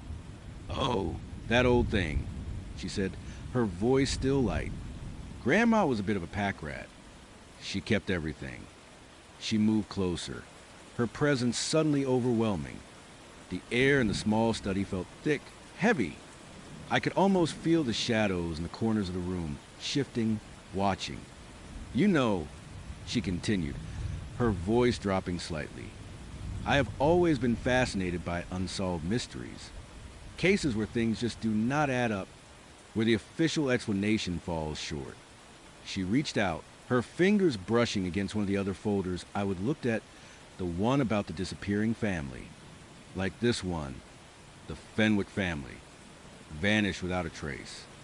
The police called it a voluntary disappearance, but who just leaves everything behind? Their lives, their memories gone. She looked up at me then, her eyes sparkling, but there was something else there, something ancient and cold that sent shivers down my spine. It was the same look I would seen in Liam's eyes, just before the darkness consumed him. "It makes you wonder, does not it?" she said, her voice a low murmur, almost a whisper. "What really happened to them? What force could make people forget their own lives, their own pasts?" My blood ran cold. She was not just talking about the Fenwicks. She was talking about me. She knew. She knew about my missing memories, about the incident I would suppress, about them. "What do you mean?" I stammered, trying to keep my voice steady, trying to play dumb. But my heart was pounding so hard I felt sure she could hear it. She smiled a slow, deliberate smile that did not reach her eyes. Oh, the things that lurk just beyond our perception. The things that prey on the edges of our reality. The ones that feed on fear, on memory, on the very essence of who we are. She took another step closer, and I instinctively recoiled, bumping against the filing cabinet. The sound of old metal creaking under my weight was deafening in the sudden silence. You have encountered them before, have not you? She whispered, her voice no longer light, but deep, resonating with a chilling echo that was distinctly not human. More than once. I suspect they have a way of finding their favorites, their chosen ones. My mind screamed. This was not Amelia. This was another one of them. Or, like Liam, a puppet, a vessel. But she was too calm, too collected. She was not struggling. She was welcoming it. How do you know? I choked out, my voice barely a whisper. She laughed, a low, guttural sound that raised the hairs on my arms. Oh, I have been watching you for a long time, ever since that little incident back in 2010. You were so naive then, so easy to manipulate. They almost had you completely, but you had a spark, a resilience. It made you interesting. Her eyes, those warm, kind eyes, seemed to darken, to deepen, absorbing the dim light of the study. They became bottomless pools, ancient and hungry. You see, she continued, her voice now a chilling chorus of whispers, layered one over the other. I collect more than just old documents. I collect stories. And your story, it is a particularly fascinating one. A survivor. Someone who keeps slipping through their grasp, even when you do not even know you are doing it. The shadows in the room began to shift, to lengthen, to writhe. They detached from the walls, from the furniture, forming indistinct, towering figures in the corners of the study. The air grew impossibly cold, the scent of ozone now thick and acrid. But you can't outrun your own shadow, can you? She said, her voice a mocking echo of Liam's warning. Her hand reached out, not quite touching me, but I felt a freezing grip on my arm. The dark always catches up. And this time, you walked right into it. The lasagna, the antique maps, the charming Victorian house, it was all a meticulously crafted trap. The police reports, my report, were just a final, cruel reveal. She wanted me to know. She wanted me to understand the inescapable truth of my existence, to break me completely before the final act. I tried to scream, but no sound came out. My throat was constricted, my lungs burning. The shadowy figures in the corners of the room began to converge, their forms coalescing into something vast and terrifying. The whispering chorus grew louder, pressing on my mind, filling it with ancient, unspeakable horrors. Amelia's smile stretched impossibly wide, revealing teeth that seemed too sharp, too numerous. Her face began to ripple, her features elongating, dissolving into a swirling vortex of darkness. Welcome home, the chorus of voices hissed, all speaking through her dissolving form. You've been gone too long. The last thing I saw before the shadows consumed me entirely was the open folder on the desk, the one with my name on it. My story, my unsolved mystery. And I knew, with a chilling certainty that transcended fear, that this time there would be no escape, no blinding light, no last-minute warning. The dark had finally, irrevocably, caught up. All right, so I have told you about that cabin, the one with the mirrors, and how it messed me up. I still see those endless reflections, those distorted faces, those predatory eyes when I close mine. But the thing is, even after going through something like that, life, or what is left of it, still has a way of throwing new nightmares at you. And this one was different. It was not some strange experiment or a supernatural entity. This was pure, unadulterated human evil. After the cabin, I was a wreck. Dating was the last thing on my mind. I barely left my apartment, and when I did, I wore sunglasses and a wide-brimmed hat, avoiding eye contact with anyone, especially avoiding my own reflection in shop windows. But eventually, after a lot of therapy and a lot of convincing from my few remaining friends, I decided I needed to try to get back to some semblance of a normal life. And for a 20-something woman in the city, that often means dating apps. I hated them, honestly. Swiping through endless faces, trying to guess who was a serial killer and who just had a bad angle. It felt like playing Russian roulette with my mental health. But I pushed through it, telling myself it was exposure therapy, a way to re-enter the world. That is how I met Mark. His profile picture was a little blurry, but he had kind eyes, or at least they looked kind in the low resolution. He was handsome in a rugged, outdoors way, a slight stubble, a genuine smile. His bio was short and sweet, loves hiking, cooking, and good conversation. Sounded harmless enough, right? Maybe even a little boring, which, after my last experience, sounded like a dream. We matched, and his first message was charming, witty, and not at all creepy. We talked for a few days, texting back and forth, and I found myself genuinely enjoying our conversations. He seemed intelligent, well-read, and had a dry sense of humor that I appreciated. He asked thoughtful questions, and he actually listened to my answers. It was a refreshing change from the usual superficial interactions. Our first date was at a cozy little coffee shop. He was even better looking in person, a bit taller than I expected, with dark, intense eyes that seemed to really see you when he talked. He had this way of leaning in, making you feel like you were the only person in the room. We talked for hours about everything from our favorite books to our travel dreams. He was a great storyteller. I found myself laughing more than I had in months. There were a couple of tiny things that, in retrospect, should have been red flags, but at the time, I just brushed them off as quirks. He had a very specific way of looking at me sometimes, a sort of lingering gaze that felt a little too intense, like he was trying to figure out a puzzle. And he was very particular about details. He remembered things I would said weeks ago in texts, small, inconsequential facts, and brought them up later. It was flattering at first, but then it started to feel a little exhaustive, like he was cataloging every piece of information about me. But I told myself I was just being paranoid, still reeling from the cabin.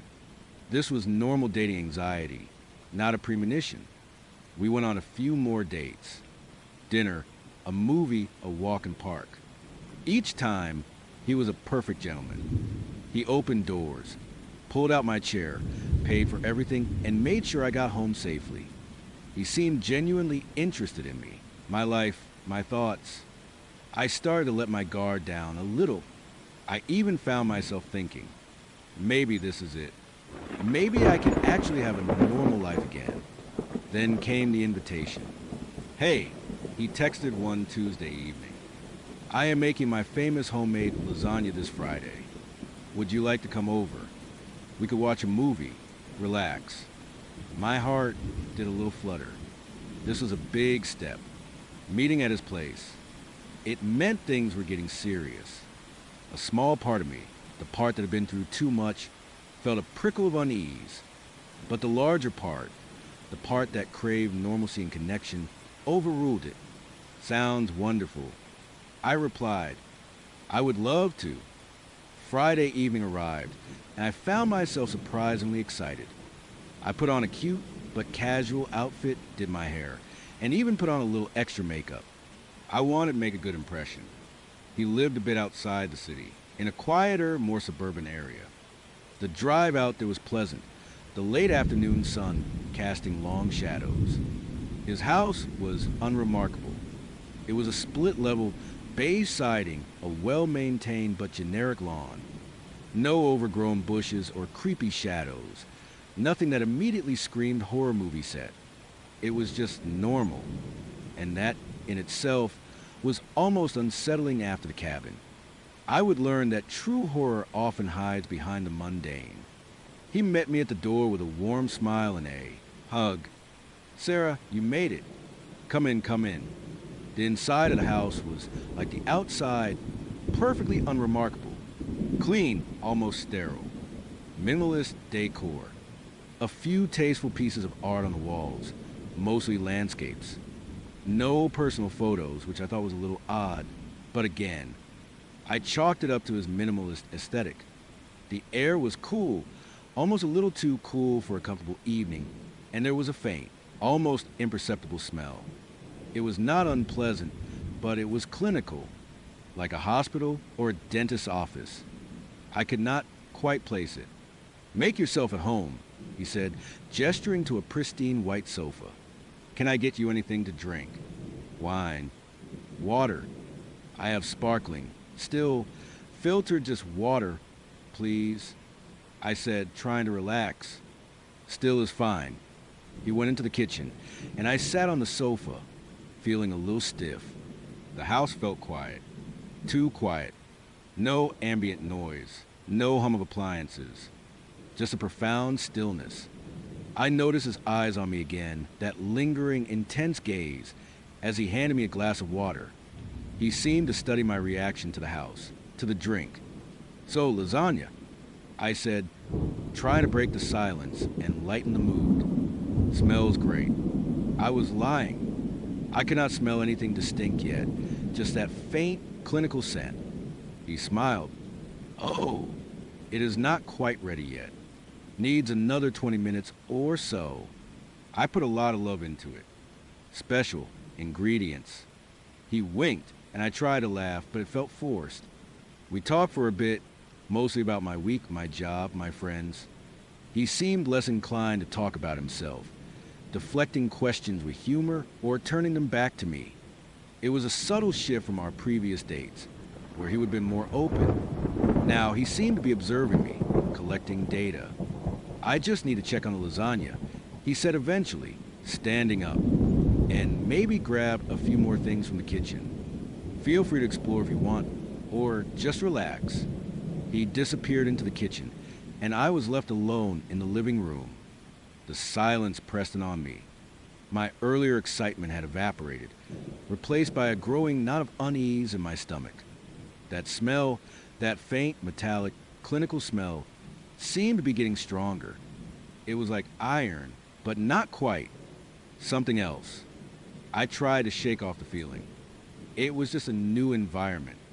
I told myself, Mark was a great guy. I was being paranoid.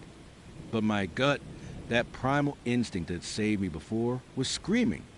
I stood up and wandered towards the kitchen, ostensibly to offer help, but really, to just move, to break the stillness. As I approached the doorway, I could hear him humming softly, a strange, tuneless hum. Everything okay in here? I asked, poking my head around the corner. He was at the counter, his back to me, meticulously chopping something on a cutting board. He jumped slightly, startled, and spun around. Oh, Sarah, you scared me. Everything's fine, just getting some herbs ready. He smiled, but it did not quite reach his eyes. His movement seemed a little too quick, a little too precise. Need a hand? I offered, trying to sound casual. No, I have got it, he said, quickly covering the cutting board with a dish towel. Almost done. Just a few finishing touches. Why do not you sit at the island? I will be right with you.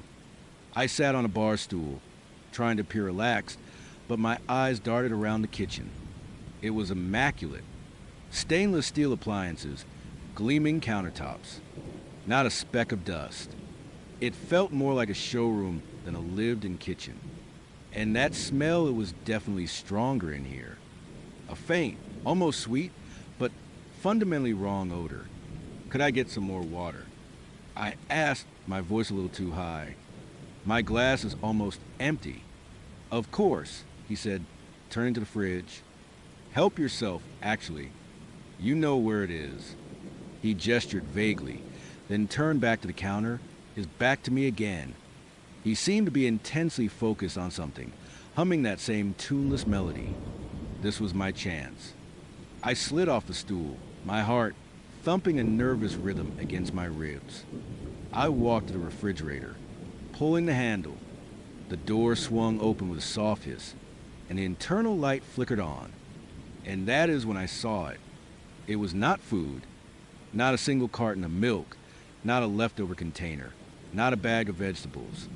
The shelves were neatly lined with rows upon rows of glass jars. Clear, pristine jars, all uniformly sized, filled with a yellowish, viscous fluid. And suspended within that fluid, like macabre specimens, were things. My breath hitched in my throat. My mind, in a desperate attempt to rationalize, first thought science experiment. Maybe he was a biology professor, a medical student, but the shapes were undeniably, horrifyingly familiar. On the top shelf, in a medium-sized jar, was an eye, a human eye. It floated, slightly distended, its iris a pale blue, staring out at me with an unnerving blankness. The optic nerve trailed like a withered root into the murky liquid. Below it, in a smaller jar, were fingers. 3 of them, severed cleanly at the knuckle, curled slightly as if in a final, agonizing grasp. The fingernails were still intact, surprisingly clean. My gaze dropped further, and my stomach churned violently. There was a small heart, shriveled and dark, like a dried prune, yet unmistakably a human heart. And next to it, something I could not quite identify, a coiled, pale mass that looked like intestines. A section of bowel meticulously preserved. A strangled gasp escaped my lips, but it was swallowed by the sudden, deafening roar of blood in my ears.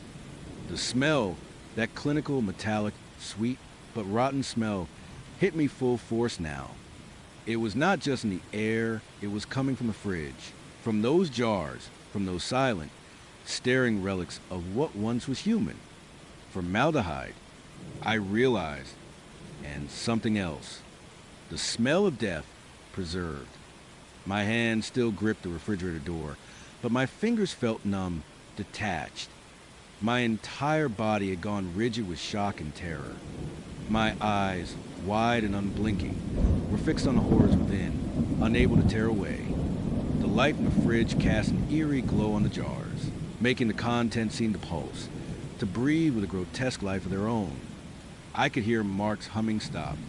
The silence that followed was absolute, terrifying. My heart hammered against my ribs, a frantic drumbeat of pure panic. Every instinct screamed at me to run, to scream, to shatter the glass and flee. But I was frozen, trapped in a horrifying tableau, caught between the monstrous reality before me and the chilling possibility of Mark turning around. I heard a soft thud from behind me. He must have dropped something. A cold sweat broke out on my forehead.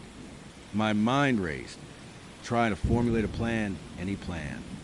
I had to close the fridge. I had to act normal. I had to get out of this house. With a superhuman effort, I slowly, deliberately, pulled my hand away from the fridge door and pushed it shut. The soft click of the latch echoed like a gunshot in the silent kitchen.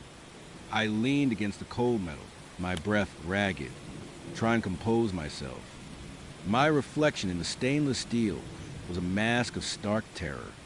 Sarah, Mark's voice, smooth and calm, came from directly behind me. It was so close, it made me jump. Everything all right? You look a little pale. I spun around, my heart leaping into my throat. He was standing there, just a few feet away, holding a small bowl of chopped herbs. His eyes were fixed on me, that intense, lingering gaze, but now it held something else.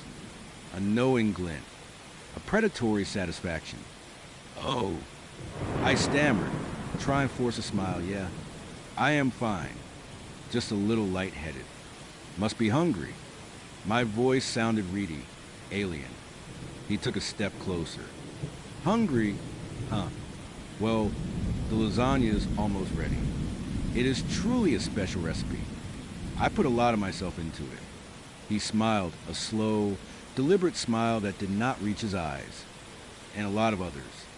My blood ran cold. The air in the kitchen suddenly felt thick, suffocating. He knew. He knew I would see him. His words were a thinly veiled threat, a chilling confirmation of the unspeakable things I would witness. I actually just remembered. I blurted out, my mind scrambling for an excuse. I have a really bad migraine suddenly. I think I need to go home. I am so sorry. Mark. His smile did not waver, but his eyes narrowed slightly. A migraine. Oh, that is a shame. You seemed perfectly fine just a moment ago. And the lasagna is almost done. It would be a waste, would not it? After all the effort I put in. He took another step, slowly, deliberately. He was between me and the kitchen door. My escape route was blocked. No, really. I am so sorry. I pleaded, my voice trembling. It just came on so suddenly. I need to lie down in my own bed. I will call you tomorrow. I promise. Oh, I think you should stay, he said, his voice dropping to a low, silken purr that made every hair on my body stand on end. We have only just begun. I have so much more to show you, so much more to share. He reached out a hand, slowly, toward my arm. I flinched back, pressing myself against the cold steel of the refrigerator. The smell of formaldehyde seemed to cling to him, to fill the air around us. No, I cried, my voice cracking. I really have to go. His face hardened. The charming facade completely vanished, replaced by something cold, calculating, and utterly terrifying. You saw, did not you, he said, his voice flat. It was not a question. You opened my fridge. My silence was my answer.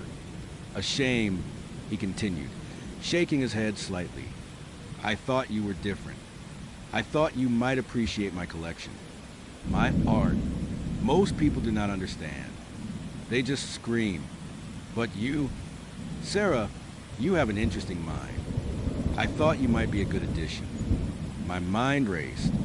Addition to his collection. My own organs, meticulously preserved in jars. The image was so vivid, so horrifying, it almost paralyzed me. But the sheer terror also sparked a desperate surge of adrenaline. I did not see anything. My eyes shaking. I just opened it for water. I did not look properly. He laughed, a short, humorless sound. Oh, you looked? I saw your face. The way your eyes widened. The way you froze. You saw everything. And now you know. And I can't have you telling anyone. Can I? He took another step, closing the distance. His hand shot out, not toward my arm, but towards the counter, grabbing a large, heavy-looking kitchen knife. The blade glinted under the fluorescent lights. My breath caught in my throat. This was it. This was the end. But the sight of the knife, the undeniable threat, finally broke through my paralysis. I did not think. I reacted with a desperate cry. I shoved the refrigerator door open again, hard.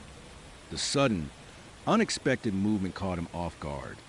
The door slammed into his side, making him grunt and stumble back, momentarily losing his grip on the knife.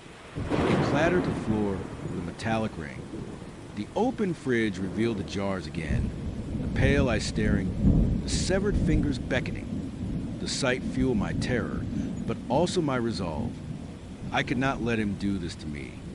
He recovered quickly, his eyes blazing with anger. He lunged for the knife, but I was faster.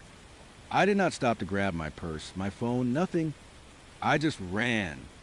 I burst out of the kitchen, hearing his furious roar behind me. My feet pounded on the pristine hardwood floors. I could hear his heavy footsteps right behind me, gaining the front door. That was my only chance. I reached the living room, my vision blurred with tears and adrenaline. The front door was just ahead. My hand fumbled for the knob, twisting it frantically. It was locked. Panic seized me. My heart was a frantic hummingbird in my chest. I heard him right behind me, his breath hot on my neck, going somewhere. Sarah, he snarled, his voice no longer smooth, but ragged with rage. I threw my weight against the door, but it was solid. Locked. My eyes darted around, desperate for an alternative. A window. No, too high, and he was right there. Then I remembered. My keys. They were in my purse, which I had left on the sofa. I spun around, facing him. He was standing there, blocking the door, a cruel smile on his face. He held the kitchen knife, its blade reflecting the dim living room lights. "Such a shame," he said, his voice chillingly calm now. "You were almost perfect, but you are too curious, too observant." He took a step towards me, the knife held loosely at his side. I backed away, my eyes wide, searching for anything, any weapon, any escape. My gaze landed on a heavy, decorative vase on a side table. It was ceramic, probably expensive, but it was also solid. As he lunged, I grabbed the vase with both hands and swung it with all my might. It connected with his head with a sickening thud. He staggered back, a grunt of pain escaping his lips, his eyes momentarily unfocused. The knife clattered to the floor again. This was my chance. I did not hesitate. I did not look back. I sprinted for the front door, remembering the lock. It was a deadbolt. I fumbled for the latch, my fingers clumsy with terror. I heard him groan, heard him starting to stir behind me, just as his hand reached out to grab my shoulder. I twisted the deadbolt, pulled the door open, and burst out into the cool night air. I did not stop to put on my shoes, did not look for my car keys.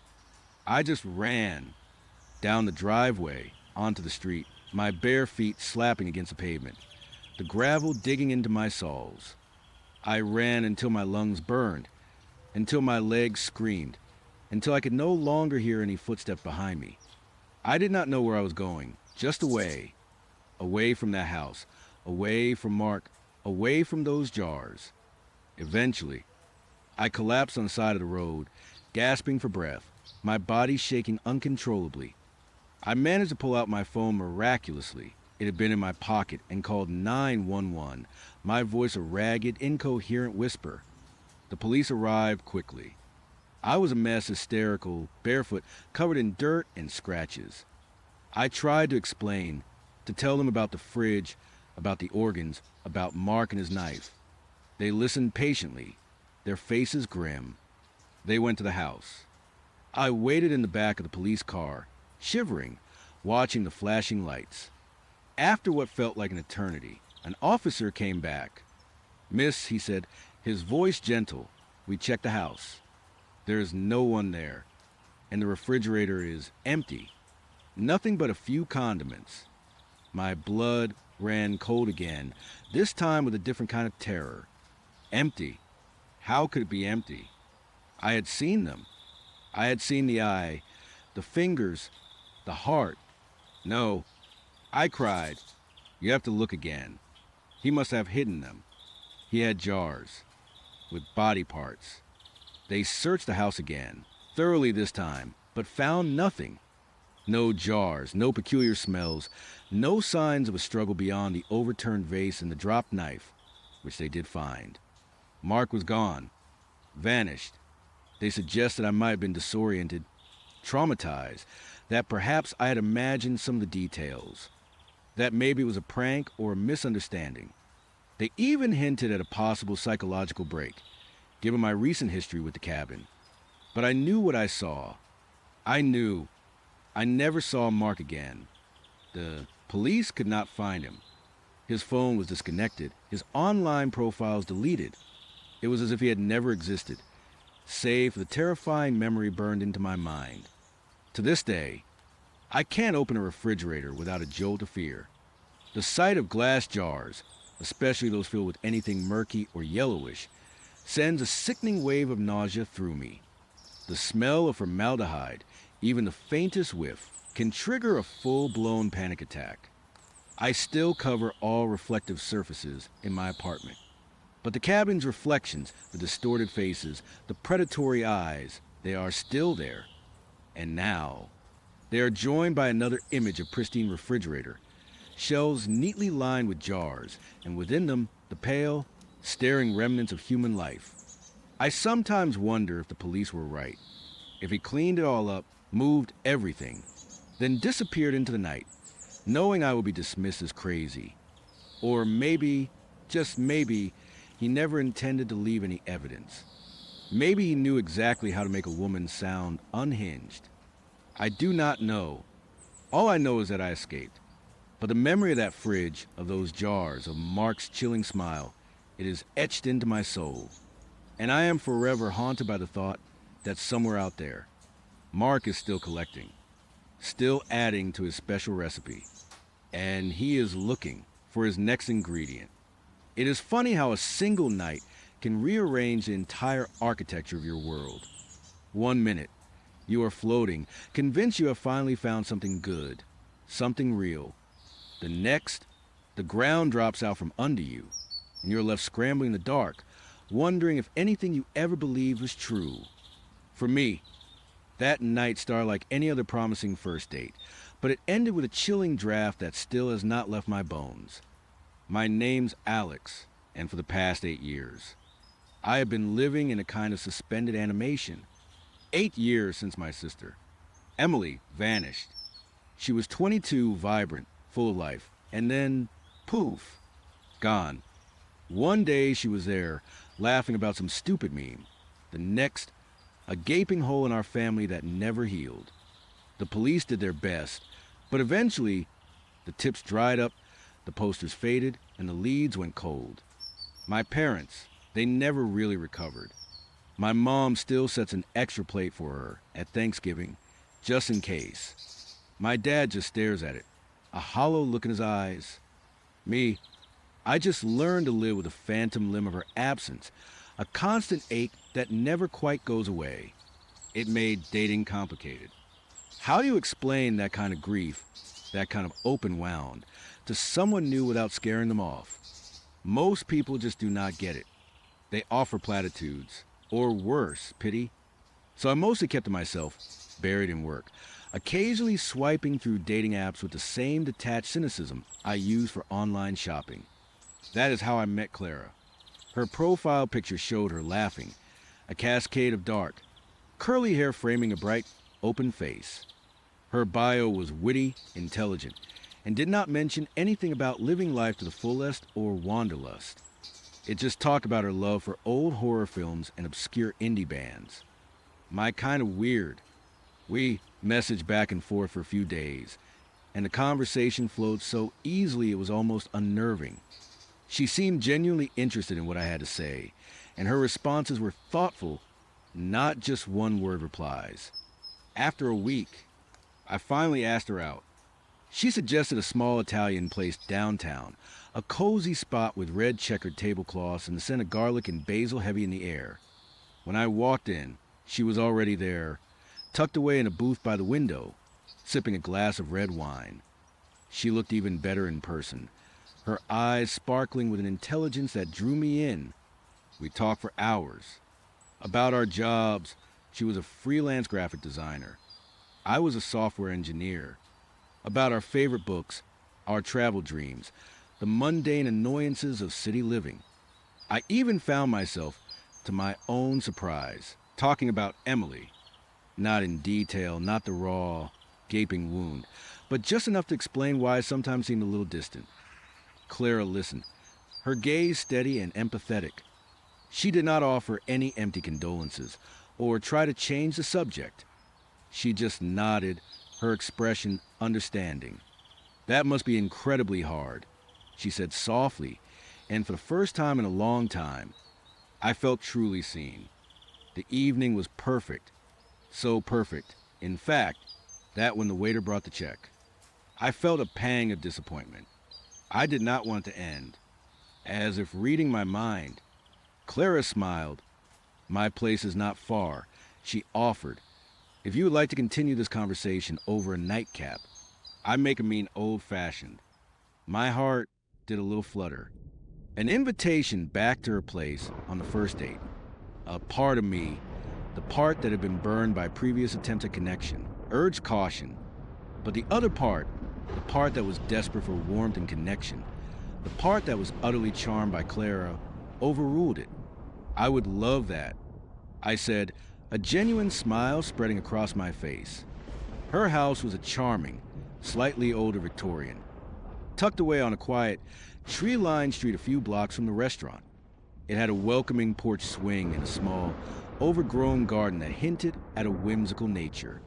Inside, it was tastefully decorated, a mix of antique furniture and modern art, with stacks of books on every surface. It felt lived in, cozy, and distinctly her. She led me to the living room, a warm space with a fireplace and plush armchairs. "Make yourself at home," she said, gesturing to a worn leather armchair. "I will just grab us those drinks." I sank into the chair, feeling a sense of contentment wash over me. The soft lighting, the scent of old paper, and something vaguely floral. The quiet hum of the refrigerator from the kitchen had all contributed to a feeling of peace I had not experienced in years. I closed my eyes for a moment, just breathing it all in.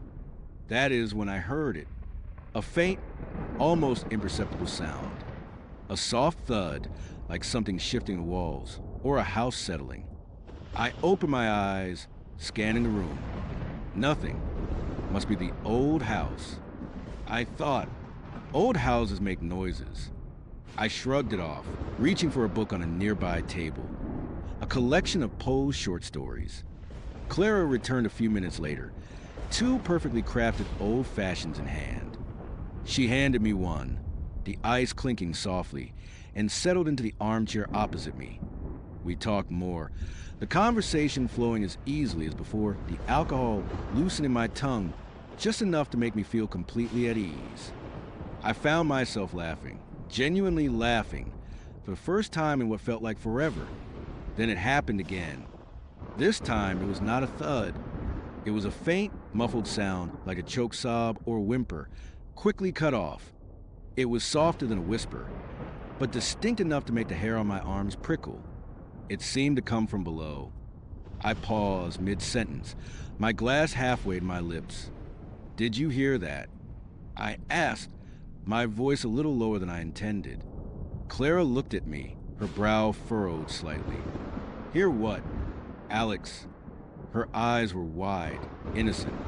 "That sound," I said, trying to pinpoint it. Like someone crying, maybe. "Or a cat."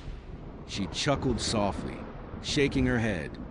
"Oh, that is probably just the pipes. This old place has a mind of its own, especially when the furnace kicks on. Or maybe it is just my neighbor's dog. He is a bit of a drama queen." She took a sip of her drink, completely unfazed. I tried to dismiss it, to accept her explanation, but the sound had been too human, too close. I took a gulp of my drink, tried to shake the feeling, to convince myself I was just being paranoid, a side effect of years of hypervigilance since Emily disappeared. We continued talking, but a subtle shift had occurred. A tiny crack had appeared in the perfect facade of the evening. My senses were heightened, straining to catch any recurrence of the sound. I found myself subtly listening, my eyes darting around the room, trying to locate a vent, a floorboard, anything that might explain it. Clara seemed oblivious, or at least she acted it well. She was still charming, still witty, still drawing me out. But every now and then, I would catch her looking at me, a strange, almost calculating glint in her eyes before it vanished, replaced by her warm smile. I told myself it was just the dim lighting or my imagination. After another hour or so, I realized I needed to use the restroom. "Excuse me for a moment," I said, rising from the armchair. "Of course," she replied, gesturing vaguely toward a hallway off the living room. "Down that hall, second door on the left." I walked down the short, dimly lit hallway. The first door was closed. The second, ajar, revealed a glimpse of a toilet and sink. As I approached, I heard it again. This time, it was clearer, less muffled. A soft, desperate whimpering. And then a word. Help was faint, barely audible, but it was there. And it was coming from below. From somewhere beneath the floorboards. My blood ran cold. My heart hammered against my ribs like a trapped bird. That was not pipes. That was not a dog. That was a human voice. And something in the timbre of it, something deep in my memory, sent a jolt of pure, unadulterated terror through me. I stood frozen in the hallway, straining to hear. Was it my imagination? Was the grief finally making me hallucinate? I would heard stories of people hearing their lost loved ones, the mind playing tricks, but this felt real, too real. And then it came again, louder this time, a desperate choke cry. Alex, please, my breath hitched. My entire world tilted on its axis. It was Emily. It was Emily's voice. Her distinctive lilt, the slight tremor she always had when she was upset. It was impossible. It could not be. Emily was gone. 8 years gone. My legs felt like lead, but a primal urge, a surge of adrenaline, propelled me forward. I had to find the source. I had to. I looked around the hallway. There was a small, ornate rug covering a section of the floor. My eyes darted to the wall. No obvious basement door. I heard Clara's voice from the living room. Everything all right. Alex. Her tone was light, but it had an edge, a hint of something I could not quite place. Yeah, just admiring your decor. I called back, trying to keep my voice steady, trying to sound normal. My mind was racing, 1,000 thoughts colliding. If it was Emily, how? Why? And what did Clara have to do with it? I quickly stepped into the bathroom, splashing cold water on my face, trying to clear my head. My reflection stared back at me, pale and wide-eyed. I was either losing my mind, or I had stumbled into a nightmare. I dried my hands, my ears straining for any more sounds. Nothing.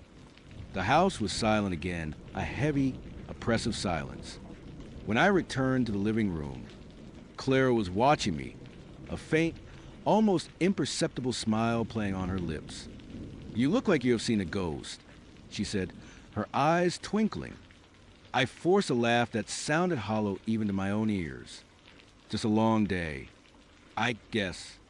That old-fashioned is. Hitting me harder than I thought. I tried to project an air of casualness, but inside, I was a coiled spring. "Perhaps another will help," she offered, reaching for my empty glass. No, no. I am good," I said, perhaps a little too quickly. "Actually, I should probably get going. It is getting late. I needed to get out of there. But I could not just leave. Not if it was really Emily." Clara's smile tightened, just a fraction. "Oh." Already, I was enjoying our conversation. Her tone was still light, but her eyes held a new intensity, a sharpness that had not been there before. I had a really wonderful time. "Clara," I said, standing up, "but I have an early start tomorrow." My eyes flickered toward the hallway, towards where I would heard the sound.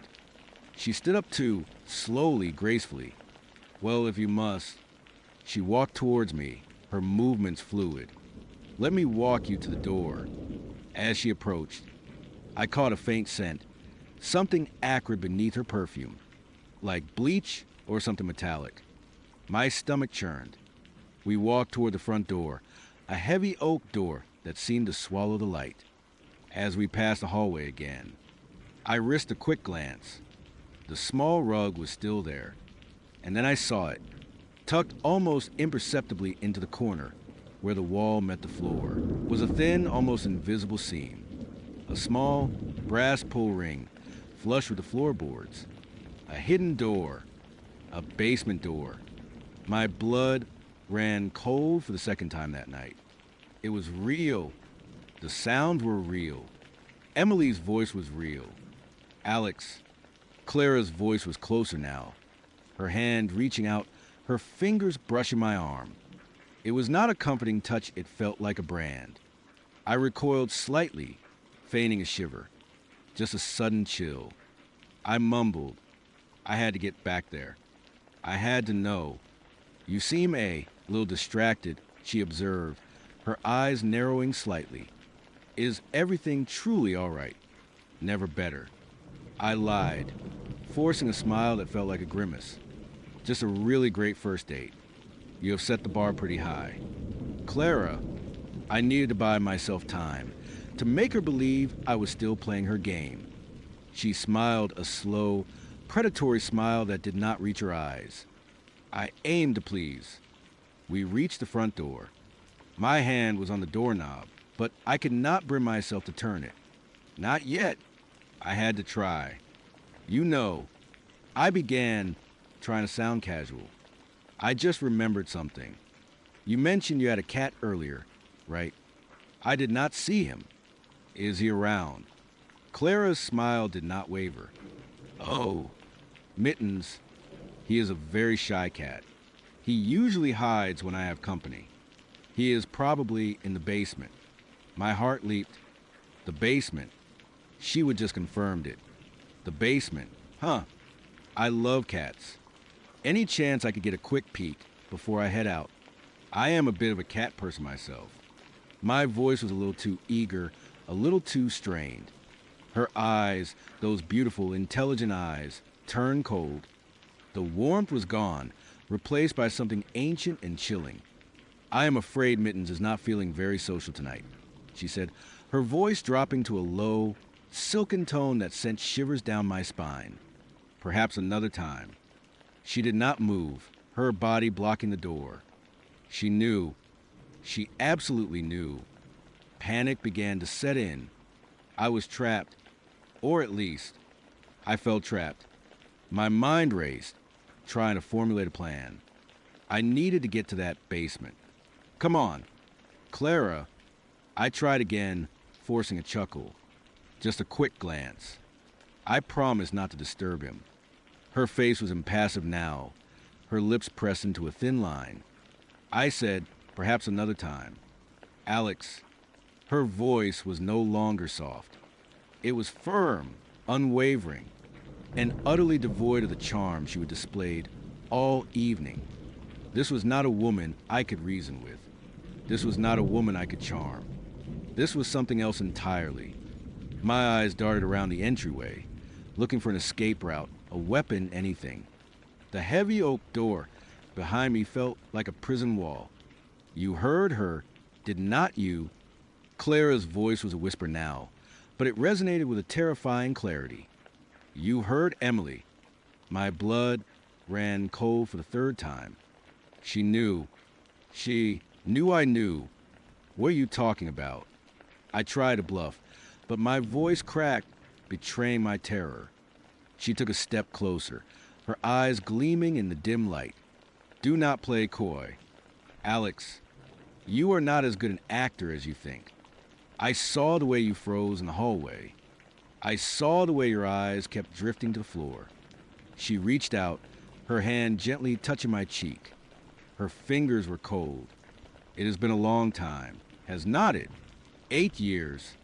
She has changed a bit, but that voice, that little plea for help, it is quite distinctive, is not it? My stomach lurched. This was beyond anything I could have imagined. This was not just a date gone wrong. This was a nightmare made flesh. You have her. My voice was barely a croak. Clara smiled a wide, unsettling grin that stretched her lips too far, revealing perfect white teeth. Oh, yes. She has been with me for a while now, a rather demanding house guest. I am afraid, but she is quite useful. A wave of nausea washed over me. Useful for what?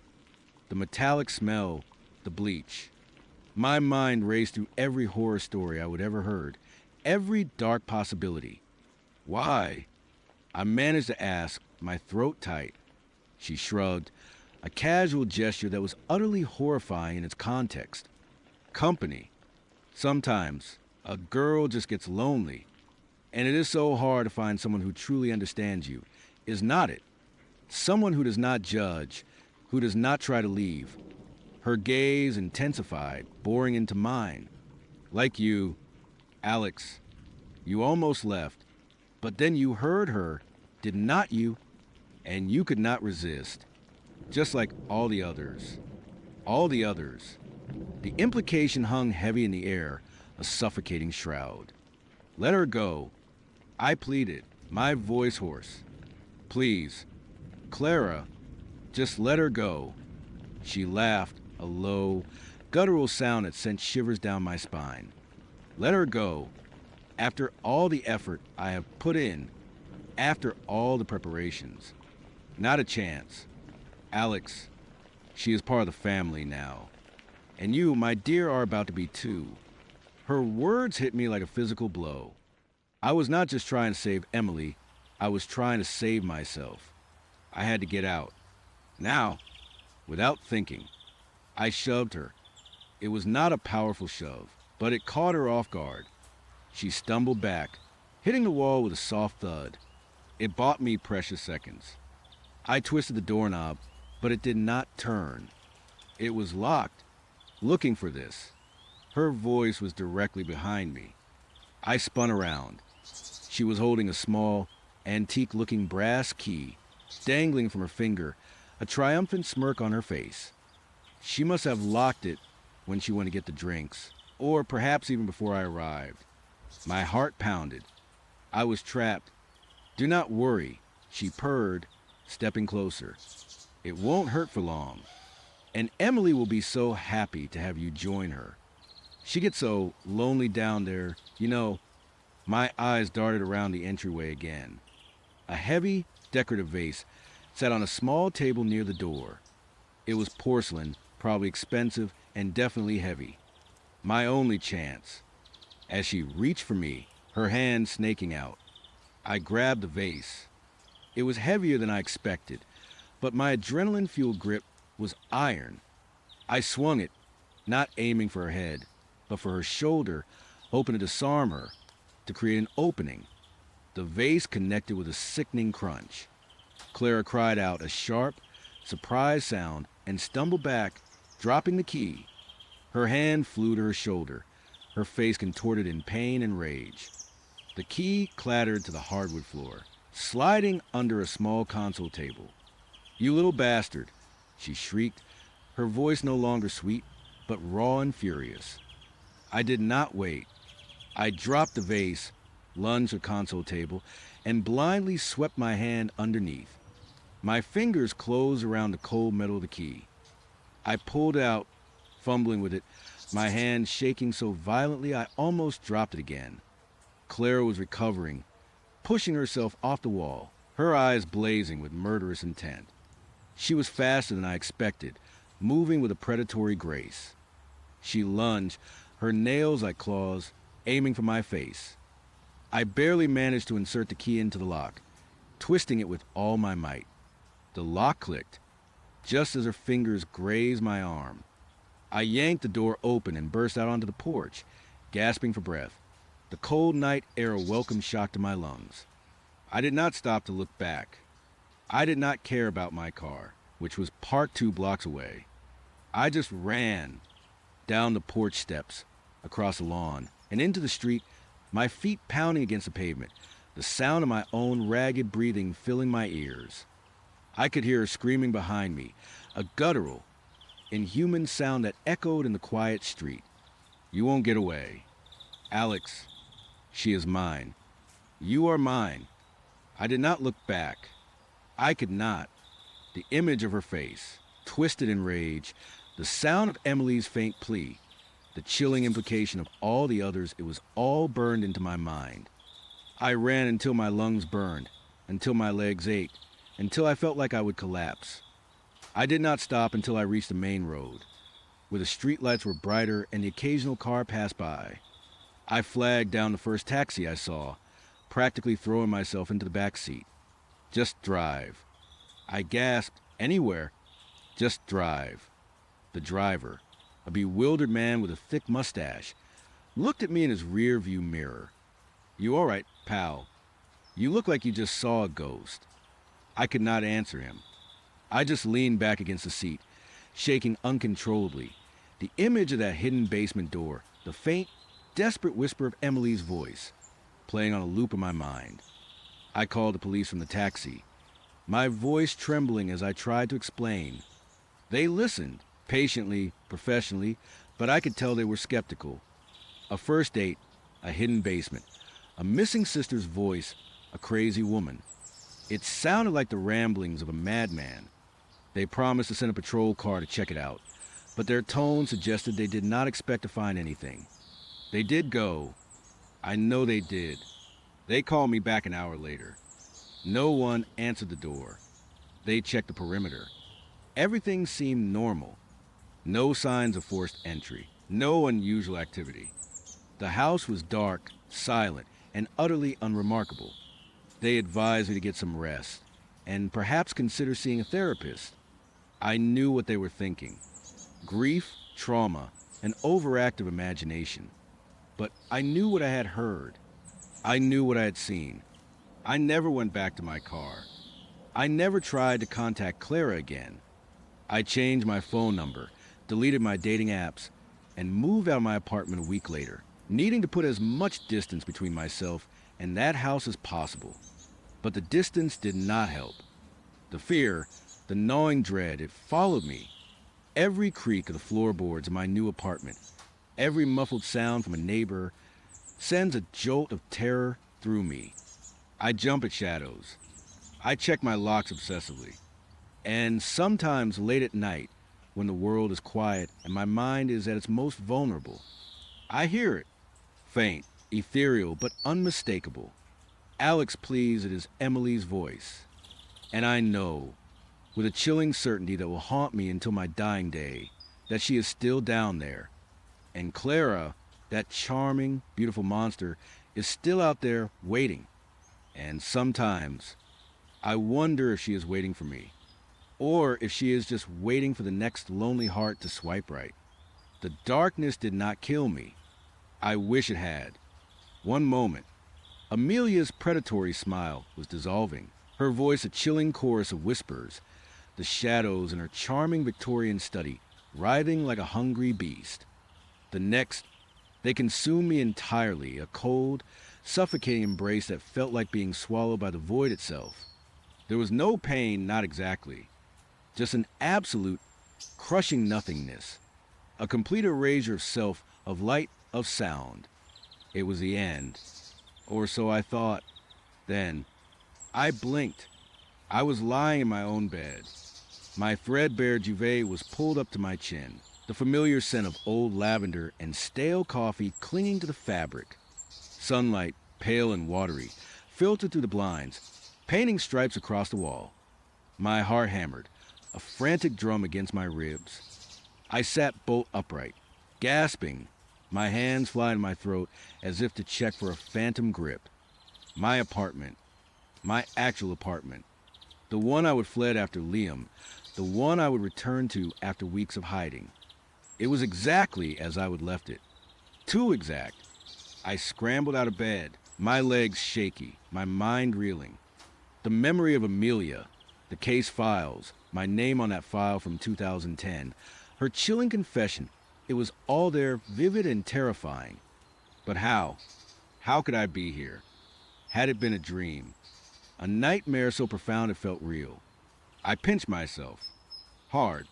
The pain was sharp, undeniable. I ran to the bathroom, splashing cold water on my face, staring at my reflection. My eyes were wide, bloodshot. I looked exhausted. But I was me, unchanged. Weeks passed in a fog of disbelief and gnawing paranoia. I tried to rationalize it. Maybe I would blacked out. Maybe Amelia had drugged me and I would somehow stumbled home. But the memory of being consumed by shadows, of her face dissolving into darkness, it was not a drug-induced hallucination. It felt too primal, too real. I locked my doors, triple-checked my windows, slept with the lights on. Every creak of the floorboards, every shadow cast by the streetlights outside, sent my heart into a frenzy. I stopped answering calls, stopped going out unless absolutely necessary. The isolation, which had once been a shield, now felt like a cage. I was trapped, not by walls, but by an unseen enemy that had proven it could reach me anywhere. The loneliness, though, was a different kind of monster. It ate at me, hollowed me out, making the terror even harder to bear. I craved a normal conversation, a laugh, a connection that was not tainted by fear. The dating app, which had led to Liam and then to Amelia, felt like a dangerous game, but a necessary one. A desperate reach for something human.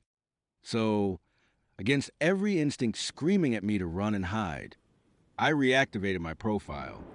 I uploaded a new photo, tried to sound upbeat and normal in my bio, pretending that my life was not a constant tightrope walk over an abyss of shadow and dread. I swiped, cautiously at first, then with a growing, desperate hope. That is when I matched with Mark.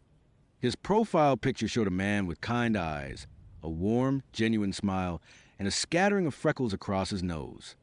He was an architect, loved hiking, and had a goofy picture with a golden retriever. He seemed safe, normal, a stark contrast to the brooding intensity of Liam or the unsettling charm of Amelia. Our first few messages were easy, lighthearted. We talked about our favorite hiking trails, terrible movies, the best coffee shops in the city. He asked thoughtful questions, listened intently to my answers, and made me laugh. For the first time in what felt like forever, I felt a flicker of something resembling hope. Maybe, just maybe, I could outrun the shadows. Maybe I could build a life that was real, untainted. Our first date was at a cozy Italian restaurant. Mark was even more charming in person. He had a rich, comforting laugh and a way of making me feel like I was the only person in the room. We talked for hours, sharing stories, finding common ground. I did not mention the disappearances, the shadows, the chosen one prophecy. I kept that locked away, buried deep, hoping it would eventually suffocate and die. He walked me home, and we stood on my porch for a long time, talking in hushed tones, the streetlights casting long shadows that for once did not fill me with dread. When he finally leaned in to kiss me goodnight, it was gentle, sweet, and utterly normal. I went to bed that night feeling a lightness I had not felt in months. Maybe I was finally safe. Maybe I had found my way back. We continued seeing each other. Dates at the park, cooking dinner together at his place, movie nights. Mark was everything I would ever wanted in a partner. He was attentive, supportive, and genuinely kind. He made me feel seen, cherished, and for a while, I almost forgot the terror that had consumed my life. The memories of Amelia and the shadows became distant, like a bad dream fading with the morning light. But the subconscious, I have learned, never truly forgets. It whispers in the quiet moments, in the periphery of vision, in the subtle shifts of reality that most people would never notice. It started subtly, a flicker, a momentary distortion. The first time, I dismissed it as fatigue or a trick of the light. We were at a bustling coffee shop, waiting in line for our lattes. Mark was telling me about a particularly frustrating client, his brow furrowed in mock exasperation. I was listening, smiling, when my gaze drifted past him to the large mirror behind the counter, reflecting the busy scene. In the mirror, Mark was still there, standing beside me, his arm casually brushing mine. But his face, for a split second, it was not his. It was sharper, gaunt, with eyes that seemed too deep, too dark. A fleeting expression of something cold, something utterly alien, replaced his usual warmth. It was gone as quickly as it appeared, replaced by his familiar, kind face, still recounting his client's woes. I blinked, shaking my head slightly. "Sorry, what was that?" I asked, pulling my attention back to him. He chuckled, lost in thought. "Something like that." I mumbled, my heart giving an uncomfortable lurch. I blamed it on the lack of sleep, the lingering stress, my overactive imagination. I wanted to believe it was nothing. I needed it to be nothing. A few days later, we were browsing an antique shop, a place filled with dusty treasures and the scent of old wood. Mark was admiring a vintage clock, his reflection caught in the polished surface of a nearby armoire. I stood behind him, watching him, feeling a pleasant sense of calm. Then it happened again. His reflection in the armoire shimmered, not like a heat haze, but like a faulty projection. For a microsecond, The man looking back at me was not Mark. This time, it was not a gaunt face. It was different, older, perhaps, with a sneer that twisted his lips into something cruel. I was thrilled when Michael invited me to meet his friends, seeing it as a significant step in our relationship. We had been dating for a few months, and honestly, things felt pretty perfect. He was charming, attentive, and just good. The kind of guy you could introduce to your parents without a single reservation. Meeting his friends felt like the final stamp of approval, a sign that he saw a real future with me, beyond just casual dates. I spent probably 2 hours getting ready that night, trying on every dress in my closet, settling on one that was classy, but still a little fun. I wanted to make a good impression, not just for Michael, but for myself. He picked me up right on time, looking as handsome as ever in a crisp button-down. He complimented my dress, of course, and I could feel my cheeks flush. We drove to this trendy gastropub downtown, the kind of place with exposed brick and a slightly too loud music playlist, but with really good food. His friends were already their group of 3 couples, all laughing and talking when we walked in. Michael introduced me to Sarah and Tom, then Emily and Mark, and finally, Chloe and David. They were all incredibly welcoming, asking me questions about my job, my hobbies, making me feel like I would know them for years. Sarah, in particular, was really sweet, immediately pulling me into a conversation about the latest Netflix true crime documentary. Michael sat beside me, his hand resting casually on my knee under the table, occasionally interjecting with a funny anecdote about us or a shared memory with his friends. Everything felt right, comfortable, like I would finally found my place in his world. We ordered drinks and appetizers, and the conversation flowed easily. At one point, Michael excused himself to go to the restroom. He left his phone and wallet on the table, along with a small, leather-bound journal. It was about the size of a paperback novel, with a dark brown cover and a slightly worn look, like it had been carried around for a while. I did not think anything of it at first. Maybe it was a work notebook or a personal diary.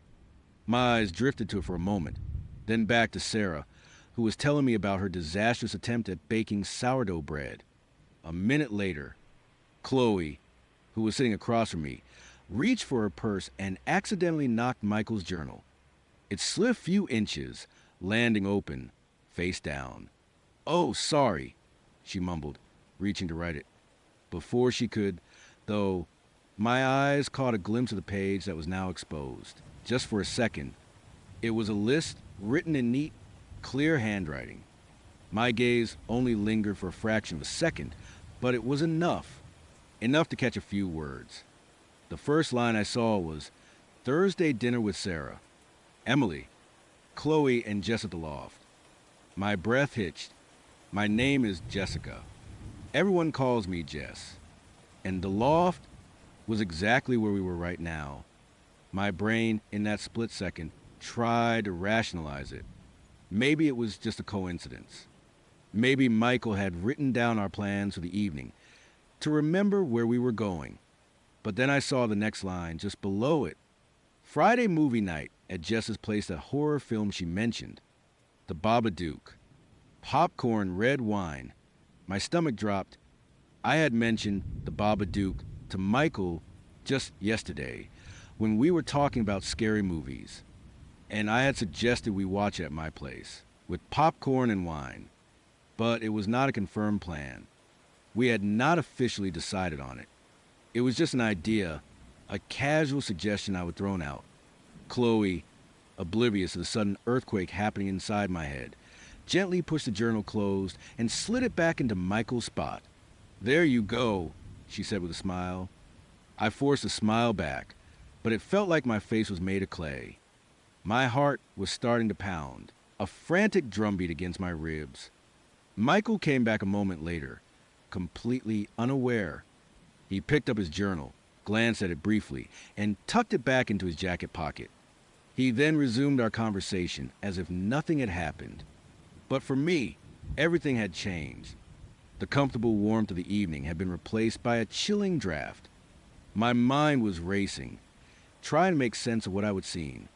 Was it a prank? Some kind of weird, elaborate joke? But Michael was not really the type for elaborate pranks. He was earnest, sincere. The thought that he might be secretly planning out my life, or worse, knowing my future, sent a shiver down my spine. The rest of the dinner was a blur. I tried to act normal, laughing at jokes, contributing to conversations, but my mind was fixated on that journal. Every time Michael's hand brushed mine, or he looked at me with that warm, knowing smile, I felt a prickle of unease. Was that smile genuine, or was it the smile of someone who already knew every move I was going to make? When Michael dropped me off, he leaned in for a kiss. I usually melted into his embrace, but tonight, I felt a strange stiffness. I pulled away a little too quickly. I had a really good time, I said, forcing enthusiasm into my voice. Me too. Jess, he replied, his eyes crinkling at the corners. It was great seeing you with my friends. They really liked you. That is good.